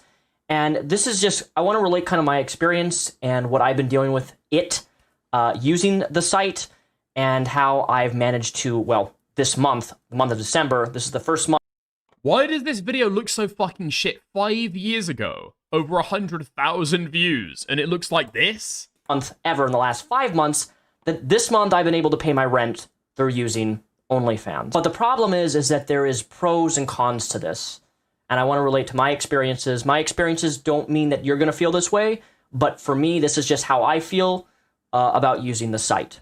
So for those okay, so I'm taking a look at this to fill a little bit of time, because I've just sent Repzion a friend request on Discord, and I'm 99% sure that Femyoz will be talking to Repzion right now. If you don't know, OnlyFans is a semi-adult website in which people can post photos of themselves. Some people go really, really far. Some people show everything. Some people show the bean. Some people show the pickle. Some people don't only show half things. Some people cover things up. It's not always adult stuff that is posted on there. I've seen a lot of people who do OnlyFans who do cosplay stuff, and it's a bit, you know, risque in nature, but they don't show anything. So it really depends on the person who you're you know, paying to see content. I just don't know why you would ever give advice on OnlyFans, unless you're, like, in the top 1% of creators, which I don't believe is that hard at all, actually. That's, like, when you actually stop making a living from it, from what I'm aware. I just don't know why you would ever try and give advice to somebody. From depends on what you will get. Now, for me personally, I don't know if you guys know this, but I created OnlyFans as a joke because I found a Tumblr blog that had an old video of mine. I'm talking like almost 8 years ago, and I guess in the video, like, my feet are in that video for a like brief 5 seconds, and somebody linked me a post on Tumblr, and my feet had like hundreds of, like, at least like 20,000 reblogs, and it's like, look at this guy's feet. He has cute toes. He has cute toes, guys. And I'm like, what is this? This is weird, dude. It's weird, right? Yeah, I saw that, like, thousands of people were interested in my piggies, and so I ironically decided to start selling pictures of my piggies. Ironically, of course. Ironically. No fucking way. This guy is charging $50 a month for his OnlyFans. I lied, okay? I took a look. It's just like, I didn't expect people to be reblogging and reposting my toes and my feet on the internet. So there was a demand for it, clearly, and I saw that as a demand. People wanted to see my feet. Daniel's feet. Repzion's feet. That's what they wanted to see. Now, I made OnlyFans as a joke, and the majority of my posts, when I posted on there, were of, well, my feet. And believe it or not, that is a huge market on OnlyFans. Some people really are into... Oh my fucking god. So to combat the allegations that Femios is way too deep into this story. I didn't send them a message, by the way. They were just responding to what I said on stream, okay? Because they obviously are watching. But they sent this. I'm talking about something personal I went through in the part that's censored, that I don't want the internet to know, which I was making a comparison to. That's all I'm sharing. Uh-huh. Firebat has some serious anger issues, which will only worsen when the child is born. Because children are frustrating. I know. Redacted, redacted, redacted. And it's fucking scary. I don't know if it's really my place to do this, but I've thought about calling CPS and Firebat once the child is born. Sorry. What are we talking about? What are we talking about here? Firebat has serious anger issues that will only worsen when the child is born. When is there any reference here towards seeing something on stream? And reporting it then? Because I'm not seeing that at all. It seems like there's no reference to seeing something on stream and acting upon that. And it seems as though this is not even in the same conversation. So when I asked Femios, why did Repzion want Firebat to dress? And Femios said, well, the only reason Repzion wanted to know was to call CPS on Firebat. That's not true. They're not talking about their address here. Femios is talking about personal shit, raging about Firebat, and happens to offhandedly mention, yeah, I was thinking about calling CPS on them. And then Repzion says, if you don't, I will. There's no mention of anyone's address in here. There's no belief that that's why he's asking for the address. Interesting. Very, very interesting. What the fuck are people doing, man? What the fuck are people doing? Honestly. Like, I just hope. I hope to God that Femios wasn't one of the people who was mocking Trough for his fucking Firebat coverage. Please tell me that's not true. Please tell me that's not true. That Femios wasn't wasn't mocking Trough for his Firebat coverage. Equally as fucking deranged. Feet, legs, hair, hands, fingers, booties, whatever. People are into some crazy... So Femios, again, still watching the stream, too EP to be able to call in, has said, oh, the CPS thing, presumably, it was an inference I made. You can ask him why he wants the address if you want. Also, no, I never mocked Trough for his Firebat coverage. I never cared about that. Okay.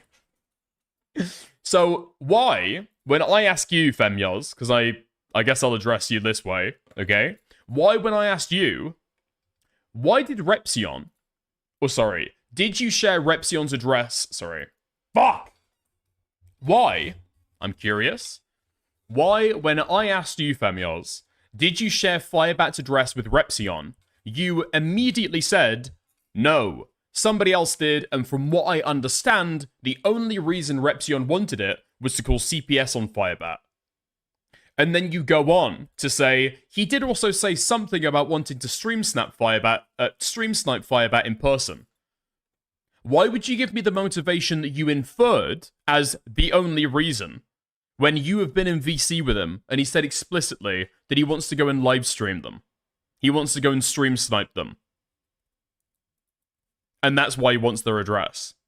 Because I'm just curious. I don't know why you need somebody's home address to be able to go and confront them in a public area, if you know the general location that they live in. Things. And there's no shame in that. There's nothing wrong with that. Some people may find it weird, but hey, what you're into, as long as it's not hurting anybody, who really cares? That's my motto, right? So I made OnlyFans as a parody. And to my surprise, my first month, I made $500 on the site, posting pictures of my feet. I'm not joking. Now, I know people are going to be like, oh, you're a degenerate. How could you do something like that? You're so gross. What's wrong with you? How can you... I don't care. I really don't. You can judge me all you want. It's fine. It's brought in additional income. And as long as it's not hurting anybody and people are paying for it, what does it really matter? Why does it affect your life? How does it affect your life? It doesn't. But hey, this is the internet. When you have thousands of people who watch you, people are going to be judgy. They're going to be mean just because they can. It's part of the culture. Accept it. Get over it. However, so the last few months, I decided to put more effort into my OnlyFans and start... Okay, I'll just say, because presumably, Femios, I'm getting them mixed up, is still watching because they're still responding to me. This is not the end, okay? We will be digging. We will be looking. We'll be finding the fucking logs. We will get to the bottom of what's happened here. Call in or no call in, okay? Call in or no call in, we will find out what has happened. Showing more than just my feet. I started showing some, nice shoulders, some biceps, maybe even a small little cheek. You know what I'm saying? Yeah, you know what I'm saying. Because, hey, man, I may be 29 years old, but I got some nice petiteness behind there. And if you really want to see, well, you can now. But people are going to be like, well, oh my God, it's just so... Oh, fuck me, man. I don't know why you'd say this publicly. I genuinely fucking don't. Remember when this guy used to make commentary content? I don't want to know about your fucking cheeks, man. What are you doing? You're putting yourself out there in all these horrible ways. And for the most part, it doesn't really bother me all that much. But there's a dichotomy here that I want to express to people. OnlyFans has actually made me really confident in myself. It's built confidence in me. Because I grew up always being very insecure over my body. Even as 29, I still am. And the last few years, I've put on some pounds. I don't know if you've noticed, but I've actually been losing weight. I've been looking slimmer, thinner, happier, nicer. Overall, physique-wise, I've had a diet change. I've been eating differently. And I've lost almost 20 pounds. So yes, to confirm everybody's suspicions, I've been losing weight. But growing up, I was insecure over my body. I was nicknamed toothpick legs. I'm really, really thin. Even when I was building some chub here and chub in my tummy, my overall, physique is just really, really thin. I'm a thin dude. Putting myself out there was really uncomfortable at first, but then I became comfortable with it because I'm like, wow, this person just tipped me $60 for just posting a shirtless photo of me out of the shower. I'm not even showing anything. It's just me shirtless, just out of the shower. Here's a selfie. Hi, I'm posing, with a towel. And somebody tipped me $50, $60 for that. It's like, whoa, you just want to see me without a shirt that bad that you're willing to just throw money at me? And so it's definitely helped me build confidence, but at the same time, it's also, I've woken up days and I'm like, you know what, I don't want to post anything because I just don't want to be objectified. Because that's something that, for me, it's this dichotomous thing where you're building confidence, but at the same time, I feel like I'm an object. Which technically I am, because you have people flicking their bean and flicking their pickle to me. So yeah, that's... Let's be real, okay? It's men. It's men buying your OnlyFans and masturbating. There is nobody flicking their bean to the fucking Repzion OnlyFans. Dude, is that how he's selling it to himself in his mind? It's actually probably mostly women. It's actually probably mostly women. Looking at my OnlyFans. Yeah, nah. That's what they're doing, and it's kind of a weird situation. I don't know how to put it into words other than you feel like you're building confidence, but at the same time, that confidence can also be stripped away by people making you out to be an object and nothing more. It's this weird, shift. It's constantly going like this. There are just days where I don't want people to objectify me. I mean, I don't really want it at all. I don't like it at all overall, but at the same time, when they do, I also feel this weird sense of confidence. It's like, what is happening? I can't describe it. People are giving me money to, be shirtless. I took an image last week of, I had a Starbucks cup, right? And I walked out of the shower and I placed it on the counter in such an angle where, I'm completely, woohoo, I'm not wearing anything, but, the family jewels, they're covered by a Starbucks cup. It's like little marketing things like that. And believe it or not, I've been offered up to I was offered $2,000. I've been offered $2,000 to expose the family jewels. I'm dead serious. They've offered me $2,000. I've had somebody who wants to see me 100% completely woohoo with nothing, showing everything. I've been offered $2,000. And I'm going to be honest, I thought about it. It's like, that's tempting. I could really use the money right now. I haven't been paid by my sponsors since summer because of COVID, and they won't respond to my emails. Okay. I don't think I'm going to send anything back. We will have to put a pin in that story for today, unfortunately. We will absolutely be getting to the bottom of it, though. We will absolutely be getting to the bottom of it. I hear I've got my top soldiers on this shit right now. Yeah? Okay. Nice. Fuck me, man. Fuck me. The big sweep is on. The big sweep isn't on, Kathy. Okay? The problem is right now, there is a nut that is just waiting to be cracked. That's the issue right now. And who's going to crack on who first? We'll have to see. Send the foot soldiers? I'm not saying that, right? I'm not saying that at all. However, we might be looking into it more. Yeah. Oh, you're saying I'm sweeping because I'm not calling Aiko? What does Aiko want to fucking talk about? Not cracked phrasing, bro. Okay. For the trans Firebat, Femios, and Repzion drama, okay, I'm going to describe it as an egg. It's like an egg waiting to be cracked. Does that sound more appropriate? Yeah, I thought so. Okay. Nice. Fantastic stuff. We will be buying Repzion's OnlyFans to look through it and search for evidence that he was waiting to call CPS on trans Firebat as soon as her child is born. We will be looking for that evidence anywhere we can find it. I mean, it's just totally fucking deranged, even with the stuff we've got now. I mean, Femios can, like, cry about it and say that she's totally innocent all she wants. The DMs that I got sent paint literally the opposite fucking impression, but there we go. You know? What can we say? Wait, what? Tanya addressing Firebat on Twitter. Oh my god. Yeah, I think I saw that, I didn't want to show it earlier because I thought that, Repzion was not open about their name. But apparently, it's on their fucking Instagram, which is publicly linked to their platform. So, here we are. Okay. Nice. Tanya and Violet. Firebat sends them an email. A message for you. Please stop talking about me or my transgender wife. Thank you. Please do not reply. I'm having Violet delete this email, and we will be continuing to keep to ourselves and staying drama-free. Thank you. And then Repzion says, when you stop hitting your wife, 2 instances. Thank you for the 5. We will be commissioning Rep's Little Piggies. Stay tuned for the goodies, fam.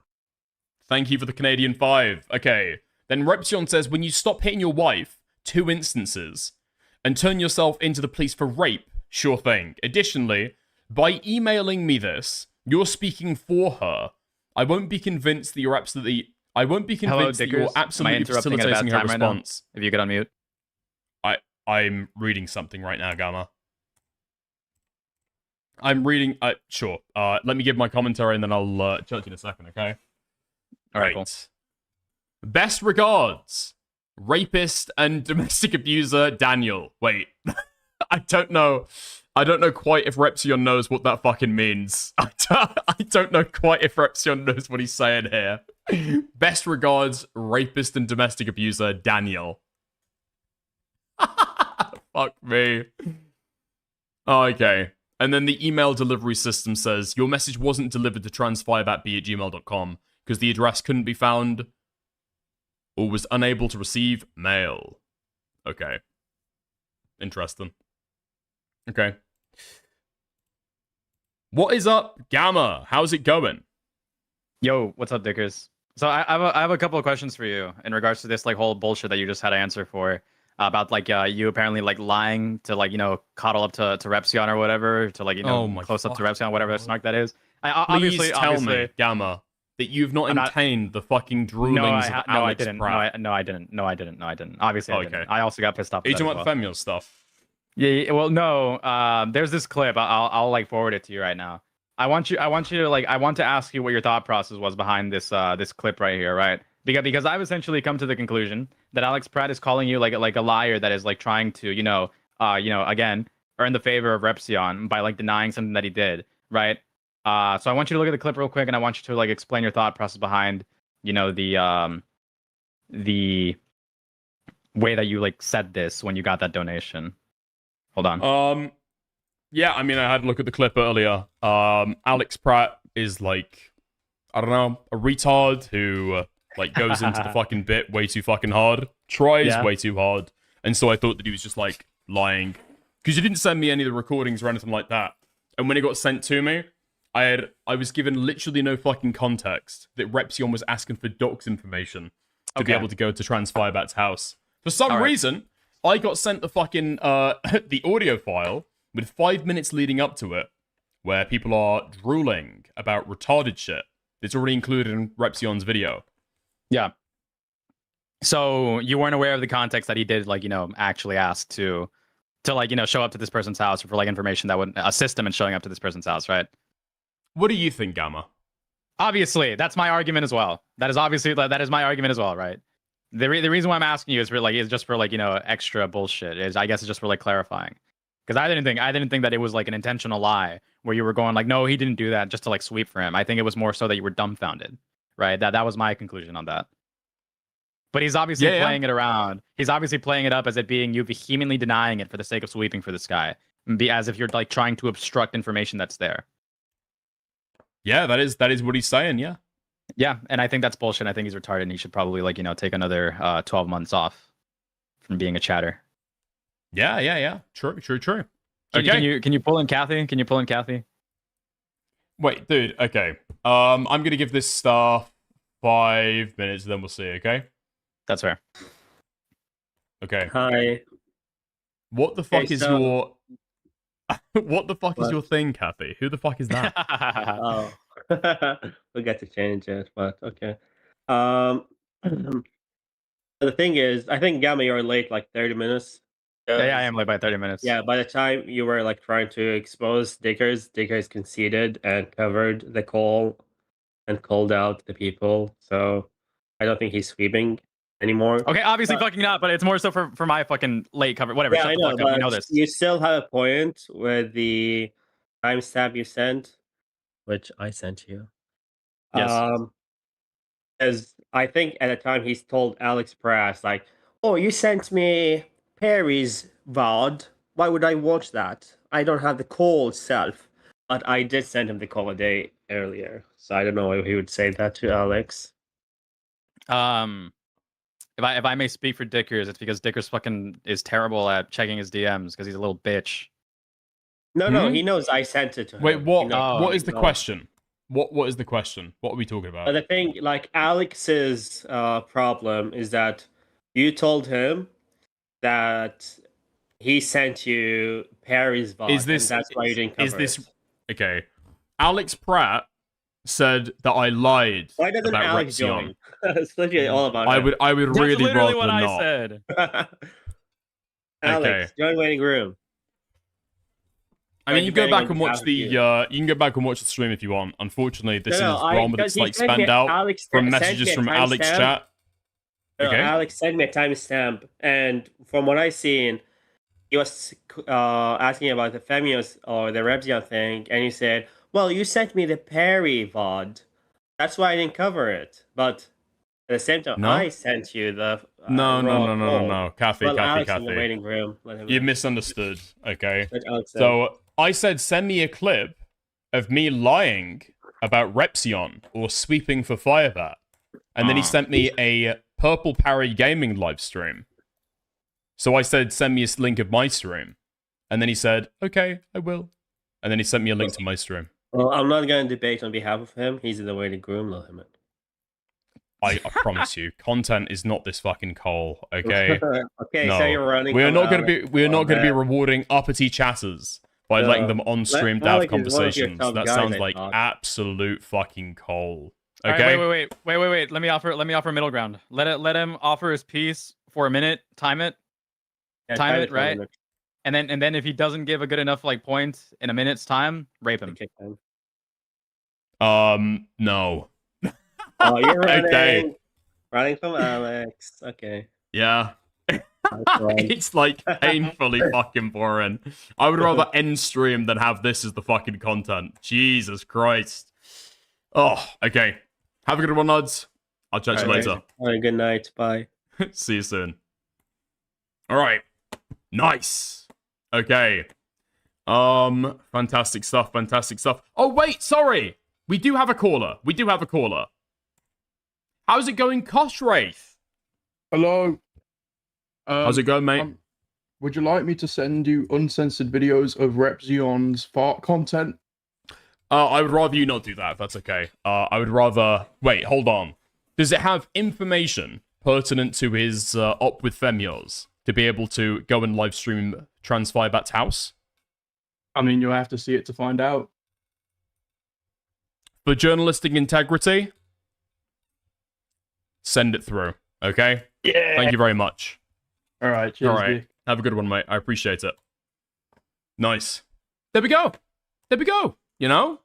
It's nice. A little bit of community feel. We've got chatters who are calling in, getting involved in the streams. We love to see it. Is anybody else in the waiting room? Nah. Okay. Lovely stuff. April 30th. Jesus Christ. Okay. I'm not going to lie, there's not really much else to be able to cover, unfortunately, okay? We are currently in a drama drought. It's very painful, and it is 4:30 in the morning. So, I'll speak to you guys soon. I'll chat to you later. I'll rage out to somebody else.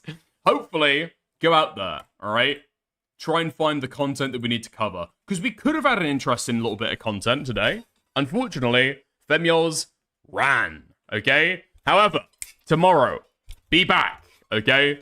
Because tomorrow is when the quartering finally answers for some of the stuff that he's been doing recently, okay? So it should be interesting. Actually, fuck, I've got to say, it's like a last little bit, talking about some of this stuff. I've been thinking about this stuff more, man. I've been thinking about the quartering stuff more. Honestly, my prediction, it is going to be fucking awful. It is going to be so fucking bad, the call tomorrow. Because I've completely flipped on my opinion yesterday, right? I was saying like, oh, the quartering. Oh, dude, the quartering just like doesn't want to call in. Ultimately, I mean, yeah, the quartering's got a lot of fucking heat right now. Naturally, he wouldn't want to fucking call in. But he's agreed to call in. Right? He's agreed to call in. And especially after seeing like a couple more of the fucking clips from the stream at the time, it doesn't seem like the Yellow Flash has got any fucking interest in actually speaking to the guy. He even says in the fucking stream, prepared for it? I mean, I'm not really prepared for any of this stuff. I don't really know what's going on, but like, yeah, I'm hoping to be able to speak to him. And he's currently trying to field questions from Twitter about what's going on. The quartering drama has been some of the biggest shit that we've had online in like, I don't know, last several months. It is the drama of the fucking month. And this guy can't even prepare some simple fucking questions. Is your wife having her pussy deviled by a Jewish bull? Question number 1. Hey? Do you own the place that packages roast your coffee? Or is that a different company that you share with another YouTuber? Boom. Good. Great. Have you been flagging down videos? Can we see the email that you leaked the other day? There's like simple fucking bullet points to run down. But this guy just seemingly hasn't got any fucking clue how to do it. Fuck me, man. We already know the answers to all of these questions. Yeah. But it's funny to ask him live, innit? Okay? So I'm saying, it would have been better if literally anybody else was having a conversation with Jeremy over the stuff. I think Beckett knows the fucking law. Beckett would be a very fucking good alternative. But unfortunately, he's locked in to speaking to the, what would it be? He's locked in currently to speaking to the Yellow Flash. So It's going to be absolute Cole. It's going to be lolcow talking to a lolcow. There we go. Wait, Gokanaru follows me on Twitter. Ah. Okay. Whoops. All right, I'm going to raid you guys out then. I'm not looking forward to it. Jez's entire thing is lying about all of the stuff. He just shit all over the place. Yeah, true. True.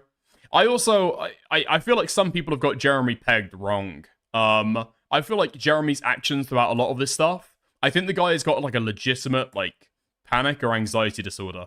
And that's why he's doing a lot of it, right?